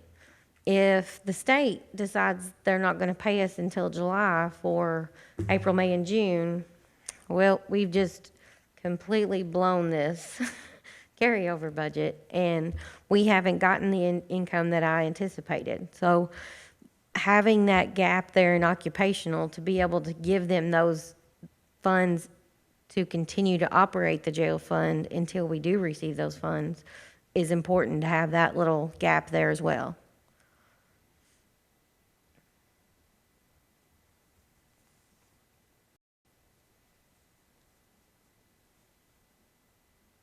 Do you all have any questions about that? Basically, what you're looking at is all of those anticipated transfers from all the other accounts other than the OTA. Add up to the 3.89. Yes. Yes.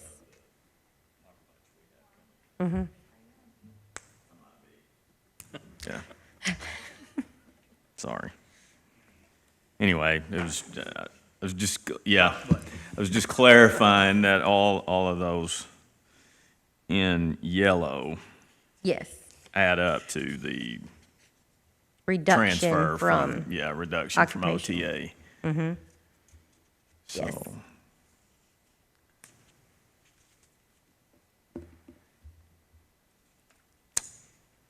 Carryover is probably the hardest part, only because it's the most unpredictable.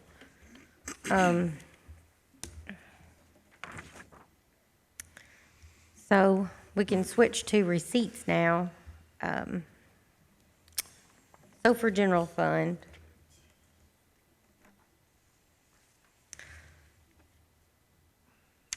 I have budgeted 1.575 for real property tax. So far, we've gotten in 1.672.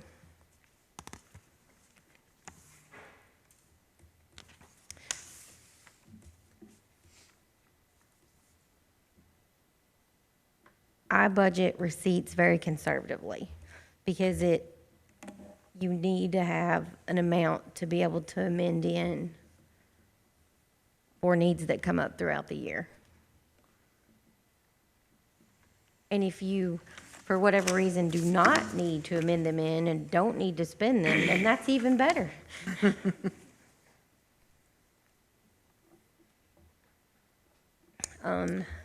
Tangible is at 195. Tangible fluctuates, and it's really hard to keep a read on it.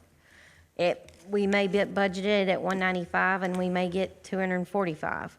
We may budget at 195 and get 180. It's very uncertain. Motor vehicle tax.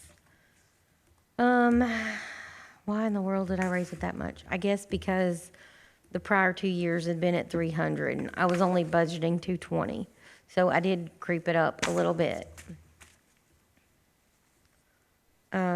But that's one of those things, if gas jumps up to $4 again, that will go back down. It will take a halt.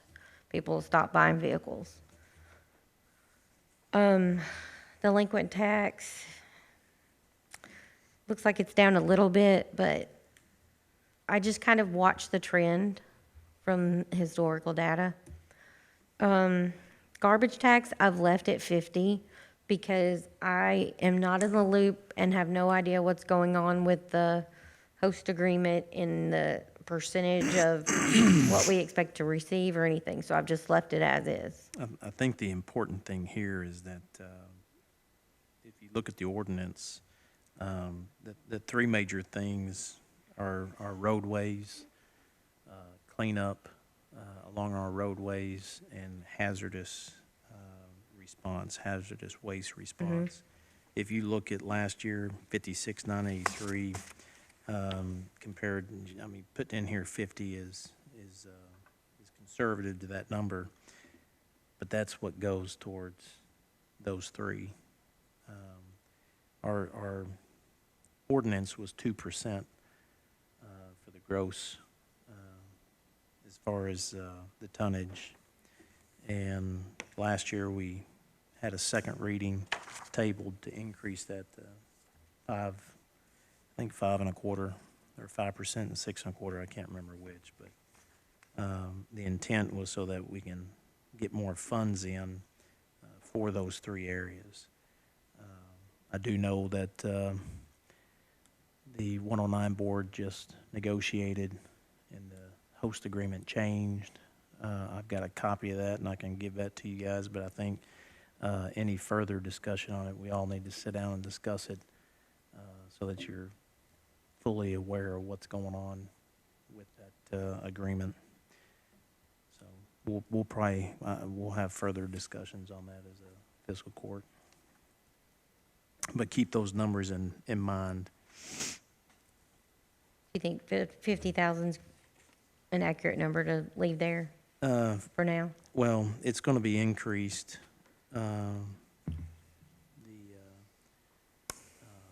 Amount's going to be increased to, I think it's 5 1/4 and 6, or I can't remember which, 6 1/4 and 5. But that's the intent. That's what the intent's been. So I don't know the dollar amount of that. I know we can put we can get a rough number based off the tonnage that they have coming in. Okay, So that's probably going to change. okay. And you'll have an effective date as to when that change goes into effect? Okay. All right. State collected, there are certain taxes that the state collects from certain entities rather than the county collecting that. I'll be honest with you, I don't really know what those requirements are, but they send us a check for these omitted taxes.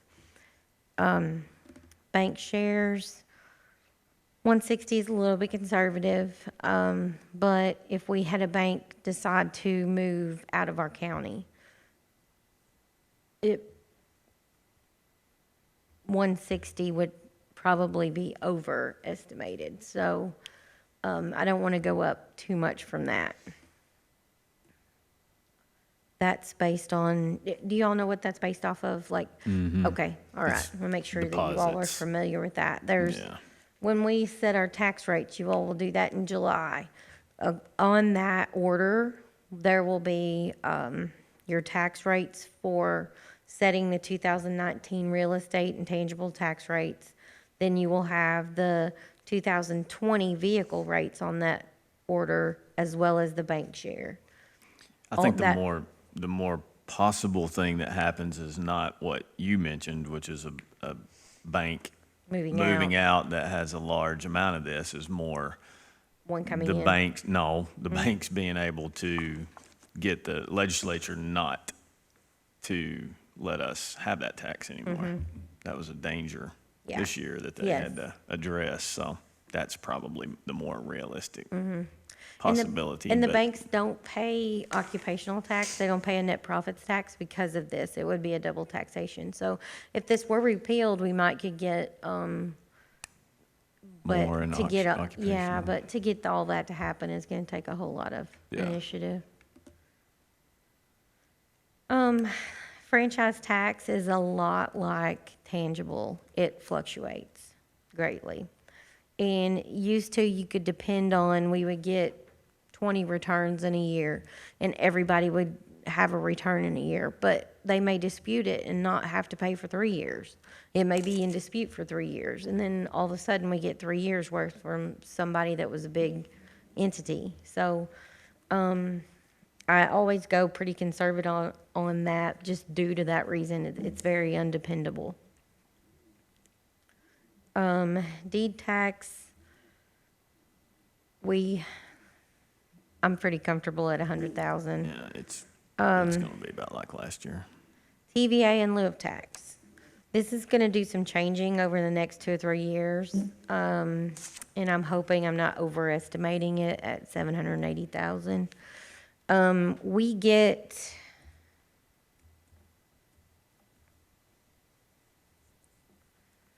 about $380,000 a year directly from TVA as a part of an agreement that we had for the Duke Energy property.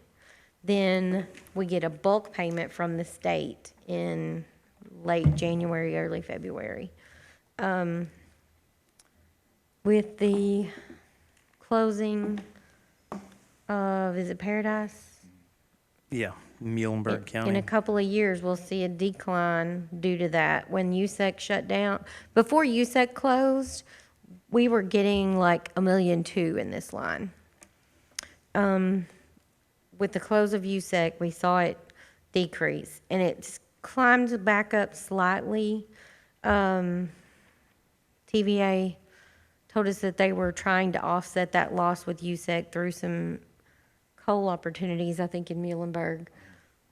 So I know Judge and Brad have both been involved in talks with TVA as to what to expect in those taxes in the next coming year, but I think I just got back from Knoxville, and the presentation with TVA, we'll be going back to the 2015 year. If you look at TVA, there's 7 states, but because of direct lease of property, of assets, Mississippi is the 8th state, but it's 5% of the gross. There's a formula that they use. Kentucky, when they receive their monies, Kentucky has their formula based off of assets, and certain percent goes to fiscal courts, certain percent goes to school districts. And, you know, when Paradise closes, you know, their school district's gonna lose about $7 million, if it closes. Now, I know there's still discussions going on. I think they've got somebody that's looking at purchasing it, a company looking at purchasing it. But if, worst case, if that asset were to close, you know, Muhlenberg County School District would lose $7 million. The fiscal court would lose about $2 million. So that $9 million goes back to the other 7 states, or 6 in that case. So that will affect what Emily's talking about when USEC shut down. That will affect us in some degree. Now, there is another plant that's looking to close in another state, and if that plant closes, then those monies will be divvied out to the other 6, 7 states, which would put some other monies back into to our dollars that the state's going to receive. So it is it's a moving target. The best thing that they could tell us was 2015 fiscal year dollars, which I think is 32 million compared to like 38 million. So that gives you an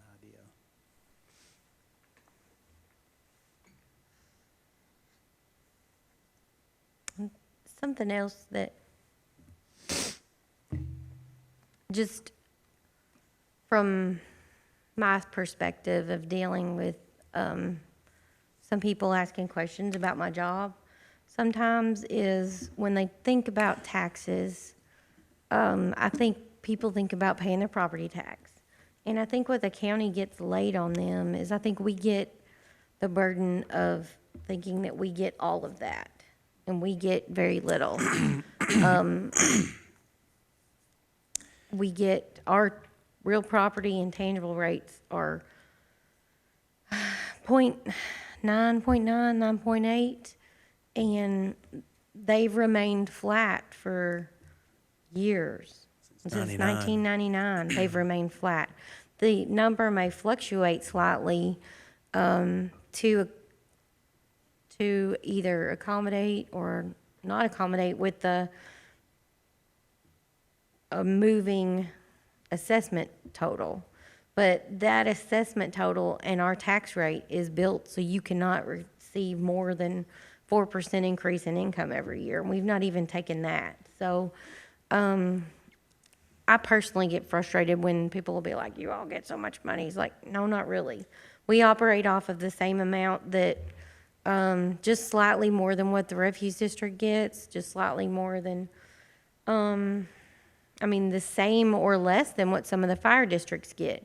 It's just, they just have a smaller area of constituents where we're countywide. Yeah, one of the things that actually we're looking at doing is trying to educate people on where the tax money does go. And majority of the taxes, a large amount of taxes in this community goes to the state. And when you start to see those numbers, and then I look at it as, okay, that's fine, I get it. The state needs to get taxes, but what are we getting in return, you know? So one of the things we're going to start doing is trying to, with the county update, is to try to educate people on the taxes. Because there's a lot of people out there that do not know. Sorry, I just kind of jumped off there on a wild goose chase, but TVA, no, this is not TVA, Fish and Wildlife in lieu of tax. This is where we have federal land, Clark's River Refuge. This is in lieu of property tax payment because they do have land that we cannot make subject to property tax since they're a non-taxable entity. So it's $21,500 roughly. They, at the federal level, they've had some issues going on in that department for a few years. A couple of years ago, they sent us $120,000, and we're only supposed to have sent us like 12. Then this past year, they haven't sent us anything. So I'm not real confident in that $21,000 figure, but they're going to give us what they're going to give us, and that year that they gave us a lot more, they asked for that back. Electric plant board, this is the same type of thing as TVA. This is where Paducah Power and Benton Electric have property in the county that is in lieu of them paying tax. Excess fees, this is the amount in the clerk's 2019 budget. That's the number that we have to put there to match him. Can I stop you there? So question, if that, I get that, so that's out of his budget, but we have is deed tax not in his budget already? he collects it and then distributes it to us monthly Okay, so we're not or quarterly. double, Deeds quarterly, okay, yeah. all right. So I was that- just making sure that, because I thought that was on his budget, and if it was, then wouldn't it already be in the 205? It is, but what his 205 is that's he gets to take a commission off of that Right. deed tax. So this is what's left of those commissions and Okay. fees. As long as it's just, I just want to make Yeah. sure that it's not Yeah, no, that's a good Double. question. thing, so, okay. Telecom tax, this we get directly from the state. It's around 6,600 a month. I will be honest with you, I don't have a whole lot of background with it. It used to be a part of franchise taxes, and it got broke off in some legislation that had to do with 911, I believe. But we get that monthly direct deposited, $6,600. Park fees is a new line. We don't know what to expect from park fees, and that's assuming you all put in place a structure within those park funds as to how and what the county will get from those. So this is lowball number, about $2,500 a year. I think the main thing about that is to keep accountability of the dollars that are right. collected. The ambulance grant, normally I wouldn't budget any grants, but Brian Cutzinger is very good at getting this grant. It comes from West Kentucky Community and Technical College, and it's $10,000 a year. I don't exactly know how or why we qualify, but we do. So I do anticipate that every year. And we talked about the PACRO funds, and right here, we have zeroed them out, and this level, they are located down in here further. Right there.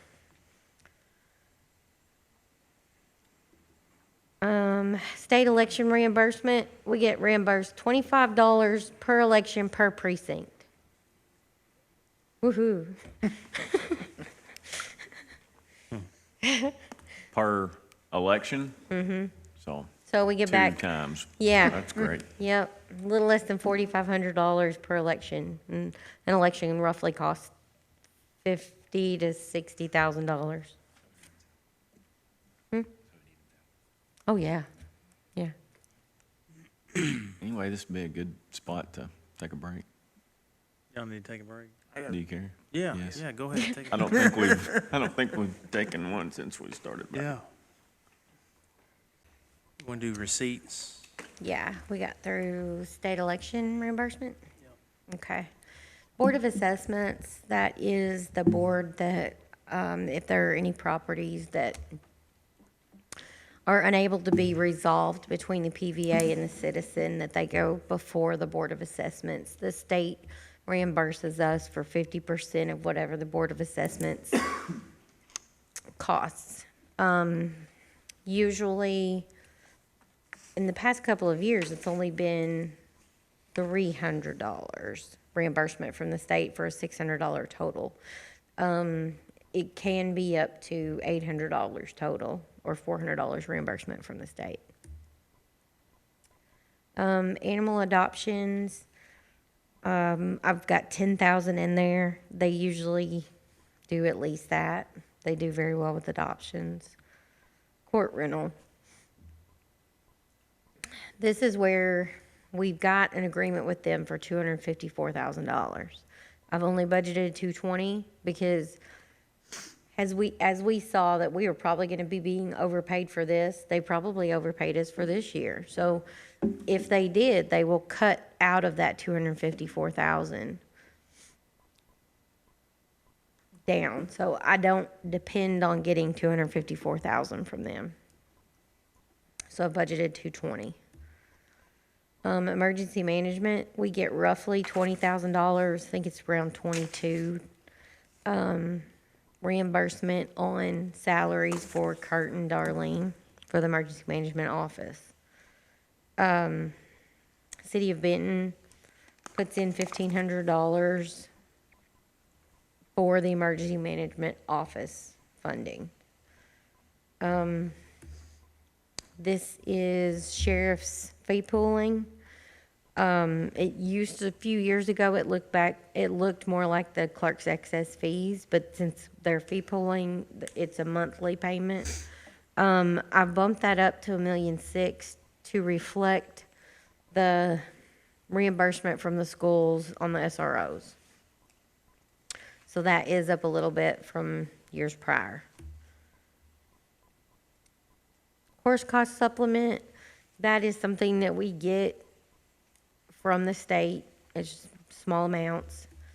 GIS fees, this is GIS charges mainly utilities to track what they have in the ground. Did Andy say that, have we heard I from him? haven't as heard from far him. as- He's supposed to be looking, if you look there at the actuals for this fiscal year, it's $65. He thinks that when that was sent out, maybe it didn't get sent out to notification. So we had talked to him, he's supposed to be researching that. So hopefully that's the case. The information was sent out and it just didn't receive, or didn't hit the intended location, so. Payroll reimbursements, I have reduced that, mainly because refuse district, we're not supplying those services anymore. We won't be getting that reimbursement. And this is more of a realistic reimbursement than what an actual reimbursement would look, or this is an actual reimbursement probably from sanitation versus what we bill them is gonna be closer to $77,000 a year. If they can pay $77,000 a year, that's fantastic. We can amend it in and appropriate it then, but I don't wanna plan on getting that much from them and then not be able to. This is where the Arts Commission reimburses us on that loan. That's where that washes. Budget 1,000 just for little miscellaneous items. Sometimes it's like rebates off of some equipment we bought, something like that. This is Southwest One debt service funding. This is the $95,000 that we anticipate getting from PACRO to make that expense wash. Estimating approximately $12,000 for interest in general fund checking. And as we talked about just a little bit before, we'll need $2,616,501 from occupational tax administrative fund to make ends meet with general fund for a $10,108,646 budget. So, just out of curiosity, were those reimbursements in 16 and 17 for health insurance, and then we had budgeted like it was going to Yes. happen, and nothing in 19? What's the? I've asked Bill and Holland about this. There was a bill that we participate with Kentucky Employees Health Plan, and there was a bill that said we would get back X number if we were participating in them. I haven't gotten anything this year. I got no notice that anything had changed, but I've not gotten, when I've not gotten anything this year, and Pill and Hollins didn't know anything about it either. They, like McCracken is, I think, similar to us, and they hadn't gotten anything either. So, You mean they were surprised that we got it in the No. first place, or they don't know why we haven't received it? they don't this know why year? we haven't, Okay, they don't know of any change, but yet of why we haven't. don't know why we haven't received it either. So, rather than plan on it again and not get it, I've zeroed it out. Okay. So that's not like where we would get back, didn't get back money for, It's from just, it's just for workman's comp participating or- with them, with Kentucky Employees Health Plan. I don't know whether it's because, I imagine it's partially because they are a self-funded entity, and so maybe that they give back a portion. But quite honestly, when we look at our premiums versus our claims, we're generally upside down. So from that aspect, we don't deserve any. Oh, way to go. Way to put that out We're there. just not Thanks a very lot. healthy. I've removed the Port Authority, but I will pull some of the older, I'll have to pull my backup from some of the older deposits and see if it tells me what house bill that was, to see if I can kind of figure out what's going on with that. So we're not gonna put any anticipated money from the Port Authority for that one-time money that we're getting. You talking about on the salary? No. No, I think he's talking No, about I'm the talking about like the dissolution, dissolving it. Do we just, Yeah, we'll just amend it in. We don't know what, the intent is to, if we can pay off the loan with the land acquisition, or the land that we got for the industrial park, then the line extension, get the TVA, in lieu, dollars to pay the line extension. And that way, the line extension is not on our budget. That would be the goal, to use those monies to basically pay off or pay towards the industrial park.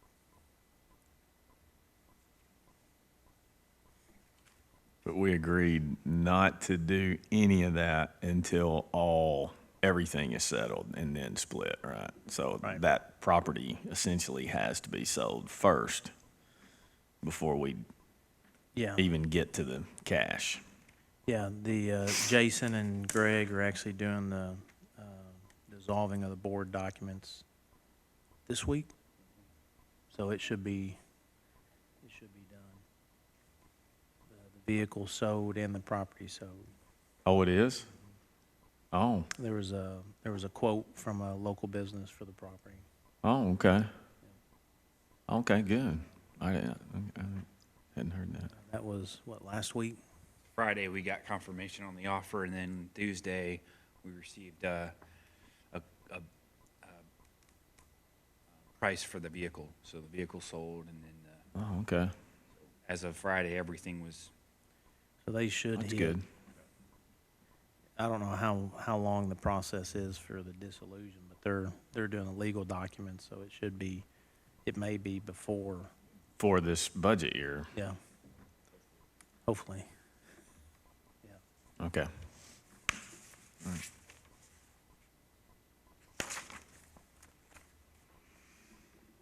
Okay, road fund.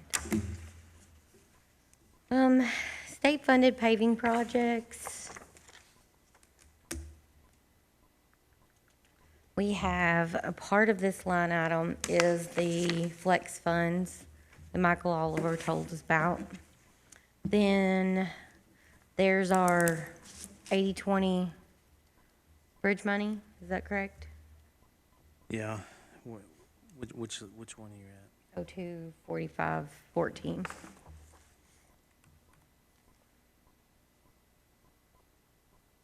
Road. Yeah. The 80/20. I've got the 193 and 80,000 and a 600,000. We haven't been approved, the application that was submitted in November for those funds hasn't been approved. And I don't know if we're gonna get approved. Okay. We're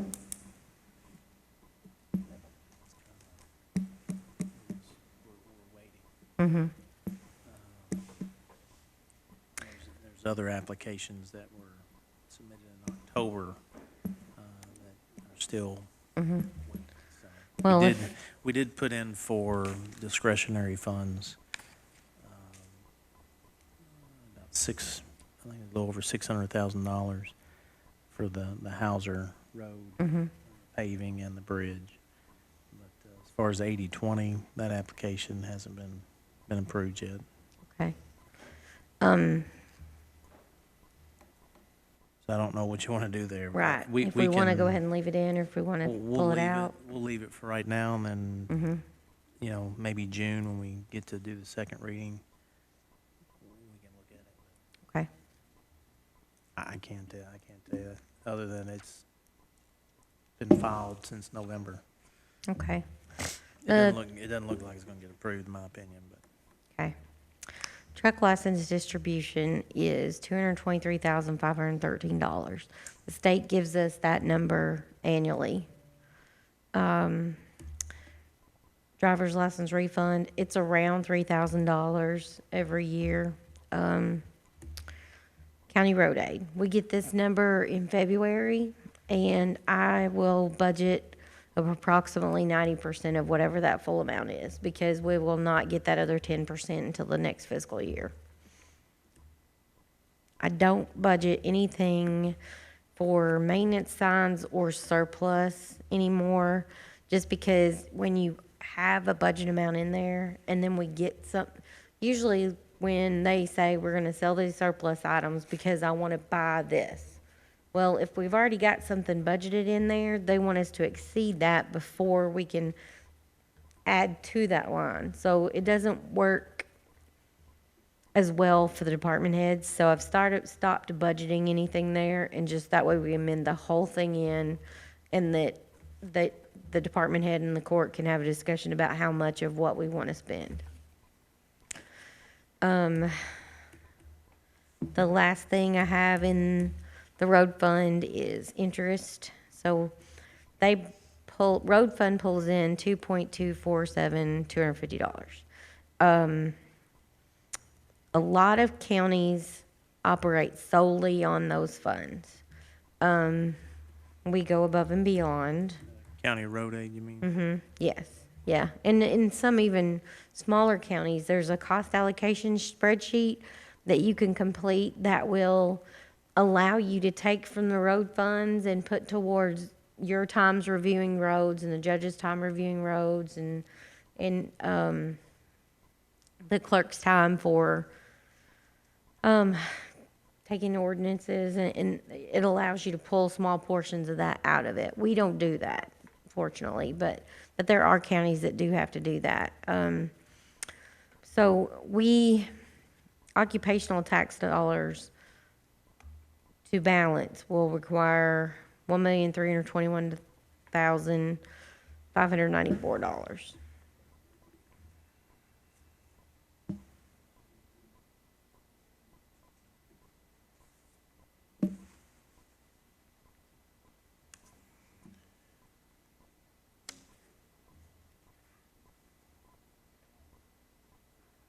Do I have any questions about road fund? Okay. Jail fund. State fees, there is, annually, there's a one-time fee payment that we get from the state, and it's around 40,000 and some change. Medical payments, this is where, the judge, I assume, orders the inmates that they have to reimburse us for certain medical that they have received treatment for. So we get that usually monthly, sometimes bi-monthly, or every 2 months. Contract with other counties, that is where we will house inmates for Lyon or Livingston or Graves or somewhere that has overflow, that we will house some other counties' inmates, and we bill them for that. State prisoners.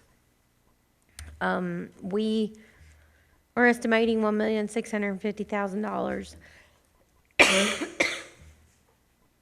That's a pretty high estimate, but Roger's anticipating with the ankle monitor system that we'll be able to house less county inmates and more state inmates. So he's hopeful that we will be able to see an increase in their state prisoner population.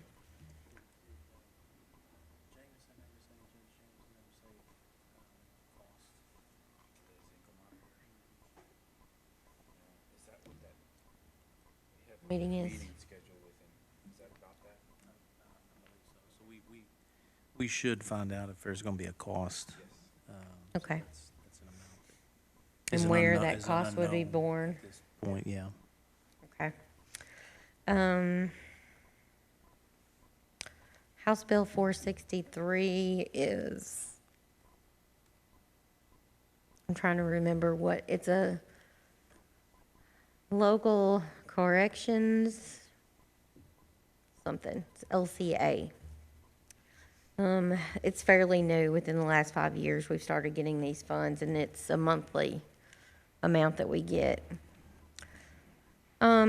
Legal process, this comes from the judicial system, through the court system, we get these fees.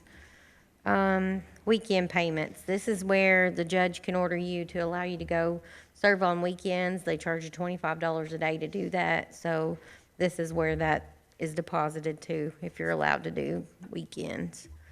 Phone commissions, Roger has agreements with certain phone companies, and they get a commission off a certain amount of usage. Just miscellaneous is 1,000 and 3,000 for interest. So occupational tax fund has to support the jail, the balance at $403,955. Now, I will say to,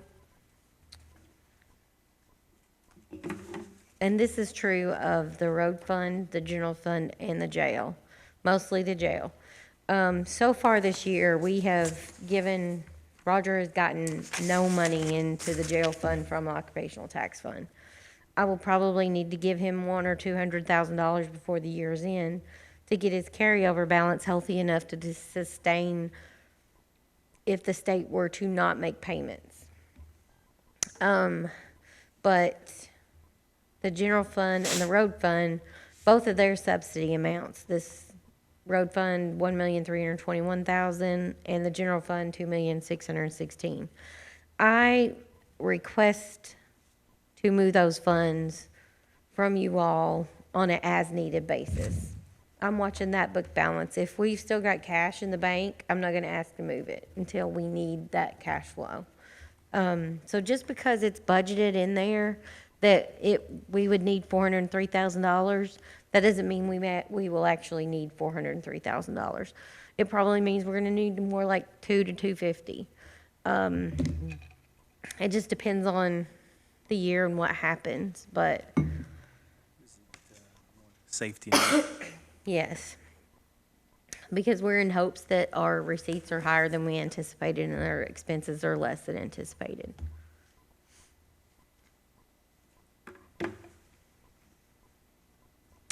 Again, I don't budget anything for grant fund until we actually have those dollars in hand. I'll amend those in. 911. I've got averaging, look like we are declining a little bit with landlines at, going from 170,000 to 160,000. I don't have any information on the wireless fees, so I held those at what they were this year at 212. I think there was maybe a federal regulation or a bill that was passed last fall that, I don't know if it pertained to, co-ops or, who it actually pertained to, but I know the one co-op, residents that have a landline with their, package, like, you get a internet package or, I know we got Windstream and we got a phone in that. We don't use it, but, we pay the landline tax out of that. Right. But, some folks have received notification that they can do away with the phone.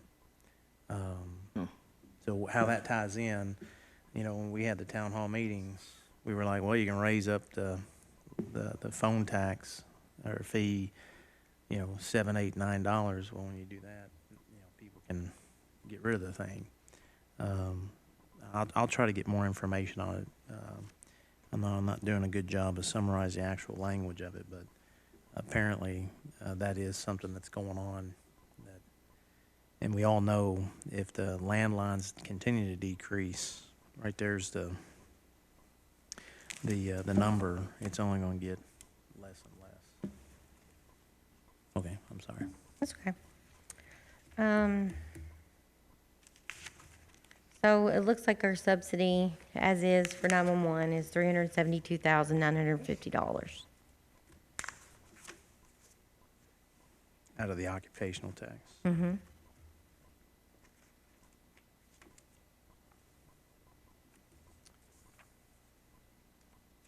Okay, can I ask? Yes. You're about to go over what I was about to ask. Okay. So on occupational tax.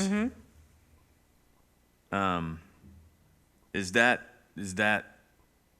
4.2, does that seem low to you based on this time of the year, you know, 3/4 in? Or is that what that number looked like in 16 and 17, 17 and 18, and then ended up being 6 million? I guess, Which you know, 4.2? Where we're at now? Yeah. That- Yeah, at the I guess end of- my, you know what Yeah, I'm getting yeah. at Are you on is, 4134? yeah. I feel like we're running on track. To what? We should bring in approximately really close to 6 million. Okay, A couple of years we've gone over that slightly. This past year, we were slightly under it, so, so the that reas- 4.2, what I'm asking is, that 4.2 Mm-hmm. does not concern you that No. it's not going to, no. based on where we are? You know Right. more about Right. when those And- come in. Within the next 2 weeks, we will have gotten in and processed 95% of any occupational tax funds that we will get throughout the remainder of the fiscal year. I So, gotcha. and I know we had a close to $800,000 deposit last week. After this was printed. Yes, because that Okay. 4.189, that's through the end of March. Okay. So, So no, we're running it's- on track there. And really, So the we, 5 million's being 5 million's conservative. really, But if we have a plant go on strike, or yeah. there's a lot of things that Yeah, I I'm understand really that. not I just comfortable wanted to- going much higher than 5 million. Yeah. Okay, But yes, in all honesty, we get closer to 6. okay. That's got interest in there for the investments in checking, a carryover, and then our transfer out. So you can see that of our income and our outcome, I mean, we are doing better than we were, but we're still spending out the majority of what we get in.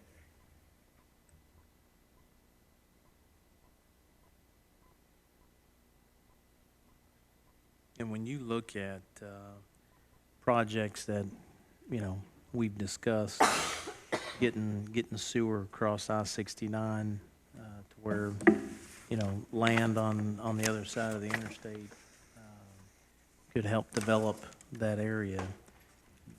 To me, this line, 4134, the more that we can reduce that subsidy out of that line, those dollars can be used for projects like that, that in turn is going to create hopefully more jobs to where we can get more monies back into that line.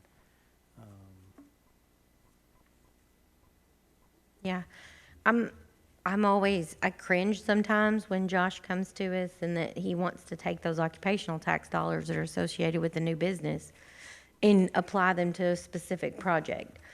Mainly, I'm cringing because we don't necessarily have that much overflow to be applying to things outside of our needs right now. So he and I have a different thought about occupational dollars.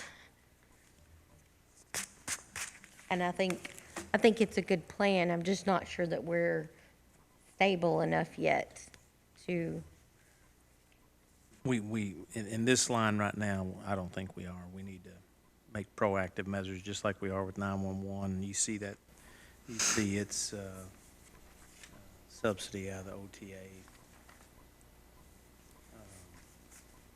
372, almost 373. You know, that's one area where we can get those monies. But then you look at what we have to commit for retirement. You know, there they go. Those dollars go right in the retirement, if that were the case. So I think she did a good job of breaking this down so that you guys can see how much the OTA is supplementing the general funds. And that's where, when I used to originally say, 911, for example, is affecting the budget, the general funds. It's actually affecting OTA, because we're subsidizing from there. Where were you at? I was just ending up with occupational tax. ABC, I made a few adjustments in this, prior to the judge and I finishing working on getting to the final version he wanted to email out. I looked at regulatory fees over the past few years, and, because we had just been duplicating budgets from the prior 2 years until we got a better sense of it. And we are at, I can tell you what we are at for right now.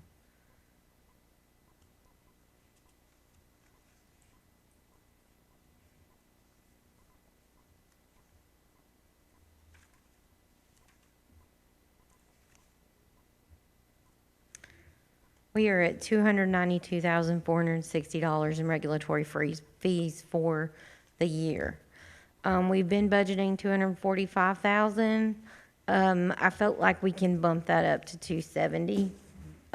If I feel like we can handle that. Even if we had a store close in the county, I still feel like that $270,000 is a good amount for that budget. I bumped that up. I also looked at their carryover a little more closely, and I feel like I raised it to 100,000. We had left it at, I'm trying to think what I left it at this past year, but I had to amended in 90,000. To get us to this 163,000 right now. So I bumped the carryover up. So that's kind of adjusted our budget amount up a little bit from our original budgets in years past. Where in 2017-18, we were just at 230,000 in expenses. Receipts, 329 in the first year.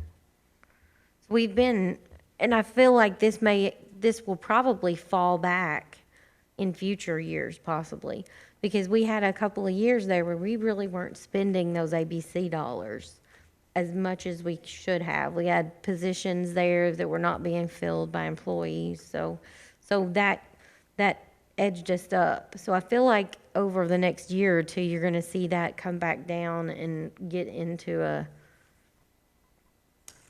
lull, a groove of where we know what to expect. We had actual 2 deputy positions that remained open, that weren't filled. I think one filled for maybe 5 months, but then there were like Yes. 2. I mean, so there were monies that sat there that carried over, like she was saying, but Eddie's definitely, he's filling those positions quick, so. Do I have any questions about ABC? Okay, building inspection. Building inspection is kind of a guess, because I don't know how many we're gonna have. But, the only constant is gonna be Casey's 40% of his salary. The 80% for the inspectors, receipts are gonna have to go up for that expense to go up. So they will be according. I have estimated amounts. I took down electrical inspections quite a bit, but it only takes one big project somewhere to completely skew these.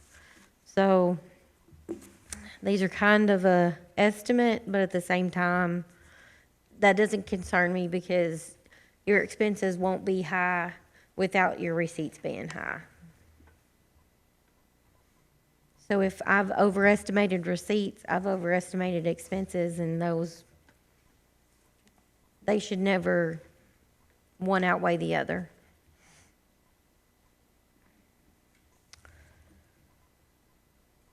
So that brings us to a balanced budget of $21,615,645.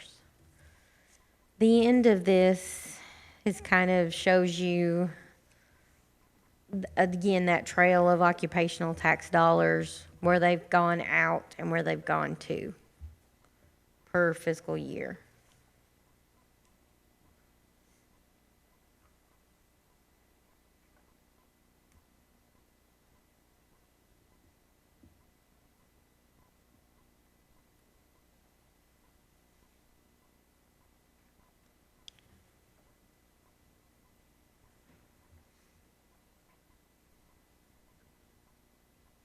Do y'all have any questions about those? I don't know that I printed this for you all. This is just the liabilities report. Our next payment on the judicial building is due September 1, but AOC will make that entire payment. At the end of fiscal year 20, we will have an outstanding balance of $1,079,125 left on those bonds. And our Arts Commission, in 2022, that can be paid off. They had to keep this loan for 10 years. At the end of fiscal year 20, it will have $387,296.24 remaining on that loan. And that's our only loans that are closed out to where I can report to DLG what liabilities we have. When KIA closes out, that would be added to this report. Another item that will be brought before you all for approval it's called a standing order. This is where you give me and Judge the authority to make payroll and pay utilities, so some travel expenses. All of these line items have things that are either payroll related, utility related, or travel related. And that gives us the authority to go ahead and issue those checks without you coming to court on every day before the 5th and me asking you to allow me to make payroll. So these are a list of all of those account numbers that are associated with those things, and we will ask for your approval on that. And this gets submitted to the state and local finance officer with the budget.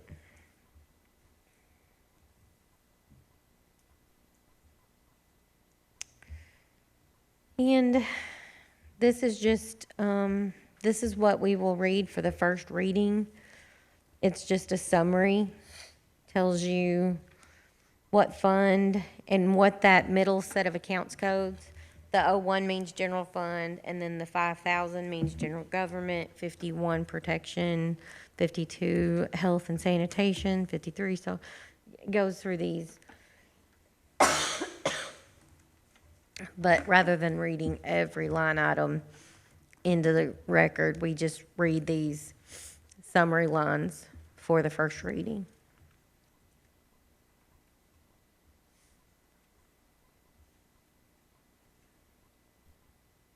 I think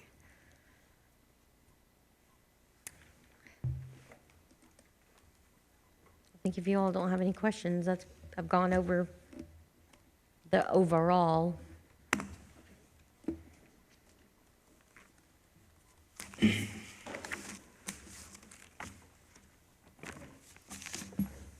No, you prepared it, good, broke it down.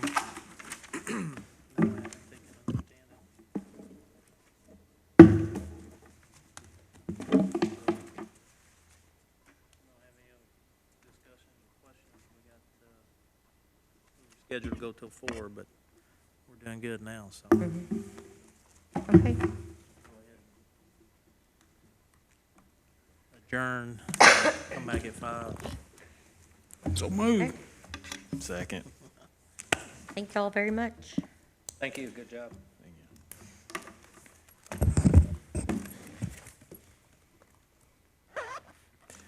Oh my gosh, I don't think that's big enough to get on. There we go. Favor say aye. Aye. Any Aye. opposed?